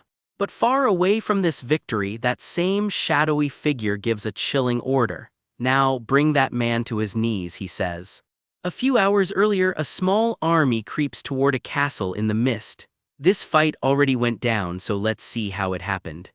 A grim little crew rides hard away from the battlefield. That's our heroes' team and they're hot on someone's trail. TCH, that Degard guy sure is fast when it comes to running away, someone grumbles from the saddle. What kind of lord ditches his own soldiers just to save his own skin? The scarred rider snarls. One of the scouts sheepishly admits they let the enemy lord slip through their fingers. The scarred one just grins it off. Relax, you did your job, the young commander says with a smirk. Maybe he'll let the runaway have a shot at Gillian himself someday. Hang on though, if you're offering the guy a surrender deal, doesn't that mean you're actually planning to spare him? His story is that he's avenging his fallen successor, Ghislaine explains coolly. If Perdium overreaches with demands, we're the ones who look bad. Why not just march in and wipe them out, Kaor gripes. To him, this whole negotiation thing is way overcomplicating things. Do you really think noble politics work like a mercenary brawl? Kaor snaps. His companion just mutters a quiet plea for him to think before he talks. We're all still human, Kaor argues, so why should nobles get special treatment? Don't overthink it, Ghislaine replies. That's exactly what his own father would have done. That casual line about his father lands harder than Ghislaine expects. His companion visibly flinches. What he would have done, she repeats, clearly rattled by whatever memory that dredged up. But I'm different, Ghislaine adds quietly, like he's trying to convince himself as much as her. The rain hammers down over Degard's castle as the group closes in. Showtime. I'm going to make Degard's territory mine, Ghislaine states flatly. No hesitation, no doubts. Yo, you are, someone inside blurts out the second Ghislaine's group storms in. Ghislaine marches straight through the front doors, flanked by his companion and Kaor, not exactly a subtle entrance. Have you prepared for the surrender negotiation? Ghislaine asks, cool as ever. Count Tomos Degard, he asks. Tomos, caught off guard, demands to know why the son showed up instead of the man he expected.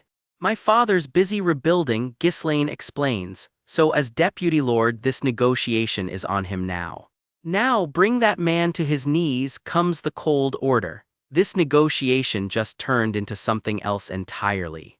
Guards grab Tamos before he can even react. What is the meaning of this? Tamos shrieks as he's dragged down. Let go of me, you dare touch me with your filthy hands, he screeches. Old habits of arrogance die hard. Young master, are you sure about this? A retainer asks nervously. I'm sure, Ghislaine answers without hesitation. If your father asks, I tried to stop you, his companion warns, grabbing his arm. She swore her loyalty to the kingdom's laws, and this is crossing a line. Do you think you can get away with this? I'm the king's subject, the old advisor bellows, demanding respect he's no longer owed. A blade answers him instead of words.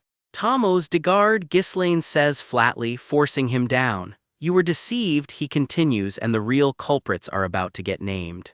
Sweet promises from an enemy broke our alliance and tried to swallow Perdium whole. That makes you a traitor, Ghislaine declares. Only death awaits, he adds, ice cold. This is for anyone who dares harm Perdium, he says, raising the blade. Yo, you can't be serious, Tamos stammers, all his bravado suddenly gone. You're really going to kill me? Tamos pleads. If you're willing to throw countless lives onto a battlefield, Ghislaine answers, you'd better be willing to risk your own too. This crazy bastard actually means it, Tamos realizes, sweat pouring down his face. The blade comes down. For a second, Ghislaine looks less like a noble's son and more like something out of a nightmare. He's serious, someone yells, wait, another voice cuts in just in time. The whole room holds its breath as the sword stops just short of Tamos's neck. Pay the price, you said, right? Tamos gasps, fine, he'll hand over the whole territory. He's sweating bullets now, scrambling for anything that'll keep his head attached to his shoulders. His companion's eyes go wide. This deal is happening way faster than anyone expected. Yeah, figured you'd say that, comes the reply, like this was the plan all along. I'll handle the details myself, don't worry about it, Ghislaine says, which should worry Tamos a lot more than it seems to. How about we just say you're a distant blood relative of mine, Tamos suggests with a greasy grin, already cooking up a loophole. I'll have my people forge the inheritance papers, easy as that, Tamos says, then barks at his servant Lowell to fetch pen and paper, already forgetting whose knees are on the floor. He catches himself getting a little too ahead of the situation. I don't know, Ghislaine says, dragging it out just to watch him squirm. I'll pay reparations too, Tamos blurts, though he admits he doesn't actually have any money on hand. I'll just tax the citizens for it, give me some time, he offers, not realizing how bad that sounds out loud. So please spare me, he begs, all pretense finally gone. Ghislaine's expression says he just got exactly what he came for. Then, without warning, Ghislaine strikes him down anyway. No mercy, no more negotiating, just consequences. Later, out in the town square outside de Garde's own castle, Ghislaine has Tamos dragged out and dropped in front of the very people he used to rule. A crowd gathers, confused and wary. That's the count, what's going on, the townsfolk mutter among themselves. Hey, young lord, Tamos tries, going for one last bit of charm. Why parade me in front of these peasants? Tamos hisses. Watch your mouth, Ghislaine replies, they are the ones deciding if you live or die now. Hear me, citizens, Ghislaine announces, turning to address the whole crowd. Count de Garde declared war on Perdium to avenge his fallen successor, Ghislaine recaps for the crowd and lost. So now, he says, your lord would like you to cover the reparations for his war. What? The crowd erupts. He already bled them dry for the last war and now he wants more. The nobles should sort this out themselves, someone shouts, fists in the air. As Deputy Lord of Perdium, Ghislaine says, I'm actually offering you a choice. Will you save your lord and pay a massive reparation? He lets the question hang in the air. Or let him die and have your land simply absorbed into Perdium, that way none of you carry the weight of this defeat. Dead silence, nobody's exactly rushing to defend their beloved count. You, Ghislaine, you, Tamos finally realizes exactly what's about to happen to him. Still, he sneers at the crowd, like he can't believe mere peasants would actually dare. A rock answers that question for him. You bastard, someone growls, then more rocks fly. You took my mother's keepsake, the bread meant for my kids, one man screams. Do you have any idea how many of us suffered because of you? That is all Tamos manages before the pitchforks reach him. Die, the crowd roars as one. Years of stolen bread and broken promises all come due at once. The people he once ruled become the ones who end him. And just like that, Count Tomos de Gard's story is over, no blade from Ghislaine even required. Ghislaine's crew watches it happen without a word. "All right, let's head home," Ghislaine says simply, like he just finished a chore. "The war is over. Belinda's probably already reported everything to your father," Kaor points out. "You've definitely got a plan or something, right?" Kaor teases. "I'm not worried at all," Ghislaine insists in the most worried voice imaginable. Back home at Castle Perdium, the reckoning awaits. The room goes quiet the moment Ghislaine walks in. "Wah, what?" someone starts to ask. "Like I already told you," comes the reply. "Count de Gard is dead," Ghislaine reports flatly. "Did you forget what I told you about showing proper respect?" His father demands. "I didn't forget," Ghislaine answers coolly. "I just judged this was the better call after meeting the man myself." "Attack us again," his father repeats, stunned. "That's impossible." De Gard hit Perdium with over 7,000 men, Ghislaine reminds him. Way more than House de Gard could ever raise on its own. "Desmond supplied the troops," Ghislaine explains. "Rayfold pulled the strings behind the scenes."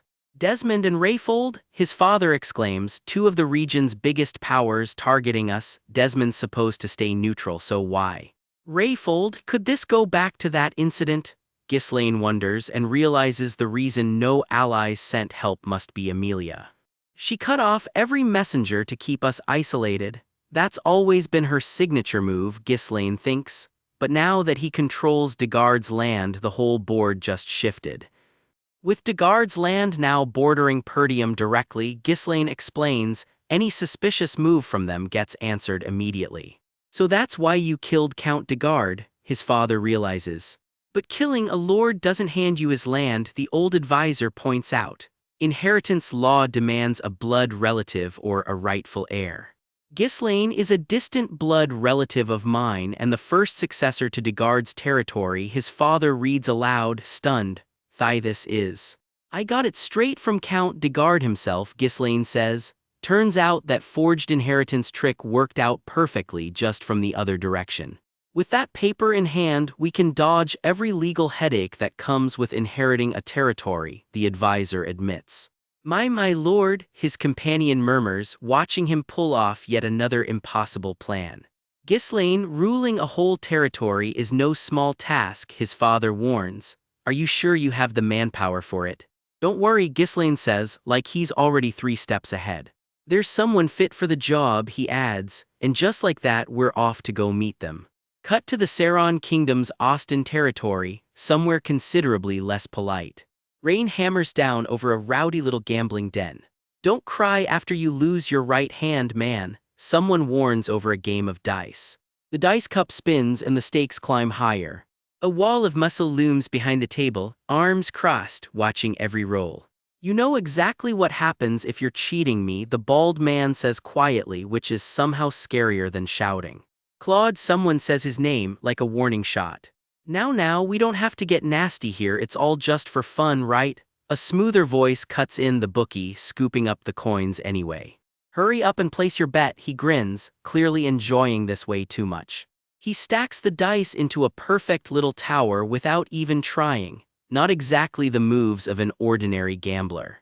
We open in a massive cathedral hall, snow drifting past the stained glass. Something big is about to go down. Row after row of knights and nobles pack the hall as the officiant praises one man's massive contributions to the crown. In the name of his majesty, he's granted a brand new title, Baron of Fenris. And there he is, kneeling before it all, our once lowly mercenary now becoming a lord. The cloak settles on his shoulders like the weight of a whole new life. The crowd loses it, fists in the air, cheering their new baron on. "Long live Baron Ghislaine Fenris," they roar. Not bad for a guy who used to swing a sword for coin. "I became a lord," he tells us straight up, but rewind a bit because this story starts a while back. Picture him alone on a throne that's clearly still a size too big for him, thinking it all over. A map gets spread across the table, marking out the territory that's now his to run. An advisor walks him through it. The de Gard territory splits into 5 separate baronies. Out of all 5, he picks Fenris for his base, sitting right in the center of everything. Smart move. He asks the room if anyone's got questions. Total silence, awkward. One grumpy old noble mutters under his breath, still not thrilled about being called M-Lord. Turns out it's just a formal notice, and yeah, someone's gotta do the boring paperwork of running a barony. He gives a quick thanks and moves things along before it gets any more awkward. Somebody suggests he just sell off a runestone to cover costs. His answer doesn't have any, convenient. Turns out he blew every single one up at the castle gate. His general is not amused. The room goes dead quiet again. Running a barony is apparently a lot of awkward silences.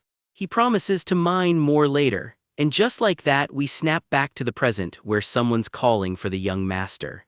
Someone's face goes red catching sight of him. Guess the new title's a lot to take in. His people hustle him toward dinner, still fumbling over whether to call him young lord or just plain lord now. Two of his own admit they were worried about how he'd turn out, but hey, their tough love clearly worked. Mostly. One of them can't stop gushing that her boy is a lord now. The other one gets an affectionate chokehold for the comment. Someone calls out to him warmly, and we're pulled into the next little reunion. He heads off to greet an old face from his past. An old friend grabs his arm, teasing him about whether he's still the same guy underneath all this lord business. He just shrugs it off. There's someone else on his mind right now. Rachel, he says, and just like that the mood softens. There she stands, quiet and gentle in white, clearly someone who matters a lot to him. She greets him shyly, and one onlooker can't help but notice just how close the two of them have gotten. He jokes that she should tell him if Alina ever bullies her, since Alina apparently hits harder than she looks. Cue the offended yelp. Rachel quietly thanks him for everything he's done for her. Looks like she's fully healed now, all thanks to him. A rare, genuinely soft moment before the chaos resumes. Back at his estate, he thanks his men for backing him through the war. He's officially Lord of Fenris now. His base of operations is shifting from Perdium to Fenris, effective immediately. Bigger plan drops, he wants to hire them all as his own private army instead of hired mercenaries. Jaws hit the floor. Permanent positions and knighthood training on top of that, talk about a promotion. He keeps a dead serious face through all of it. This clearly isn't a joke to him. He tells them straight up their guts in the recent war already proved they are worthy of being knights. One massive guy practically vibrates with excitement, more than qualified apparently. Someone points out an army this size costs a fortune. His answer, guess we better go make some money then. He turns to Gillian, his trusted right hand, to check on his end of the plan. Gillian gets his orders, lead the people to Fenris and wait there for him. Gillian hesitates, asking if his lord won't be traveling with them. He's got somewhere else to be first, since Fenris is a mess of poor order right after the war. A blood-streaked wreck street tells the whole story. That's the mess Gillian's being sent to clean up first. Gillian squares his shoulders, ready for whatever's waiting there. You're one of the people I trust the most, his lord tells him, not the kind of thing Gillian hears every day. That's exactly why he's leaving this to him, he says, with a firm pat on the shoulder. And with that, he and the rest of his retinue head off in a different direction entirely. Yes, my lord, Gillian answers, steel in his eyes. He's not letting him down. Next up, Belinda and Kaor get pulled aside and told to pack their bags. Destination, the Austin territory all the way overseas. Cue the shocked double take. Wait, isn't that the place famous for its games and gambling dens? Someone's very interested all of a sudden. Belinda's thrilled about the trip, and Kaor's already imagining a break to gamble now that the war's over. He shuts that down fast. This is not a vacation. Somewhere else a strange little request cuts through, let me suck just one time, out of context sure but stick with it. The one asking is a quiet, staff-wielding young mage, clearly not explaining herself well. The older mage next to her is completely baffled, suck what exactly? Turns out she wants to drain his mana again to finally use all the spells stuck in her head. He is not thrilled about being her battery. Their lord finally shows up to referee the whole mana dispute. The old mage begs him to do something about the girl stealing his mana while he checks in on her instead. She was nervous, it being her first real fight, but she pulled through, and he tells her so with a pat on the head. She stammers out a thank you, while the old mage grumbles that he exists too, He tosses the old mage a quick nod of praise too, before getting cut off mid-sentence. The old mage grits his teeth about what's waiting for him back at the magic tower. He's already moving on, turning to bring the old butler along for the ride too. Alfoy, you're coming too, he says, no debate necessary. He sets his jaw, time to go handle business overseas. Welcome to Austin Territory, the Saron Kingdom's playground of choice. Their destination, the Kraken Gambling House, apparently the place to be. Inside, tables are packed and the air practically smells like bad decisions. His old comrade practically melts with joy at the atmosphere, right up until he realizes this isn't a fun trip. They're actually here for the magic tower business. Kaor and Ulfoy get sent off to entertain themselves in the meantime. They get handed some pocket change and immediately question how far that's really gonna stretch. His comrade smirks, teasing that the kid knows his magic but has zero clue how the real world works. He ruffles Ulfoy's hair, who is very much not amused by the lesson. Just watch, his comrade grins, something's clearly about to go down. He makes it clear to Belinda he's not here for the games either. He's actually hunting for someone specific, the guy he wants to appoint as steward of his new territory. Said guy apparently lives in this exact gambling house and he's here to grab him before he loses a hand over it. Belinda is baffled he'd pick a gambler for something this important. He waves off her concerns. This guy's under special circumstances and he's actually great with resources. His name is, he starts to say, right before things get loud. Got you, Claude, you crazy bastard, someone yells, dragging the guy they were looking for right into view. Turns out all those big winnings were rigged. The house is not happy and Claude is about to pay for it. They start beating him down and call for their captain to cut his hand clean off. Their leader, Captain Crank, strolls in almost disappointed. He did warn Claude not to play tricks on him. Crank leans in close, calling out Claude for scheming this whole thing from the start. A blade drags across skin, just enough to make a point. Claude fires back that Crank's the real hypocrite here, playing his own tricks while preaching against them. Crank just shrugs it off, telling him not to feel so hard done by. After all, he says, don't they understand each other completely by now? Claude, bloodied, can barely spit out Crank's name in disbelief. Do it, Crank orders, and the blade comes up. It's aimed right for his wrist. This is really about to happen. Claude grits his teeth, bracing for the worst. And that's when a sword slams into the blade, stopping it dead. Guess who showed up just in time? The weapon clatters uselessly onto the gambling table. Crank spins around demanding to know who just interrupted his fun and gets a name in return. The name's Ghislaine from the Lathania Kingdom, he says, cool as ever. Steel meets steel the second we drop in our heroes, throwing himself between a masked blade and the poor guy cowering underneath him. The bald guy running this place nearly swallows his own pipe, who just kicked down his door swinging a sword like that. Cool as ice mid-fight, our guy just drops his name like it's nothing, Ghislaine of the Lathania Kingdom. Say hello to Baron Ghislaine Yep, the North's greatest sword himself, and he clearly did not come here for a friendly chat. And this pale, pipe-smoking guy in the shades, that's Baron Fenris, realizing in real time that a foreign noble just crashed his casino. Fenris is not amused, you little, he snarls, biting down on that pipe like it personally wronged him. Blades clash again, nobody's backing down from this one. Welcome to the Kraken Gamble House, Fenris grits out, somehow still keeping his manners mid-brawl. He politely requests everyone stop swinging swords in his casino real smooth for a guy staring down an angry baron. Ghislaine calls it, every weapon in the room gets sheathed and the whole gambling floor goes dead quiet. He turns to his companion Belinda, who just crosses her arms and grunts, clearly not impressed by any of this. Fenris finally sits down to talk business. So what brings such a distinguished guest to my shabby little place? Turns out Ghislaine's not here to gamble, he's hunting for someone and he just found him. Stand up, Claude, he orders. The guy on the floor freezes up, sweating bullets, clearly not thrilled to be found. I'm here to pick you up, Ghislaine tells him, simple as that. There's real steel behind those blue eyes. Whatever's going on with Claude, Ghislaine means every word. Rewind a bit though, because this whole mess started with one very suspicious dice game. The dice tumble across the felt, and every eye at the table locks on. Elfoy, 1,000 points. The dealer calls out, and the mystery gambler can barely believe his own luck. We have a winner. Coins pile up like it's absolutely nothing. The other players are losing it. Why is this guy so damn lucky? How much did you just win? One guy shouts while another just cackles that their little guy's got some serious talent. Somebody's watching this winning streak from the shadows, and not in a friendly way. This is way more than I'd make selling magic scrolls all day, the gambler mutters, pocketing his winnings. And that little glow around his fingers, yeah, that's definitely not luck. Somebody up on the balcony clocks it immediately. That was magic, not skill.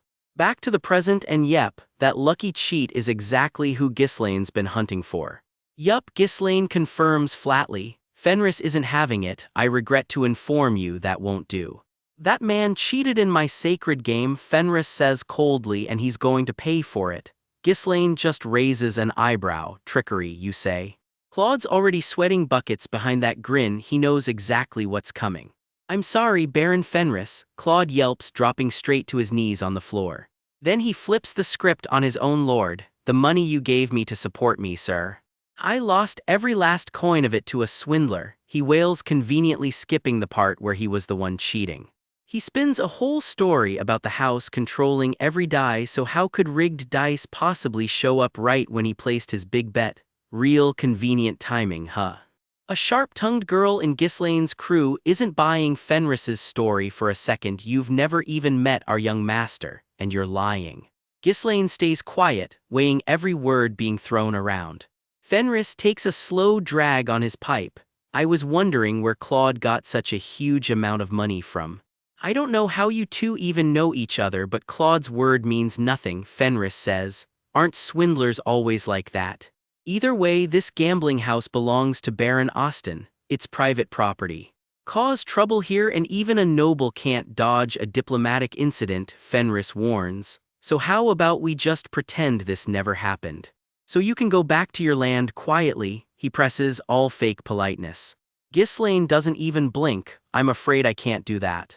You basically swindled my money, he says flatly, and Fenris's smile finally cracks. A compromise then, Fenris offers. Why don't you play a game with me instead? If I win, I take Claude and his money, Fenris lays out, already looking way too pleased with himself. And if I lose, Ghislaine lets the question hang in the air. You can take my status and all my assets, he says, betting literally everything he owns. Claude's jaw drops. Even Fenris looks a little stunned by the size of that bet. What? The girl from Ghislaine's crew blurts out. Hey, I appreciate the thought, but... Claude can't wrap his head around it. Who the hell are you to go this far for me? He waits for an answer, sweat still dripping down his face. Someone who needs you, Ghislaine answers simply, pulling him close.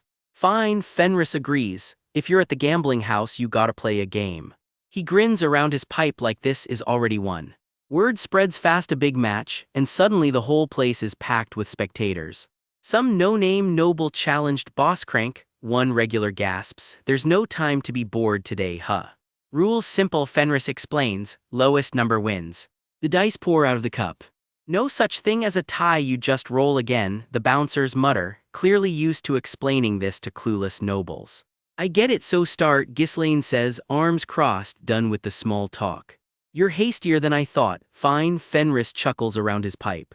A coin flip decides who goes first. Heads for Ghislaine, tails for Fenris. It spins through the air. And lands tails. Crank goes first. I'll go first then, Fenris says, already shaking his cup. He stares down at his own hands, completely focused. His grip on that cup is way too tight for someone supposedly just rolling dice.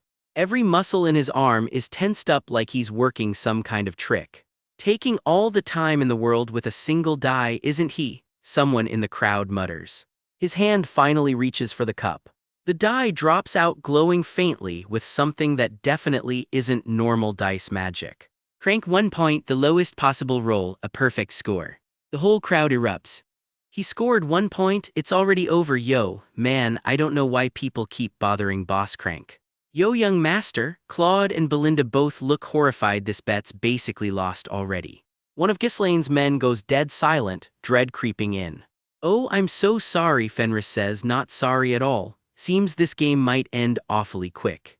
Looks like I went too hard from the start. Fenris starts to gloat. Quiet. Ghislaine cuts him off, big mouth for a big guy. Ghislaine just picks up his own die, cool as ever, not the least bit rattled. Because here's what Fenris is thinking to himself: none of Ghislaine's effort matters, it's all useless. Turns out his cup is custom made, with a hidden bottom that pops open depending on how you hold it. And that weighted die he's palming, it always lands on one hidden right between his fingers. The whole violent shake of the cup is just there to cover the switch. And no one's ever caught me doing it, Fenris brags, arms crossed, way too confident. You will never avoid defeat, no matter how many times you try, he taunts. Mr. Noble, he adds, twisting the knife a little. But Ghislaine's hand starts glowing too, looks like he's got a trick of his own. Something dark and sharp cuts through the air around him. The whole room goes quiet, waiting on his roll. Somebody reminds everyone of the rule again: lowest number wins. Ghislaine shakes his own cup, magic crackling around his fingers the whole time. You said, he asks calmly. I got 0 points. The dice inside just crumble into dust, pouring out of the cup like sand. Fenris's jaw drops. What the? The dice turned into dust. Someone shouts, 0 points, how did he even do that? This is nonsense, it doesn't count. Fenris's people scramble to argue while Ghislaine's crew just watches in stunned silence. Ghislaine grabs him by the collar across the table. You can't just do that, even if you're a noble. Trickery, Fenris spits back. Then what's this? Ghislaine snaps, yanking a second hidden die right out of Fenris's own hand. It drops from his grip. The crowd loses it. Another die came from Boss's hand. Does that mean he's been bullshitting us this whole time?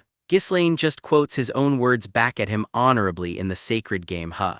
Fenris breaks out in a cold sweat. You say, How, he sputters, did he know? Everything from the very start. Cornered and exposed, Fenris pulls a hidden blade from his belt. Ghislaine dodges, magic flaring around him again. Don't pretend to be polite when you're just a thug, Ghislaine sneers. I'm not sure what you're. Fenris starts, all fake innocence. Talking about, he finishes, blade drawn, his men closing in from both sides. Now that it's come to this, we can't let you go so easily, Fenris snarls. Get him. Fenris's whole crew piles on, and Ghislaine suddenly finds himself way outnumbered. Guess we'll find out how he digs himself out of this one next time. It kicks off in chaos, a gang of blade-wielding mercenaries storming in on some poor guy, screaming get him, while their bald, pipe-smoking boss just watches from the sidelines. That poor guy turns out to be anything but helpless. This young noble doesn't even flinch as a mercenary yanks his collar. He shoots back a look that says these guys have no idea who they just picked a fight with.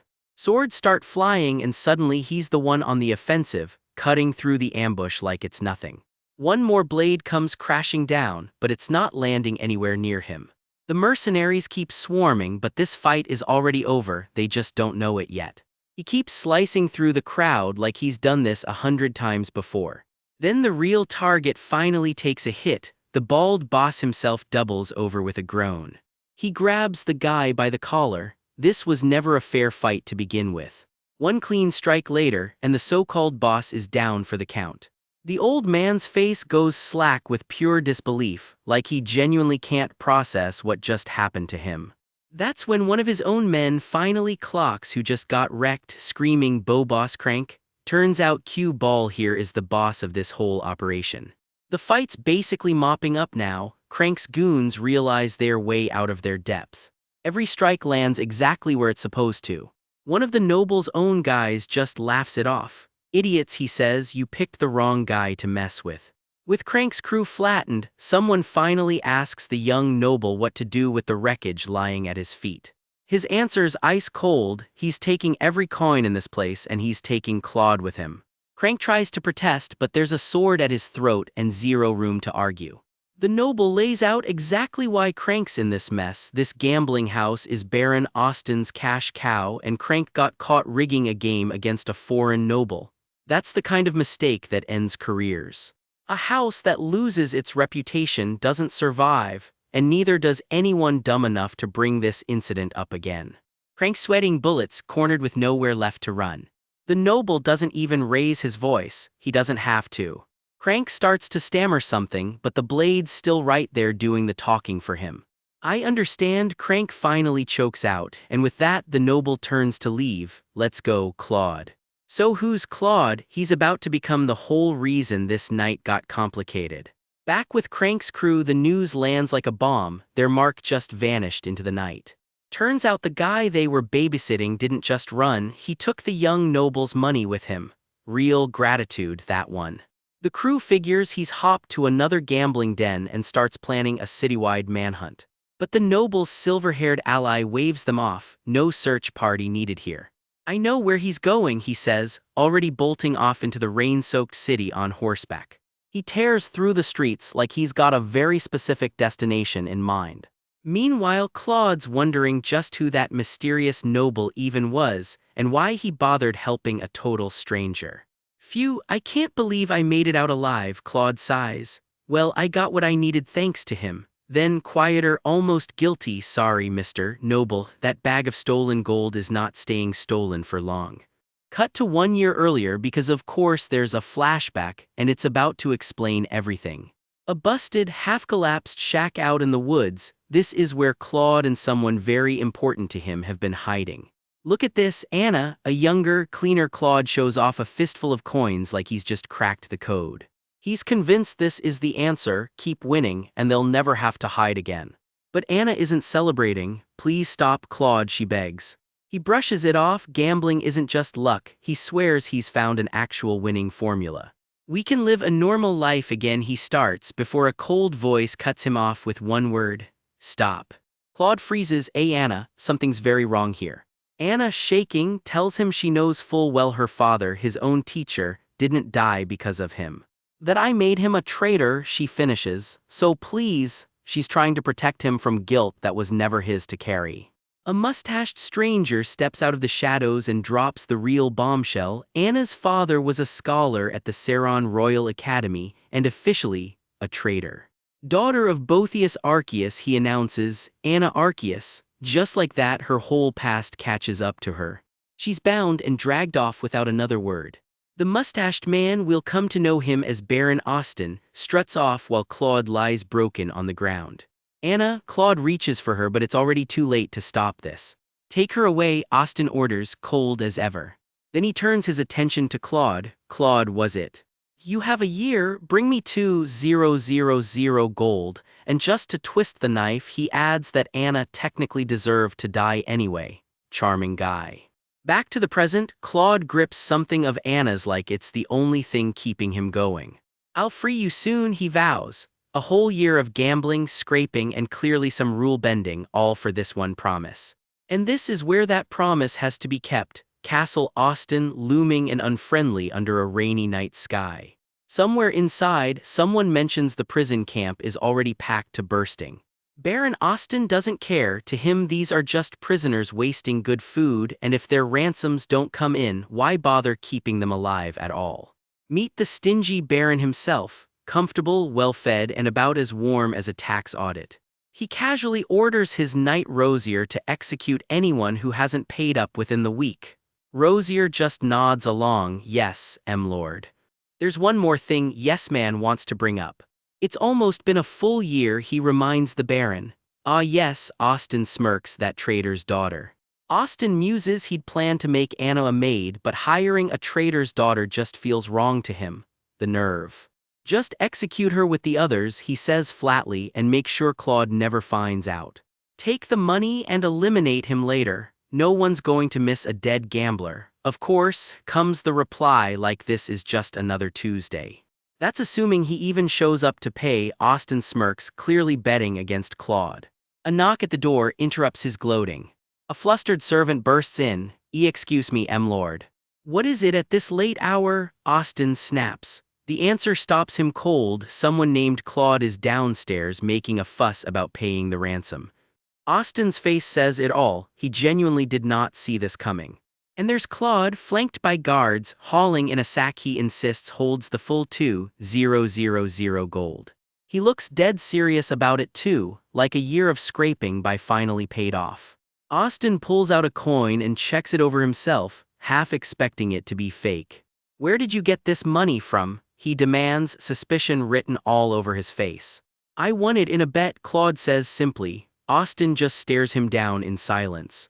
Is that so? Austin mutters, eyeing the pile of gold like it personally offended him. Claude's starting to sweat. Because of course, Austin was never planning to just let this go. Imprison this man, he orders, cool as ice. What? Claude can't even process it before guards are already grabbing him. He's hauled off, a whole year of sacrifice apparently meaning nothing to this guy. Austin's excuse is almost funny, the money's just a little fishy, he says, stroking that ridiculous mustache. He wants to check with Crank first. Until then, it's stay in prison or face execution, take your pick. Claude's dragged off again, and you can practically feel how done he is with this entire year. This is ridiculous, he mutters, honestly fair. Back in his study, Austin can't quite believe some broke gambler actually scraped together the ransom. I can't believe it, he mutters again, that smugness curdling into something closer to unease. And that unease is about to become a full-blown problem because someone's paying this castle a very unfriendly visit. Things start getting messy fast. By the look on his face, Austin is not enjoying whatever just happened to him. Turns out the young noble didn't just walk away after the gambling house, he came straight here to finish the job. His silver-haired ally is right there with him, cutting down anyone in a guard's uniform. Guards go flying left and right, this rescue was clearly not up for debate. Baron Austin's own men get swarmed and put down just as fast as Crank's were. And there's Claude, quiet, wide-eyed, still trying to process that he's actually being rescued. His expression hardens fast though, a whole year of getting pushed around will do that to you. A hand lands gently on his shoulder, steadying him. It's the young noble himself, checking in on the guy he just went out of his way to save twice. Then someone strolls right up to Baron Austin with a smile that spells very bad news. It's good to see you, Baron Austin. That reassuring hand on Claude's shoulder says it plainly, this ordeal is finally over. Then Crank gets marched into the room and Austin's face just drops. Crank? Even his own hired muscle flipped on him. The noble's whole crew is here now, standing shoulder to shoulder in Austin's own mansion like they own the place. A gauntleted hand reaches for the Baron himself, and there's nowhere left for him to run. One heavy footstep closes the distance. And just like that, the balance of power in this room has completely flipped. The young noble settles into a chair like he owns the place now, and honestly at this point he kind of does. Bring me a cup of tea, will you? Baron Austin, meanwhile, is not having nearly as relaxing a night. Check this entrance, someone's marching down these steps like they own the whole building. This golden boy just strolls in and casually asks for a cup of tea, bold move, dude. Meet Claude sprawled out in a fancy chair like he's already won whatever this is. The Baron's whole face short circuits, not the reaction Claude was hoping for, we're guessing. A guard barges in screaming for Claude to stand up and show respect to the Baron. Spoiler, Claude does not care. Claude just doesn't move, not even a flinch. This guy's got nerves of steel or zero self-preservation. The armored guard steps up like he's about to make an example out of him. Before things go sideways, Claude's crew rolls and turns out he brought backup the whole time. That knight isn't backing down easy, visor and all. The Baron loses it, screaming that nobody gets to act violent in front of him. Buddy, you started this.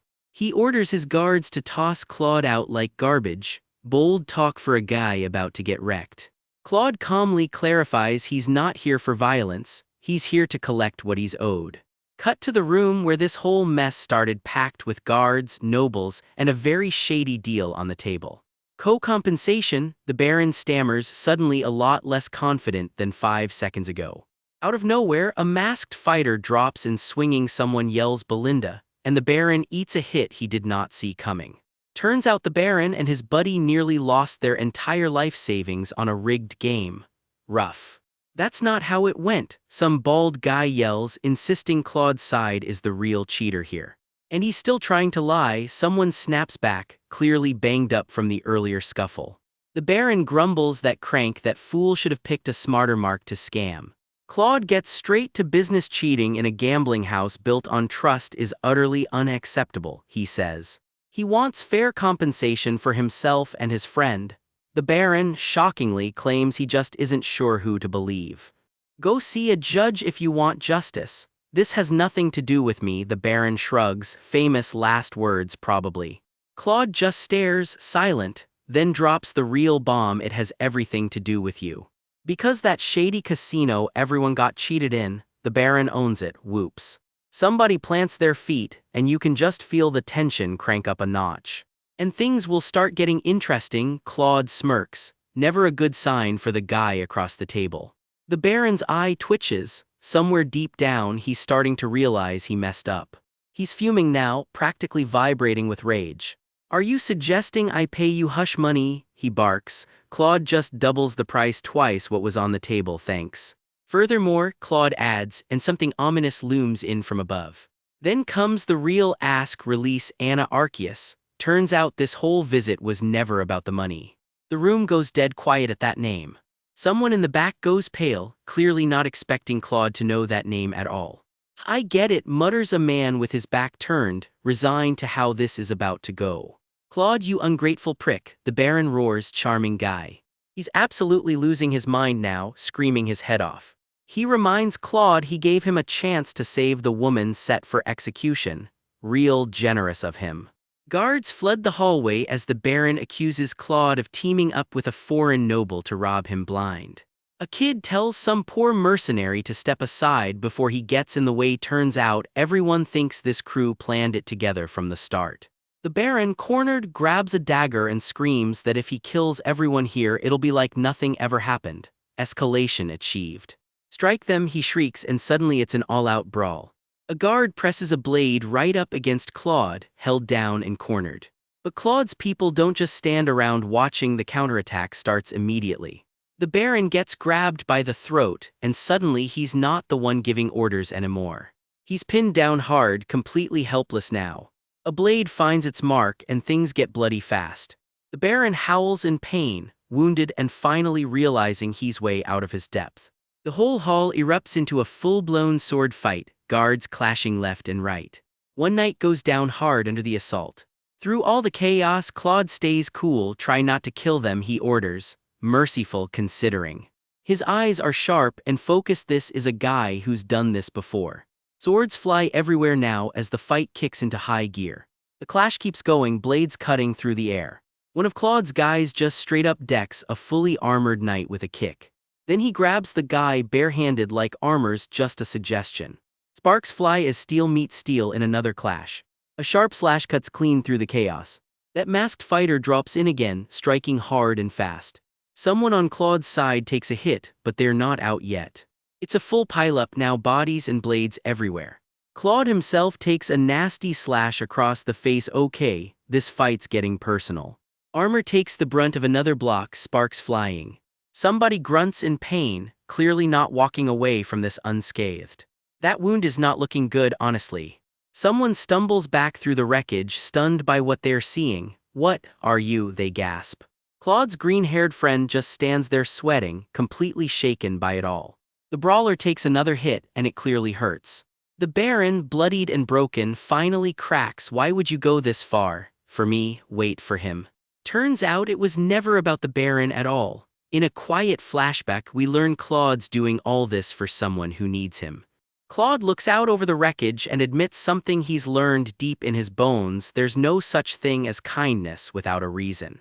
The hallway is trashed, guards scattered everywhere. This place is never getting its deposit back.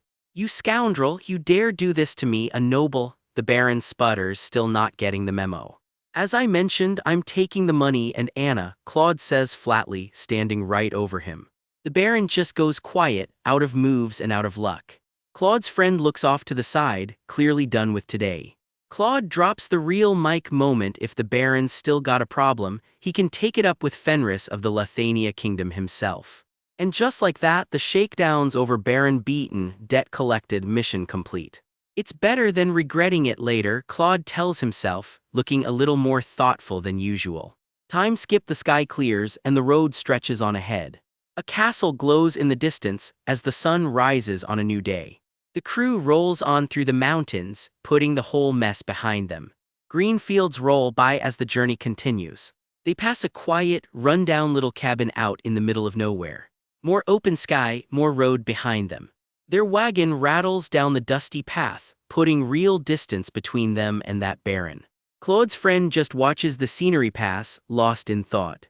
Anna will probably be happier back home anyway, Claude admits quietly. After all, he's the reason her father's dead. And it's not even like I saved her all by myself, he adds, looking up at the sky. A small tired smile crosses his face. With this, I've repaid the debt, Claude, his friend says. Turns out this whole job settled something between them. Claude just looks off quietly, letting that sink in. We flash back to a brutal old battlefield. The debt he owed goes back further than anyone realized. Back when he was completely consumed by revenge, this same moment would have gone very differently. I feel a lot lighter now, he admits, staring up at open sky. The two of them just keep walking, side by side, weight finally off their shoulders. Are you suggesting I harm myself? Someone asks, completely caught off guard by whatever Claude just proposed. Wait, this rundown countryside is your land? I only tagged along because you looked rich as hell, his friend groans. He's visibly regretting every choice that led him here. Claude drops the bomb. Congratulations, you're the new steward. Everything you see is now your problem. The two of them just stare out at the modest little estate together. Claude gestures grandly at the land like it's some kind of gift. The road rolls on beneath a wide open sky. I take it back, I'd rather be with Anna, let me go. His friend protests, already trying to bail. Too late, my guy, Claude grins, and that's the end of that discussion. Somewhere far away in a much darker room, someone sits alone on a throne under pale moonlight. Perdium, a voice mutters in the dark, clearly not a fan. A shadowy council gathers around a table, and one name comes up: Fenris. One figure leans in, lit dramatically like they are about to make a big call. Those yellow eyes narrow with intent. This does not look friendly. Ghislaine, someone snarls, so the real target's finally named. A hand reaches out of the dark, send a messenger to Amelia. The gears are turning. We will move up the plan, comes the final word, and however calm that sounded, it is definitely not good news for our heroes.